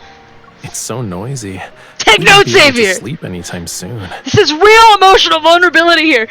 We made a lot of preparations for the polar night, and now that it's actually here, we haven't properly experienced it yet. Girl, Xavier is... We just did his card last, and I was complaining. Is complaining the right word? I was discussing. That's true, yes. I mentioned that. I was talking about how he's now last place for me. Not because, like, oh, boo Xavier. I feel like this is intentional by the writers, but I feel like there's a block with his emotional intimacy. And I think that's on purpose. I think something is going to happen that rips that wall down. I suspect he's the mole in the Hunters Association. And I think once that is discovered and that, you know, like, oh no, betrayal, blah blah, and then they get separated, but then they'll get reunited and then it'll come out that he really wasn't bad and it was... Anyway, I feel like that'll be when it really... The coming to drop pain. Literally, though. Seriously. So I think And hey, he might not be the mole. Maybe it's something else, but I do think something significant will happen that is emotionally taxing. And I think that is when the wall will come down. And he will be emotionally vulnerable. Because even though he's sharing more from his past now, like I was saying to some of my my chat earlier, it was like kind of in abstract ways, not super personal. Like yeah. So, if we miss out on it because of my situation, I'll regret it.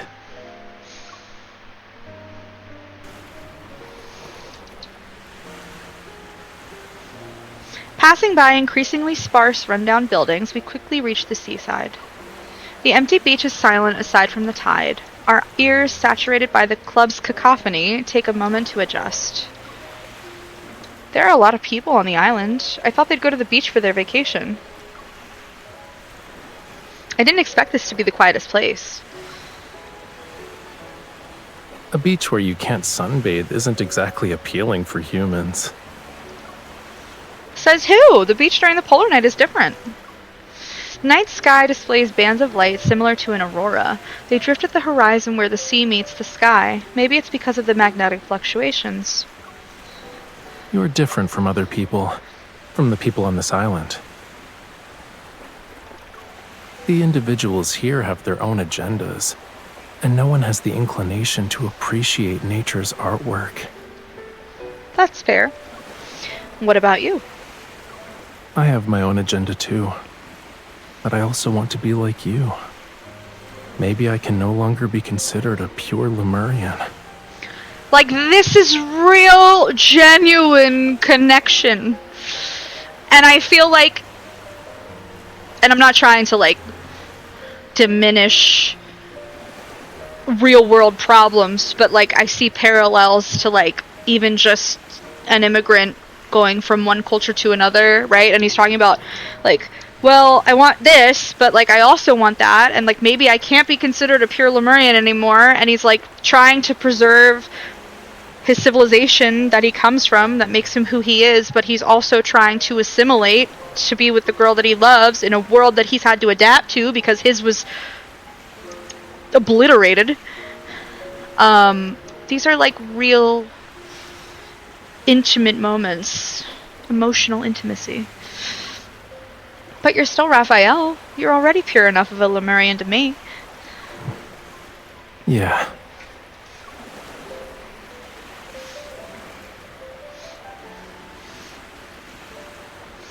He wraps us both in a blanket he brought along. We sit on the beach and observe the light's artwork that's painted across the night sky. If we stayed in Lincoln City, we would have seen this at White Sand Bay, right? The lights won't be as visible in a bright city. Then watching the sea on this island counts as fulfilling my polar night date. It's a pity I didn't bring the ever-warm Huggy Blankie. I can fill in as the blankie. As for the portable nightlight that's meant to attract octopuses... He turns and places a warm, gentle kiss on my lips.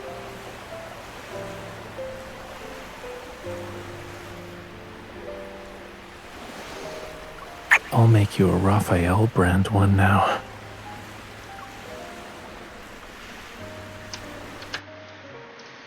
Okay, fucking cute as shit. Piece of shit. I thought the sea at night would be nothing but pure darkness, yet after Raphael makes me swim for a while, light appears. It's from a... Oh, my bad, sorry. My brain just like short-circuited for a second. It's from a vast expanse of seashells in the seabed. Their gentle light flickers. I wondered what it'd be like to be underwater during the polar night. But the waters around White Sand Bay probably don't have bioluminescent species like these. They have a scientific name on land, but I still prefer their Lemurian name. I would too. He folds a wide, soft piece of seaweed into a container and has me select some glowing seashells. They're placed inside. They're gleam drops. Their surface is as clear as glass, right? These seashells are unique to this area. I heard that Lemurians who passed through here would bring some back for their children. Why? Is it so they could use them like marbles? The kids would drop a seashell every so often as they swim. If they ever got lost, they could follow the seashells back home. There are also fairy tales on land about using stones to mark trails in the forest. The ocean and land are surprisingly similar in this regard. He wants kids. Probably? I was saying in Discord the other day that I don't know if we'll ever get like a pregnancy banner or like an adoption banner, but one thing I could see them doing is like starting to integrate all these like side characters that are more childlike as sort of like honorary family. So like well, obviously Silas has the twins and Mephisto. But like now they've introduced Shubai with Zayne, and like Shubai is an otherworldly being, but he's also now learning how to be human, which almost kind of makes him childlike. Cause Love Pro Halloween banner has kids. Oh, that's interesting. Cool.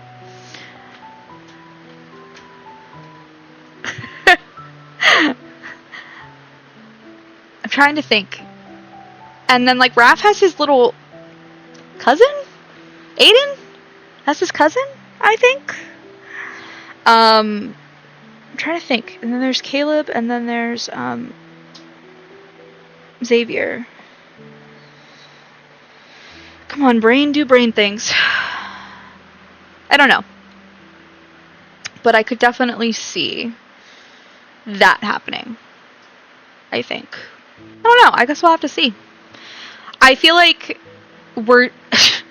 particularly with Silas's 2 cards that came out recently. Oh my god, that man is begging us to move in with him. So I feel like we could get a move-in banner. I would also love to see, and it could be a banner, it could maybe also be more like a, I don't know if you would make it like a with him, or like a date, or playtime, or whatever, but like if they raised a pet together, like I could see that. That's what I'm thinking is like the next one of those two. I will live with him. Hey, Silas is on his knees. He's begging, man. He lowers his gaze, his face highlighted by a soft glow. It's from the seashells he's holding.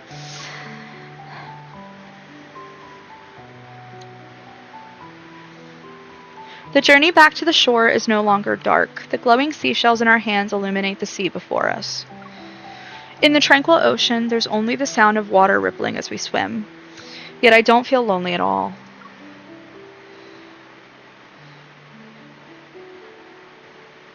Raphael, let's find time to explore the entire island before we leave. Even though everyone we've encountered here has ulterior motives? No. The people with ulterior motives have gathered in one place, so there aren't as many humans in the other areas. Yeah. We can find some places that no one visits. We'll leave gleam drops as markers that only we understand. I am so not a kid person, no children for me, thank you. Caleb and I can get a dog. Silas would totally get a dog for MC too, so I'll live with him and our dog too. Me neither, don't want kids. Me 3, hi, don't want kids. Even though I do think these guys would be good dads, I also think they would be fulfilled with their life with MC without kids. So I think an actual pregnancy kid banner would ruin the game a bit for me. Just give me a puppy. I know, and I'm trying to like, it's such a contentious thing, right? Because it's like, it doesn't appeal to me, but like I know that there are people that it does appeal to, and it's like, how do you don't please everybody, obviously. It's certainly not for me. But I don't know, sometimes I feel like, well, if you don't do it, it's kind of like when people say, you know, like if you undercook something, you can still cook it more, but if you overcook something, it's done. It's toast. It's kind of how I feel like if you don't do the pregnancy kid banner, like it's always kind of a possibility, but like if you do it, there's no undoing it and there's no going back. But like I am so afraid because Infold Competition that has the other Otome game for 4th anniversary has a kid adoption. Interesting. Okay.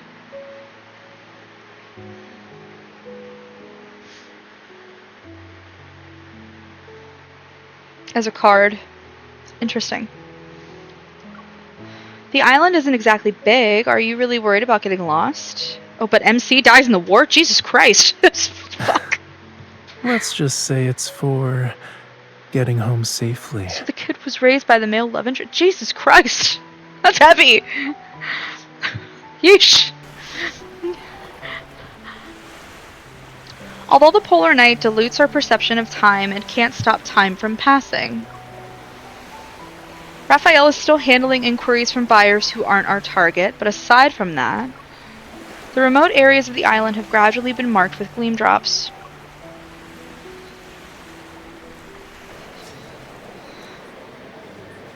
Do you have that painting? A new inquirer approaches, and I'm waiting to see what reason Raphael will use to turn him away this time. Yes.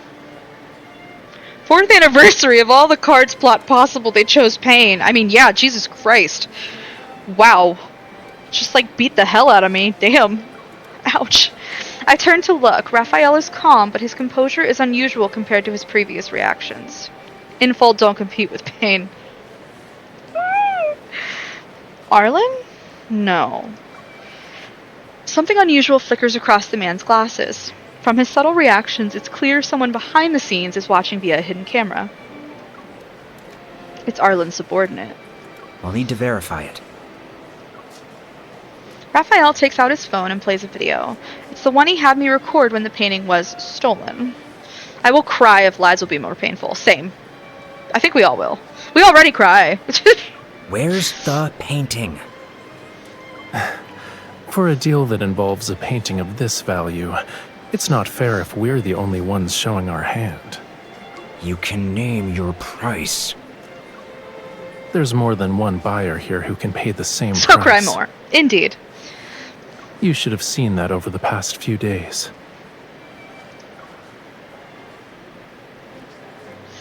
He regards the man's glasses with an enigmatic smile. It's as if he's speaking directly to whoever is watching behind the camera. I will have no more tears left to cry. This is why we hydrate, people. Wonderful. Okay. The man hesitates to speak. He's seemingly waiting for instructions from his earpiece. I need to give them a reason to lower their guard. If you don't want to reveal yourself here, then you can have my bodyguard take the painting to meet you. Raphael's gaze lands on me. I put on a calm and different expression. He has my permission to act on my behalf. You can deal with him directly. Smiling, I look at him. Don't get lost on your way back, Mr. Bodyguard. Raphael takes an almost imperceptible deep breath. I'll do whatever my boss tells me. Yeah, you will. And I already escorted you once. I won't get lost. Once? He's referring to where we recently used gleam drops. I nod at him. All right, follow me. Once the transaction is complete, I'll let you know right away, boss. That's right. I'm the boss. After Raphael leaves, I pretend to be relaxed and continue adjusting the lights on one side of the stage. Soon, I notice a pair of eyes occasionally glancing in this direction. I knew they'd still be watching. While adjusting the lights, I discreetly confirm the person. Then I call out to a backup dancer who's passing by. Do you see that gentleman in the gray coat over there? He has something good to sell. You know him? Yeah, he's looking our way. Go say hello. What he has is even more expensive than mine. The backup dancer's eyes immediately light up and they rush over to surround the man. I seize this opportunity to hit the switch and slip away once the stage goes dark. Sorry, when this part happened the first time I played this card, I was like, Jesus Christ, that's a vibe change. There are ruins, there's emotional music. I was like, what the fuck? Okay, the place where Raphael and I last scattered gleam drops is a ruin deep within the island. When I arrive, a small cluster of seashells glimmers with a faint silvery white under the dim moonlight. Raphael isn't here yet.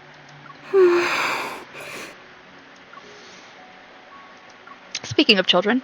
Oh, maybe this one.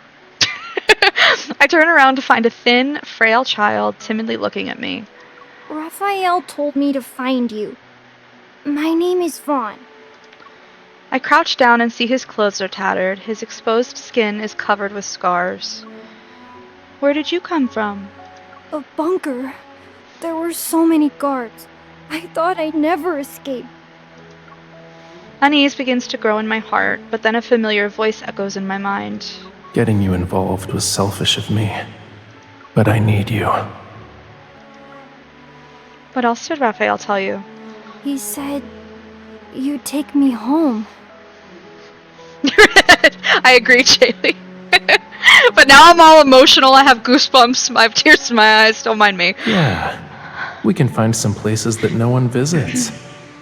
We'll leave gleam drops as markers that only we understand. Let's just say it's for getting home safely.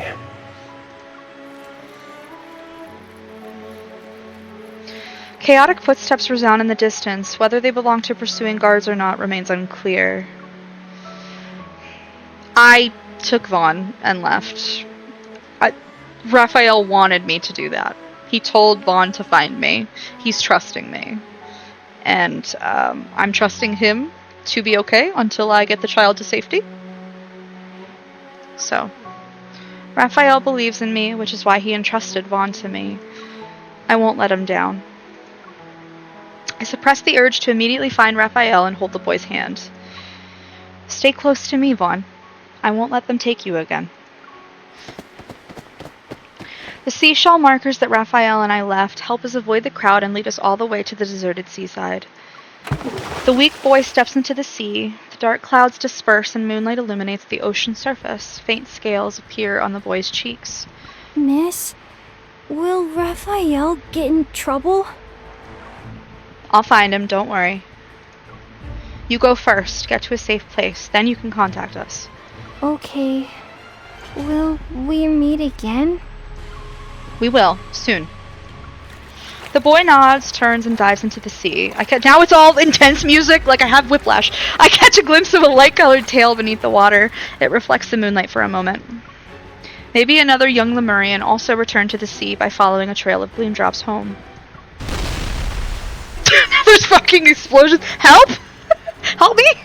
A distant, thunderous sound makes the ground tremble. The endless night is suddenly illuminated by a massive blaze out of the corner of my eye. Raphael!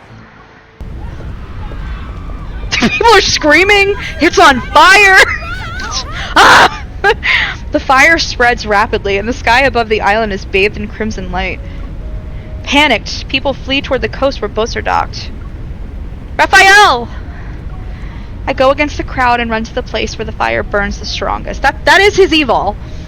So, like, someone's doing crime! I think it's Raphael. The flames are like crimson waves that devour the pitch-black sky. A familiar silhouette slowly takes shape in the sea of fire. It's like a shadow forged from flames. MC is like, I left him alone for 5 minutes.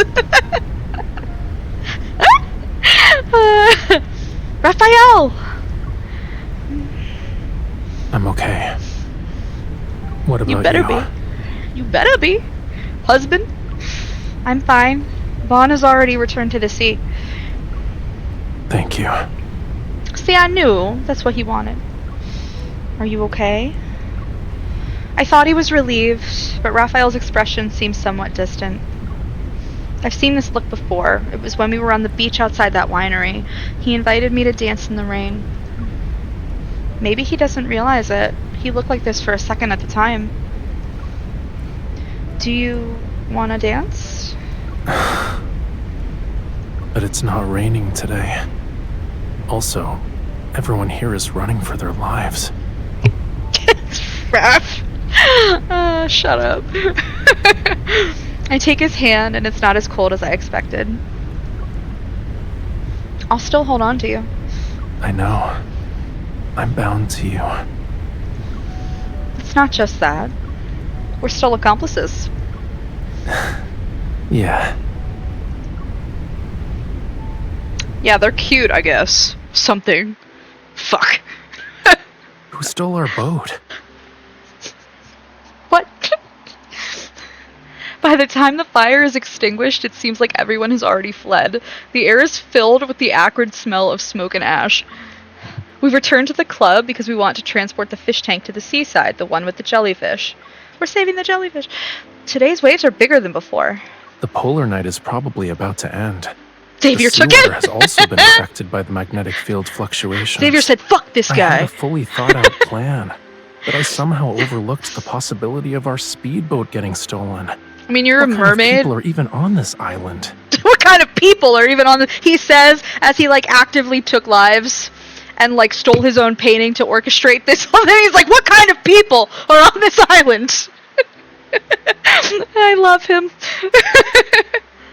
This shouldn't be a problem for a Lemurian, though. We crouch down and lower the tank into the sea. The jellyfish swims out. Raphael watches the jellyfish's glowing body gradually disappear beneath the waves. I watched Vaughn return to the sea the same way. Lemurians will take him to safety. Don't worry. I thought about the ways you could hide dangerous intentions without being detected. But I overlooked the simplest answer. You're here to save someone. A person can only do so many things. Some of my people are always looking out for Lemurians in distress. The Evolver in the club who can sense intentions, and the bunker where Vaughn was held, they provided me that information. Now I'm imagining, like, a Lemurian, like, vigilante group. That's pretty cool, actually. Vaughn would have been rescued earlier if the bunker hadn't been so heavily guarded, and you wouldn't have been dragged into this. Below the water, my fingers find his. That means I would have missed the chance to become your accomplice. Yeah. He gently strokes my wet fingers. I'm glad I didn't miss out on experiencing a polar night with you. My gleam drops are in every place that should be marked. That's another sentence. Gleam drops? Raphael places his other hand against his lips. Silvery white light glows under the ocean's surface. Schools of luminescent jellyfish, like a slowly churning galaxy, drift closer amid the call of the tide. That's a beautiful image. I love that noise. Following close behind, a massive whale rises from the sea like a new island, its figure illuminated by the jellyfish. That what we calling them now? Alright then. Sure. Why not? It's classy. Yeah, not having a boat isn't a problem. I mean, yeah, you're the king of the ocean. Shut up.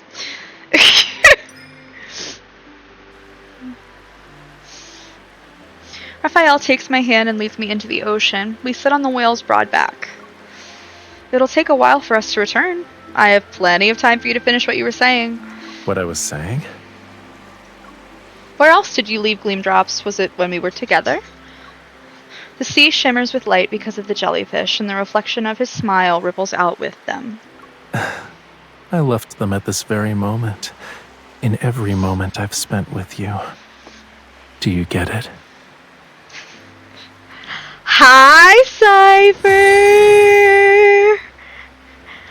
Everyone knows about you in chat because I was talking about how I have a very tech-capable friend who could help me because I've had many tech questions during this stream that I can't do myself because I'm stupid. So, your coming was prophesied. And thank you for following, although we talked about it. But thank you anyway. Do I get it? Yeah, Gleam Drops are where home is, and I'm home. Why would you do that to them? Why wouldn't I? Hush. He leans in, his breath warmer than the sea breeze. We helped her ban a bot earlier! They did! They really did! I had no idea what the hell I was doing, but they did. It took me way too long to figure out how.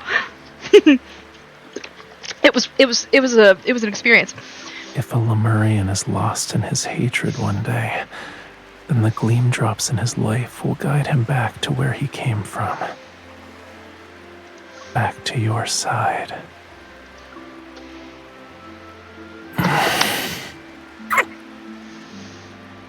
The seawater gently flows over bodies as the whale slowly dives into the sea. We're back on the path we took to get here. It's just a beautiful image of him being lost in his hatred and her being the anchor that pulls him back. It's not even so much about the romance as it is all these other human emotions. Writing. You're smarter than you think you are, but also you don't typically do stuff like this. So we lift each other up. That is such a nice way to say I'm a tech idiot. Thank you. It's true though, I am. It's fine. You're right. He's my tech guru. He built me a PC. He's helped me do like every tech thing ever, honestly.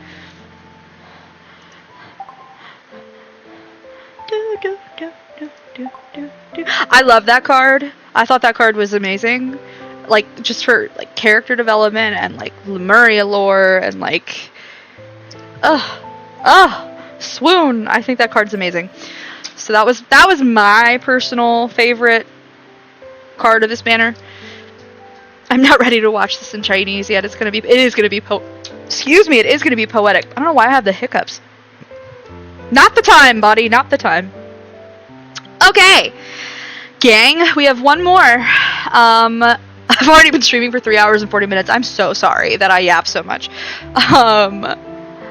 There it is. Okay, chilling crescendo. Okay, chill out, computer. When I think tech idiot, I think someone in their early 90s that somehow managed to set their iPhone's language to Korean and wire their entire retirement portfolio to a Nigerian prince. I love Zayne dance the most! Well then, we'll get in here and do it, Sakuya. We're gonna get in here and get on it. Cypher, I'm not far off of that. Let's be honest. I was so mad I didn't get his too, but I had to be smart with things and stop pulling after I got Silas, Zayne, and Caleb, plus the outfits for Silas and Caleb. Yeah, no, of course. And like, this community is so cool because people do stream and they do record and post to YouTube, and so you can still see those story things in other ways without having to spend your own money. And I give Infold a lot of shit for a lot of their business practices, but one thing I do think is really cool is that they don't rip all this stuff off YouTube when people post it. They let people put it up there. So I respect that. You know to ask for help before you reach that point, though? Alright, I'm a shush now, otherwise you'll never make progress. It's cool. I yap all the time. This is why streams take me so long, because I don't shut up. So, that's who I am. So, yes. Now I'm down to like 30 pity for the next bit. I don't even know what my pity is. I'm scared to look. Let me not look at that.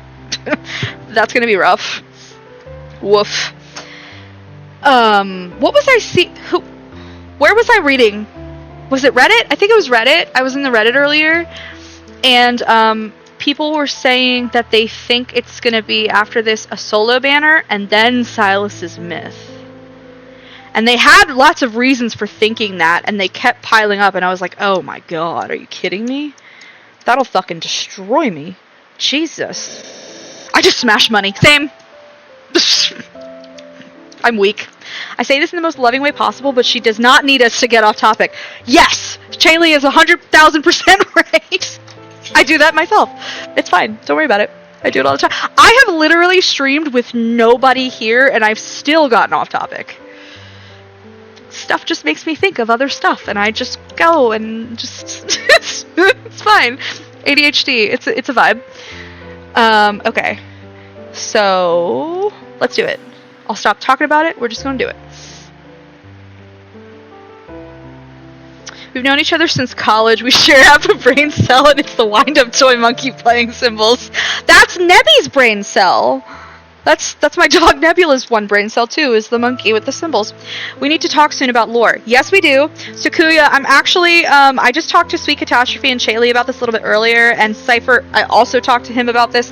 I think I'm going to, well, Cypher's going to, because I'm too stupid, I think we're going to make a Discord so that we can, I know I'm, like, my community's not that big yet, but, you know, it would be nice if we could all be able to talk about our stuff like this. So I think that's going to be made soon-ish. I will. Yeah, we can definitely chat. I know we're friends on Discord, so like we can still chat. But I just want to let you know that I think I'm also going to be making a community. I think. I wish I could smash money. Me too. I shouldn't. I do it anyway, and it's not smart. But here we are. So, all right. I'm gonna start the card because if I don't, we never will. Because I'll talk forever. That doesn't mean we can't keep chatting. You know me. I love to yap. But I'm just gonna get it rolling. Smashing money. I can start working on it right now. To be honest, I literally have nothing to do. Are you sure? Not back yet? I'm not trying. You just got off work. Like you can relax and chill. I'm not trying to.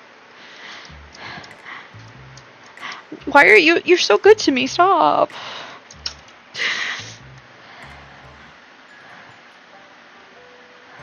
To work with you, Cypher. Dance, monkey, dance! I'm just kidding. I'm joking. You know I'm joking. I'm terribly sorry, but the polar night has affected our water tank maintenance schedule. The water supply won't be restored anytime soon. I'm in charge now. I say he works. Alright, Sweet Catastrophe's the boss here. I answer to them. Psh. I will send you a vid of my cosplayer friend who did RAF 1. That's awesome. I would love to see that. And are they the one who they did the dance? If you need water, I can get you some more jugs. Oh, forget it. Never mind. I never expected things to be like this. I thought staying at a van life campground would be a special experience. He looks damn good in that outfit. I spit out the toothpaste and glance apologetically at Zayne, who's brushing his teeth. I was the one who suggested this in the first place. It is a special experience, no? It made us acutely aware of how important water is. He's so funny. I love his dry humor. People sleep on how, well, not, Zayne lovers know Zayne's funny, but everybody else, I'm like, they sleep on how funny Zayne is. I'm like, Zayne is hilarious, actually. Pay attention. I'll just set up basic stuff with placeholder names for now, and then we'll figure the rest out when you're not trying to perform. Okay, that sounds good, as long as it's not too much trouble. I feel bad. But also, Cypher, if any of the characters were autistic, it would be him. I'm just saying. As a fellow ND, I see one of my own. Zayne responds with his toothbrush still in his mouth, his words as unclear as mine. She, her pronouns are good for me since I don't think I ever clarified that. Thank you! Yeah, I just wanted to make sure I was respecting pronouns. I hadn't ever talked to you about your pronouns, so now I know she, her pronouns. She and her pronouns are also good for me too. So yeah, I'll make sure when we have the Discord, I'm going to put that on there too. I was just here to talk mess. Oh, now I have to pay attention! You don't have to pay attention. It was just like on the off chance, like if you happen to want to pay attention, this is the character that, you know, like this is the one who I identify with. You don't have to pay attention, not at all. That's silly. That was very funny about the water, but I do have to say, I think Silas wins with the toothbrush thing just because the VA went all in on the sound of the toothbrush in the mouth. He was like, what? It's like Zayne didn't actually have the noise of don't mind me. More people need to appreciate Zayne. Absolutely. Zayne's fucking hilarious. He's a gem. I love him. Oh, I pressed the wrong button. Story of my life. Due to the magnetic field in the deep space tunnel, Lincoln City and its surrounding areas officially experienced a polar night 3 days ago. Having driven away from Lincoln, we've arrived at a van life campground. It's where we'll be staying tonight. I listened to that multiple times because I cracked up over it. That moment was the cutest thing ever. I loved that little domestic moment with Silas. Excuse me, in his passionate appraiser card. The toothbrush! I was like, oh my god, shut up. Yeah, there are pronoun things you can use in some Discords, and those are always super helpful. Yeah, I think I hadn't actually looked, but I just sort of assumed this is why I can't do things. I do things backwards. I do it in the wrong order, and I live for domestic moments with Silas. I know, because his life has been so not domestic. It has been so traumatic and violent and awful that, like, he deserves domestic moments. He deserves, like, normalcy and safety. And, well, they all do. Of course they all do. But yeah. You know, like, Xavier grew up a prince. And it was a hard life, because what the fuck? Philos was... But, like, okay, he, like, you know, lived in a mansion. Silas had an abyss.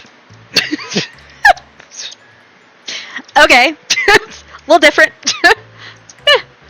Not that I'm saying that Xavier's wasn't a prison of its own, because it was. Just saying that domesticity is definitely something that, like, yes, it helps cure my depression too. Anyway, that's all my ending. I should get another jug of water while I'm at it, just in case we need it tonight. I love this outfit on him, by the way. It's so funny because, like, I think Silas has such a wicked sense of style, but I also think Zayne does in an understated way. What's my favorite color? Blue. Kind of also black. Kind of also red. But, like, blue. I just realized my friend did the Caleb dance too. Oh, was that the one who was cosplaying as Raph? I love the emotes. Yeah, I have to see about, like, I guess maybe coming up with emotes in here too. There's so much Twitch stuff that I, like, don't know what to do. I have to figure it all out. Although several days of travel have left us somewhat weary, they've also brought us more genuine, novel experiences. I can appreciate that. Watching Zayne walk toward the water station, I can't help but recall the entire process of how I was tricked into coming here.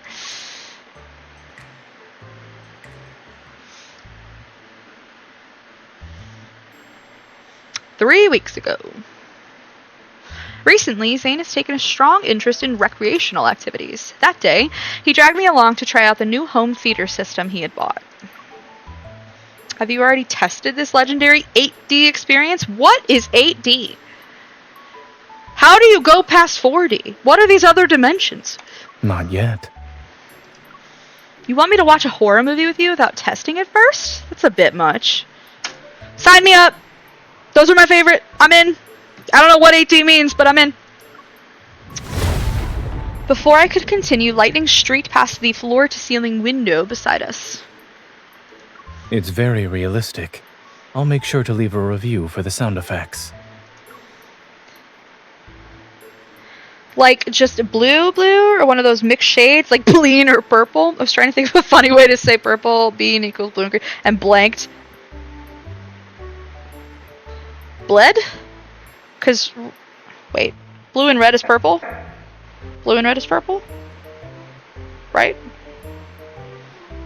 Oh my god, my brain can't do this today. I told you, sorry, Cypher. I just said Cypher. I've never called you Cypher short out loud. I've only done that in my head. That was weird. But anyway. Wow, I've mentioned to you, like, I'm coming down with something. My head is killing me. My throat's been killing me all day. My brain is, like, moving like molasses in January. It's, like, not even... Thoughts are really hard right now. Yeah, I almost said bled, but I felt like it wasn't silly enough, like, bleen. My wife calls me Sai, that's fine. Okay, good. Relu could be purple. Yeah, Relu. Following the protagonist, we entered a... Oh, wait, you were asking me about what blue. I love lots of blue. I don't know what my favorite blue is. Hold on. My brain is on its way to Silent Hill. Yo, you have no idea. Truly. Okay, but following the protagonist, we entered a bedroom. An alarm clock suddenly rang behind us, breaking the silence. But the character on screen showed no reaction to the eerie sound. Zayne, did you hear that? Please tell me I'm not the only one.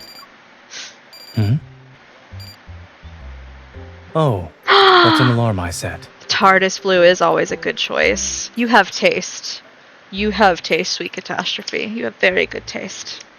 That is obviously. I was gonna say, like, I tend to gravitate towards, like, a darker blue. But, like, I do also like lighter blues a lot, too. But it depends on the lighter blue. I'm leaving it to you, Cypher. I trust you. I will be happy with anything. Oh, that's an alarm I said. Thank you, thank you. No, thank you.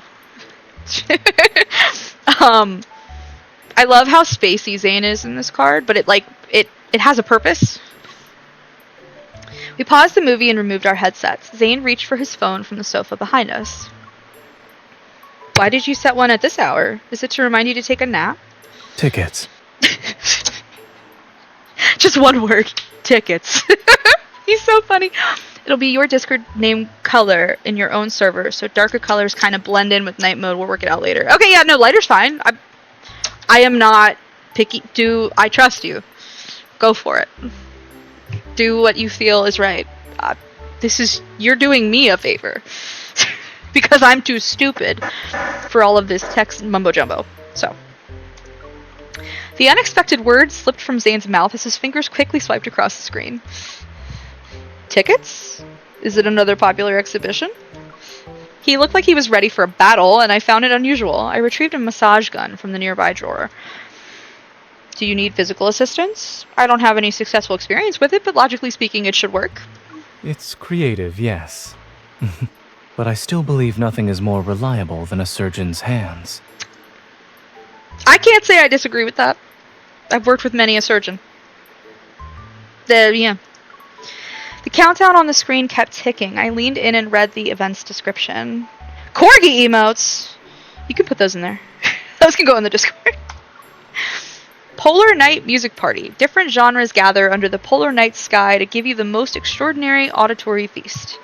He can give me a massage any day. Can you imagine? Oh, that would be like removing even the sexy part. Like, he does have a surgeon's hands. That would be amazing. He would have the strongest hands, like, ever. I nudged Zayne's arm with my elbow. No wonder you're so enthusiastic. Looks like our secret rock and roll boy is about to show his true colors. Of course. I'm serious and proper at first glance, but I'm into metal and electronic music in private. Okay, I have seen the internet latch onto the idea that Zayne is a metalhead. And I'm not going to say that he's not, but this line came off as very sarcastic to me. Like, more of his dry humor.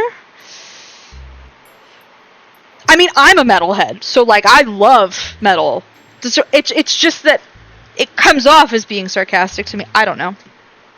But the internet seems to think that he's a metalhead now, so we can roll with that. I'm good with it. Cold dad joke, right? Like, that's, right? Like, it came off as very, like, that, more of that dry humor. And you know he knows what spots to massage for the best relief. That is even more true. It's nice when you know anatomy. Hey. Yeah, I absolutely saw it as a joke. Yeah, me too. But again, like, I am legitimately a metalhead, and I love electronic music. I used to rave a bunch. So, like, those are both my thing. If you're trying to sell him as an autistic dweeb like us, liking metal and also beep boop bop adds to it. Okay, but, like, also the dry humor. Like, the super, like, flat affect, but, like, biting wit. To me, he's very... Anyway. Don't mind me. Heh, cold Zayne. Rim shot.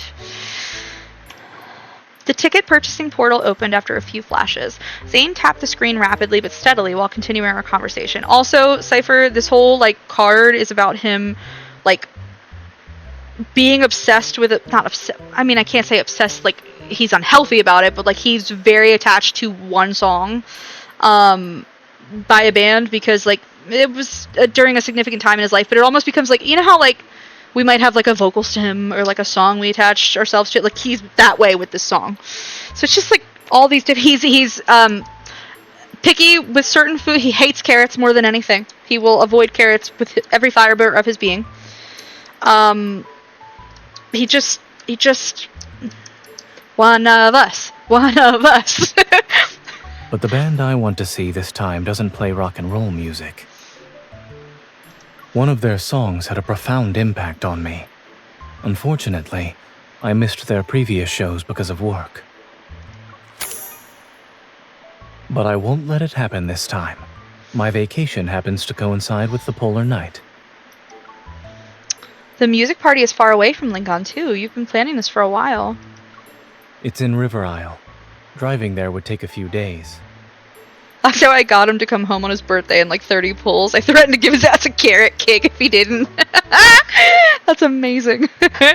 There's another streamer, Shikari Tenny, and she's hilarious, so if you don't follow her, you should. But she was trying to pull for Zayne too, and I guess he's the one who always gives her the most trouble, and so she was joking, like, what did she say? If I act like he's bad at sex, then he comes home. And it was really funny because she said that, and like literally 10 pulls later is when she got him, and it was like the last card she needed for this banner. It was very funny. River Isle, driving there would take a few days. River Isle, I think, was where MC went in her passionate appraisal card with Silas when she was gone for like a month. I think that's where she was. Traffic conditions during the polar night are bound to be complicated. You should give yourself a few more days so you don't get stuck on the road. Of course. He opened the ticket information page and turned the screen toward me. However, it won't just be me. As far as I'm aware, Anhausen class and Psychic class evolvers are easily affected by this polar night, so you happen to be on leave. Every card we've done, guys, they've mentioned the Psychic class evolvers. I'm just saying. It's like they wanted everybody to know, no matter what the card they pulled. Right? Zayne returning with the water pulls me from my memories. The evening activities at the campground are winding down. It's still a little chilly out here. Should we head back to the van? That is suspicious. Very suspicious. Sorry. Taking Zayne's outstretched hand, we climb into this somewhat cramped but cozy little vehicle. Infold be plotting. They do. I joke that Silas is always playing 4D chess, which he is, but so is Infold. Mark my words. Mark my words.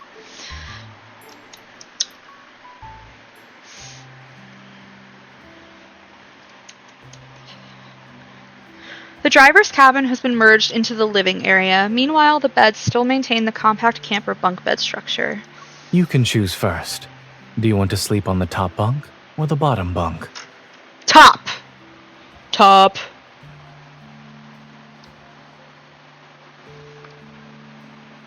Sorry, I was hanging up. Wait, there should be an invite in your Discord DMs just so I can kind of play around with your name against the background. Don't stress over it though. Okay, give me 1 second. Sorry, chat. I am just gonna take a second. I want to do that because I'll forget otherwise. Oh no, Duolingo's very mad at me because I haven't done my stuff. I have 3 hours. Chill, Duo. We're good. Wait, that's not what I need. You need Discord. Oh my God, the ADHD. Jesus. Forgive me. Okay.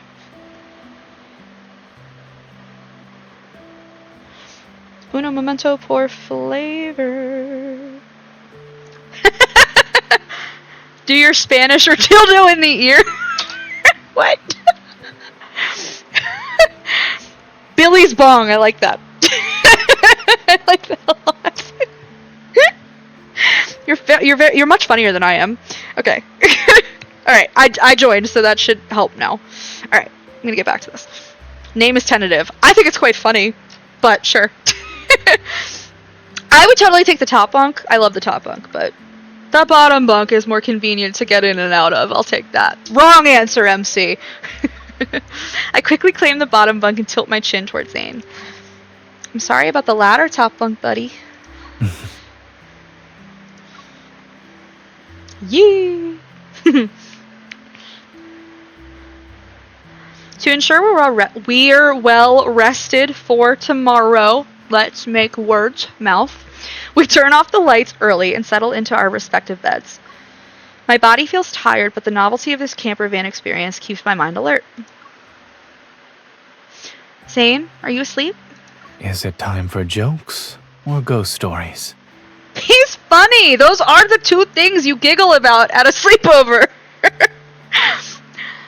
You know the routine, huh? You must have been the host of nighttime activities when you lived in the dorms, right? When I was in college, my roommates were already asleep by the time I came back. Hi, hello, how are you? It's good to see you. Hello, welcome in. We did Xavier and Raph's cards earlier, and we're finishing. Well, I say we're finishing. We're not that far, but we're doing Zayne's right now. I started a little bit after Tanny's stream, but I wanted to obviously start later, but I am coming down with something. My throat is killing me today, so I don't want to be awake too late. So here we are. I just whispered you here with my Discord username so you can friend me later. Awesome. That's awesome, Sweet Catastrophe. Thank you. And I am okay, Halal. I have a very sore throat, and I hope that doesn't mean I'm going... I have a feeling it does, because my head also hurts, so...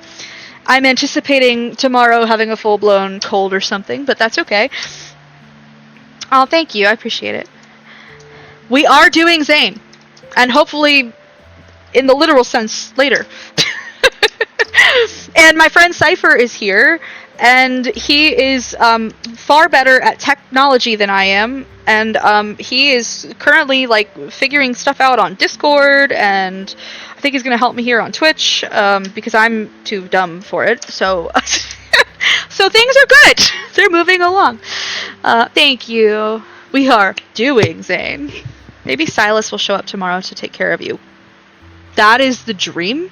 That is literally the dream. That is, I would sell my left kidney for that. Nobody wants my left kidney. Nobody wants my organs. They're not good organs. My parents told me I could be anything I wanted, so I became a problem. Oh, are we not supposed to be that? That's my default state of being. And thank you, Hila. I appreciate that. Yeah, I'm off this weekend, so my plan is to just kind of be a vegetable and rest, and hopefully it's not too... I got my flu vaccine and my COVID vaccine like 3 weeks ago-ish, maybe closer to 4. So I'm hoping that like if it's one of those, that like it won't be as bad, but also my immune system is crap and I don't respond that well to vaccines. So I need a Silas and Zayne IRL. Same. Very same. Big same. Yeah. Love and depression. Make sure you're not a carrot or you'll scare Zayne away. I hear Zayne turn over in the top bunk and his voice becomes noticeably clearer.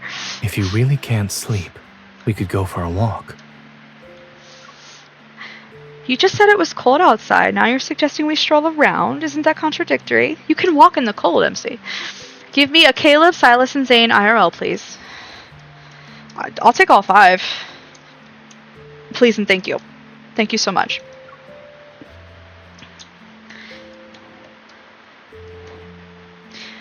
Zayne's hand dangles down from the edge of the top bunk. It sways back and forth like a cat's tail. Excuse me.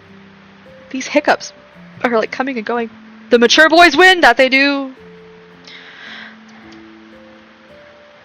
We were listening to Secret Times and Zayne got me brick. Which Secret Time? I will bonk him. In the good way. I didn't anticipate this sleeping arrangement when I offered you the choice, so I wouldn't mind doing it over. The COVID vaccine updates every year are supposed to just lessen the symptoms rather than actually prevent it, but that's how it goes. Flu is more health department tries to predict whichever strain will be prominent that season, and hopefully they get it right. Yeah, I know that they don't really prevent it at all. I mean, they just lessen symptoms, really. But the shitty part is that since my immune system is crap, it doesn't... Theoretically, I guess, it doesn't, like... Source am drug dealer.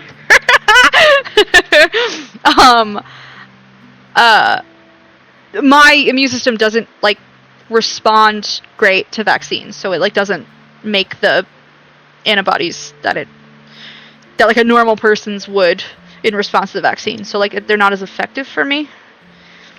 So when I get sick, I still get pretty sick. That's why herd immunity is a thing. Thank you, America, for not doing that at all.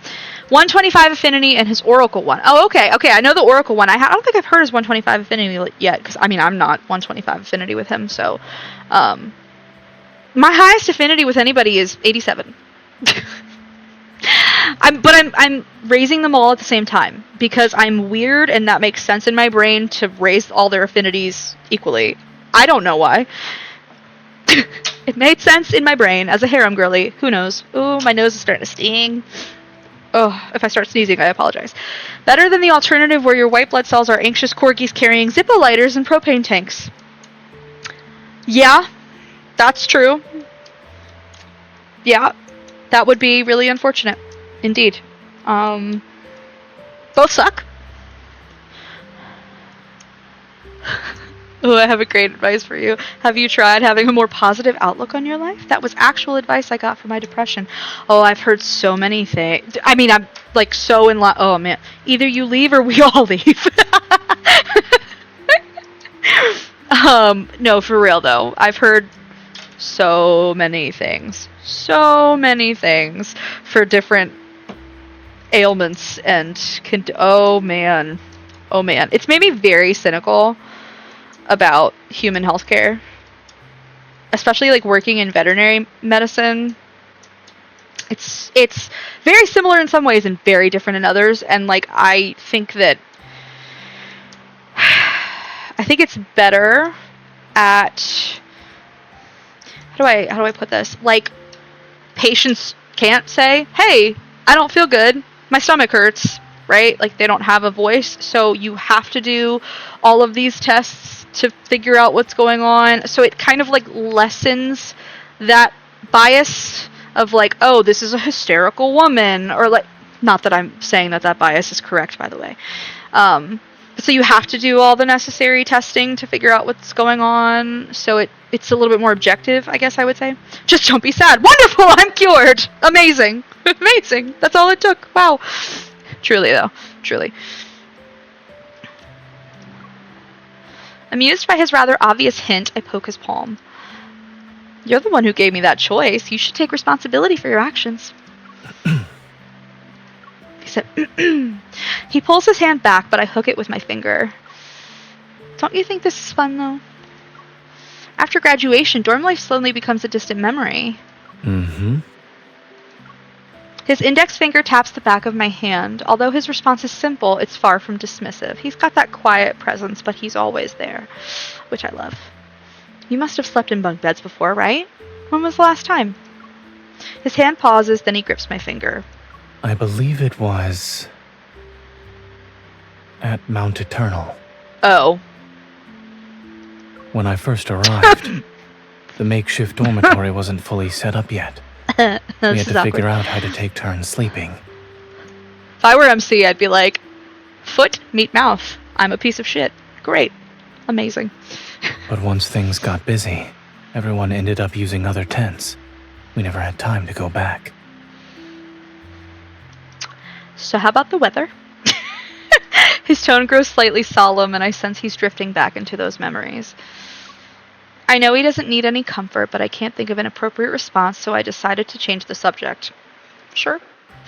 By the way, I haven't heard that band's songs yet.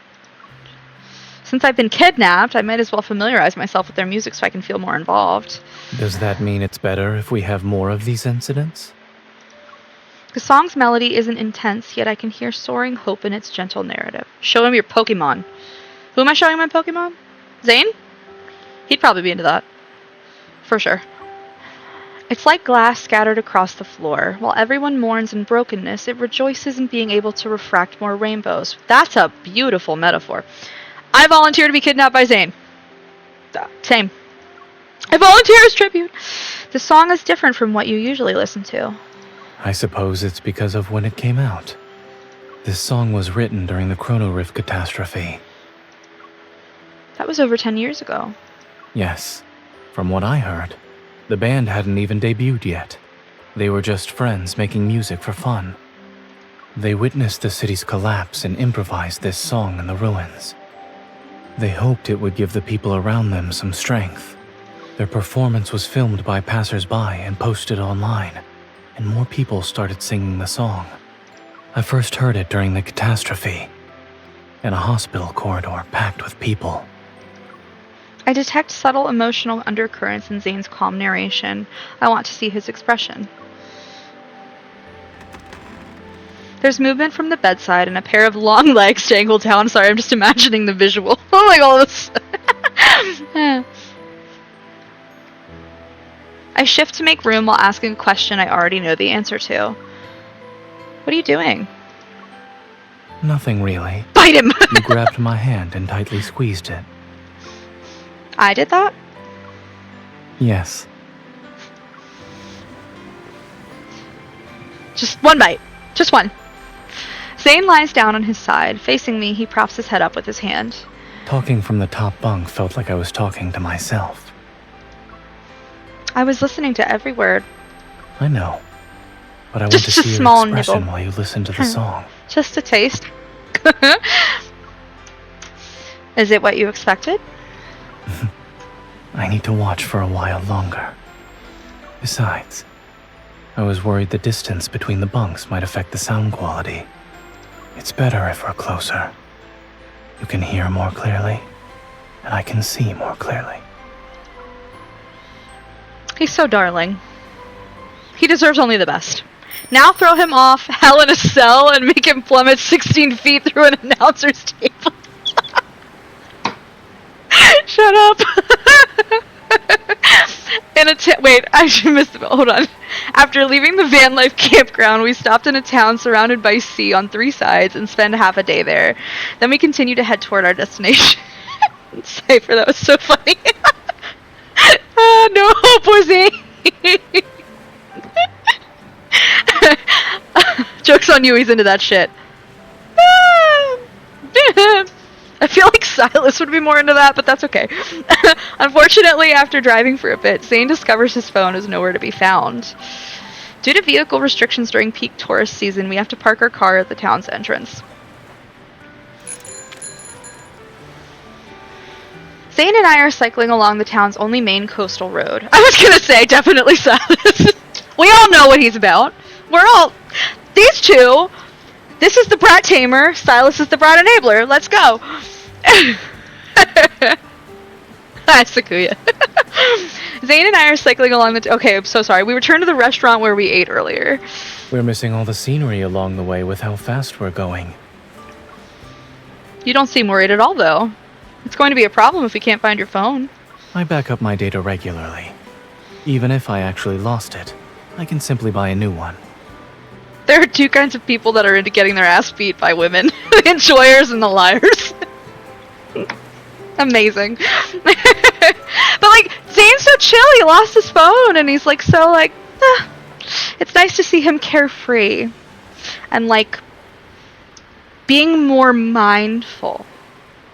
Like mindfulness and like being in the moment and not so. Silas would absolutely be into getting his ass beat by MC. Oh my god, he would be so bricked. That man would be so happy. You're definitely taking this in stride. He'd be turned on and so proud. Both of those statements are true. My heart is somewhat at ease upon seeing Zayne's reaction. I gradually slow down. After making a sharp turn, the road is closer to the coastline. Look, there's bioluminescence in the water.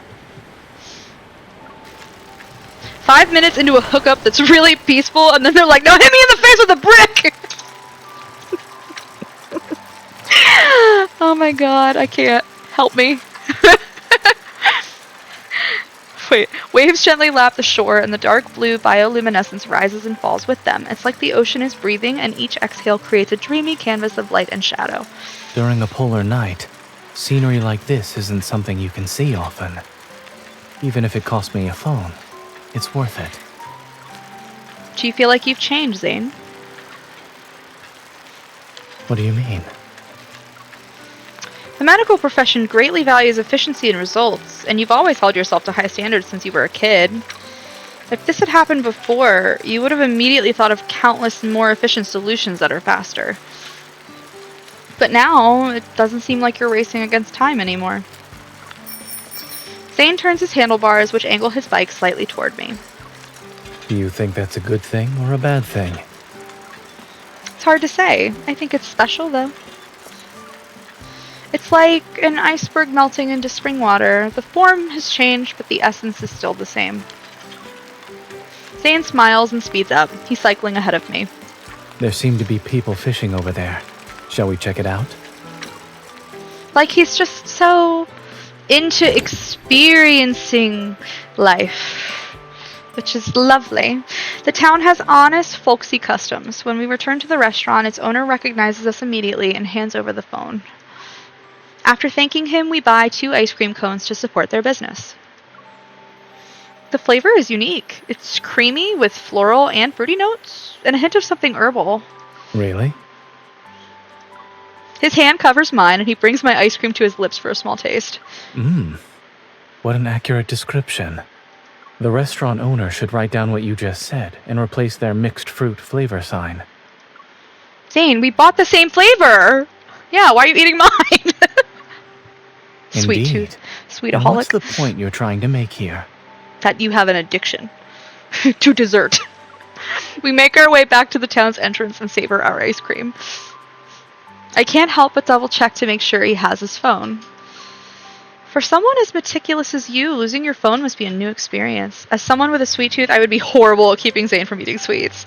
I have like no sweet tooth, weirdly enough, because my dad has like a sweet tooth like Zayne. So like, I don't know how I happened. But yeah, I'm here, and I would never steal his sweets. So, in that regard, that would be good for him. But in the other regard, it's not like he could be like, I'm just gonna pick up a bunch of cookies on the way home and like have an excuse to feed me. Like, I'm not gonna eat them. They're all for you. Like, he just wants to eat the same ice cream as you. The ice cream you ate is more sweeter. I'd steal a bite of all his sweets. Metaphorically and literally. Dame ice cream is one hell of a Freudian slip that backsides into flirty. I usually prefer salt savory. I do too. I'm the same way. Also, I love spicy. I'm obsessed with spicy. Spicy's like my favorite thing. It's super weird. I don't like sweets. I just don't really ever crave them. I'll eat vanilla ice cream. That's it. But one thing I do crave that's sweet is French toast with a shit ton of syrup. Why that's the one sweet thing I love? Couldn't tell you. Don't know. In Chinese, we call it an indirect kiss. That makes sense. Sure. Sharing food. That's cute. Did I ever tell you about that Australian hot sauce I like so much? I think you did. I don't remember its name, though, but I remember you telling me about, like, one that was not here in America that you had to, like, get from overseas. Even robots lose data. It's called shit the bed. Be able to lose a phone. That's fitting, yeah. Meeting my somewhat puzzled gaze, Zayne guides me to the side area that's away from the road. The last time I lost my phone was when I was in college. I left it at the barbecue stand we visited. Were you so full and dazed from all that barbecue? Or were you rushing back to the lab to continue working? Neither. The experimental results that day were too successful. For others, it might have been a day worth celebrating. Why do we keep bringing this man back to the worst memories of his life? But for Jesus. me, it was no different from a nightmare. Poor Zayne. Jesus. Zayne bites into the waffle cone, and the crisp crunch seems to pull him back into reality. It was when he developed tech for the rebirth cocoon. Oh, he likes barbecue sauce, bro? I love hot sauce names. They're usually so funny. It's true, they are. They're always usually really clever. I never imagined that something as simple as losing a phone would be connected to one of the darkest days in Zayne's life. Looking at that calm gaze, I catch a glimpse of the lost, devastated young man from several years ago. His enviable talent became a dagger that was pointed at himself, and he could only pierce through the darkness alone to reach the light. Did you get your phone back? Yes. Come to think of it, I was listening to that song back then, too. I was wearing headphones and listening to the song while I ate. I live in the My mind was South. elsewhere, however. You go to a hardware store and buy hot I sauce. didn't realize my phone Retro had long crap. since been disconnected, which meant there was no music. Sorry. I'm in my brain making connections between Zayne's love of music and Silas's, and how they both kind of find their humanity through it, which is very interesting. Excuse me. Just something I'm sort of noticing. I see so many parallels in this game. I bet the barbecue stand owner was just like the restaurant owner today. He waited for you to come back. Correct. He even played that song as background music for his stand because he liked it. It sounds like this is your theme song for getting phones back. I'd say it's even more than that. It's my lucky song for making important life decisions. He wipes the waffle cone crumbs from the corner of my mouth. When I went back to the barbecue stand and heard that song again, I found myself believing in my choices. I didn't have a logical reason. Which is so unique for Zayne, and I love it. I love that he's learning to exist outside of logic and more in intuition and feeling. Was it one of those rare times when you made a choice based on your emotions? I used to think emotions could interfere with making the correct decisions and leave you vulnerable. But I realized that not everything in life needs to be rational and certain. Bingo! A sea breeze tousles our hair. There must be moments of irrational judgment in people who can be your weakness. That's what makes you truly alive. So wise.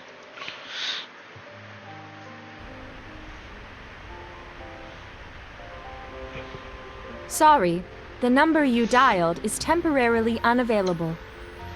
The voicemail message plays for the 4th time. Zayne hangs up by pressing the red button on the van's display. If we can't reach them, then so be it. We have plenty of time.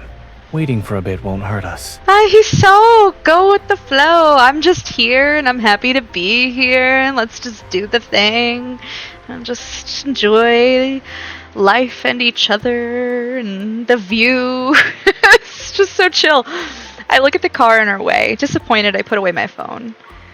We're only half a day away from our destination, but our van was blocked during the short period when we were using the restroom.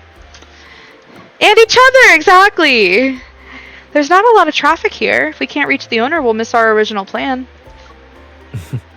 Assuming that happens, my moral code will allow me to use my evil. His moral code, that's adorable. I can create an ice slope under the wheels to make the car slide away on its own, for instance.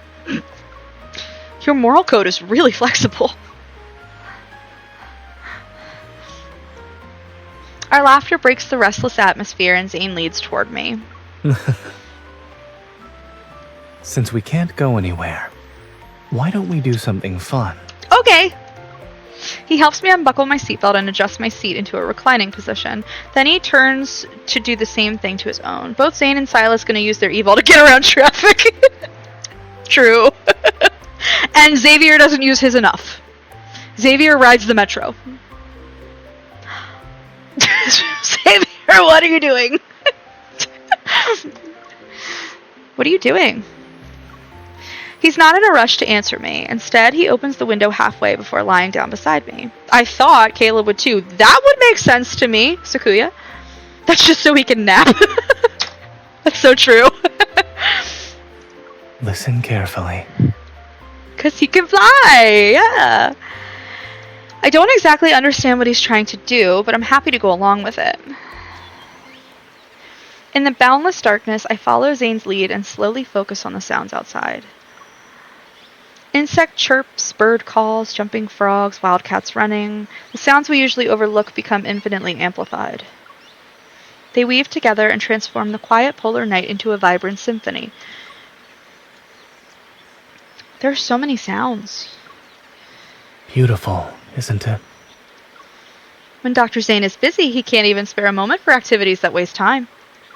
When Zayne is on vacation, he needs to race against the clock to waste the time he didn't get to use up normally.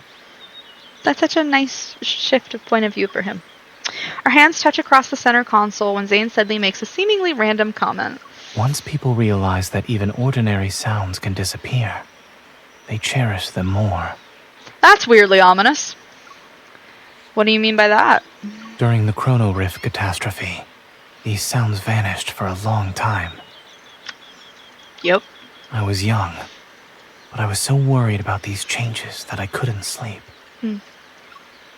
To think our darling little boy Zayne was already an adult worrying about the whole world. If I'm not mistaken, you were probably listening to that important song during those sleepless nights. Open Instagram and first thing I see is a cosplayer dressed as Zayne doing a thirst trap reel. Good job, algorithm. Clutch. Clutch, algorithm. Your intuition is getting better. However, the song wasn't the only thing that let me sleep back then. He tightens his grip on my hand. The person sleeping somewhere nearby in the hospital was someone who could give me peace of mind. It's MC.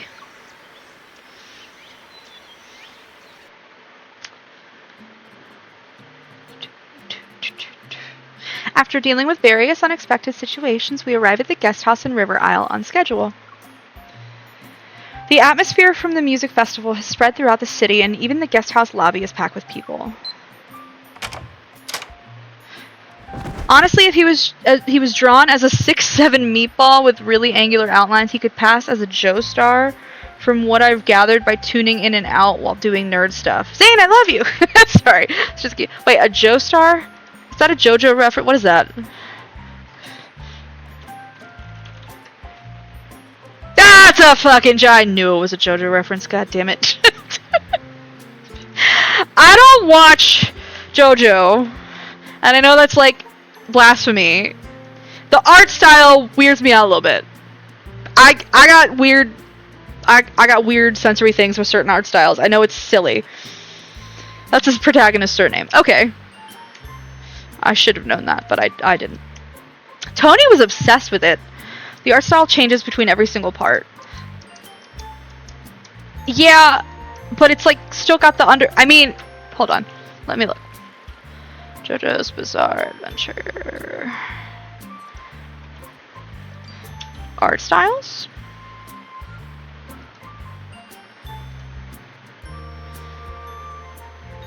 Yeah, like they still have the weird. Sorry, I'm looking at like each like poster of like 1, 2, 3, like each manga issue or whatever, and like they still weirdly emphasize odd aspects of human traits that like make me feel Uncanny Valley-ish. The characters stop being built like angry refrigerators after part 3. That's too funny. We're finally here! Tomorrow will be a day with no driving. Meow. Hello, cat. A cat's meow makes me jump up from the bed. There's a cat? You just noticed?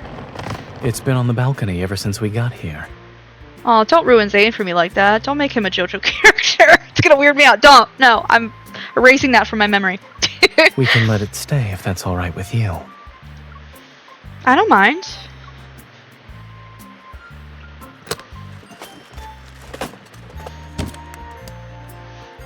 We divvy up the labor for unpacking while the cat crouches on the balcony. It watches us.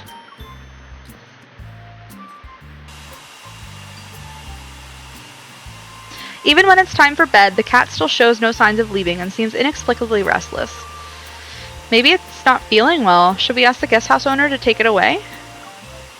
Zayne stands beside me by the sink. He's helping me blow dry my hair. I couldn't hear you.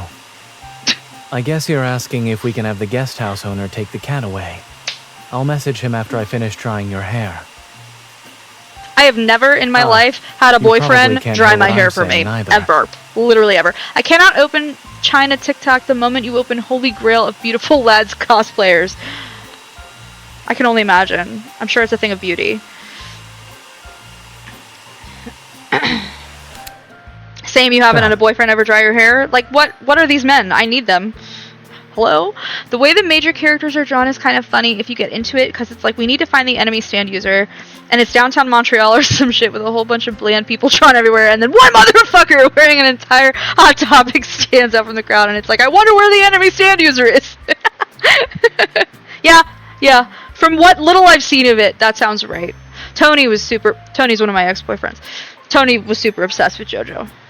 They even named, his family got a cat. It's a grown cat now. It was a kitten, God, like 6 years ago. Anyway, Jojo. Jojo was the cat. So. Oop. Clicked the wrong button. Of course I did. I always do. I said... Zayne and I immediately rush to the balcony when we hear those cries. We find the cat lying on its side with 2 newborns. Oh, good! You would be able to tell that cat was pregnant. I like to send my friends screenshots slash clips of the game when the men are doing stuff like that and say nothing but bare minimum! Right? It gave birth? There's a first aid kit in the room. It should help. I will also need you to assist me.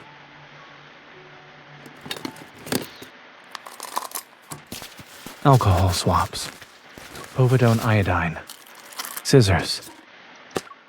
Despite the initial chaos, Zayne's methodical guidance allows him to assist in completing a very special surgery. We're going to ignore my veterinary medical background, and I'm going to pretend this is not horrendously wrong. I mean, if you're assisting just with natural birth, sure. Absolutely. But you're not doing surgery on this cat with tools out of a first aid kit. There's just no way on God's green earth. That's not happening. He is now a vet. If he ain't acting like Gomez Adams, throw him in the dumpster, sis. You know what's up. You know what's up. I link to cosplayers dressing as lads men for their partners, and again, say nothing but bare minimum. Quite literally. Oh, wait, I didn't read that. I'm so sorry.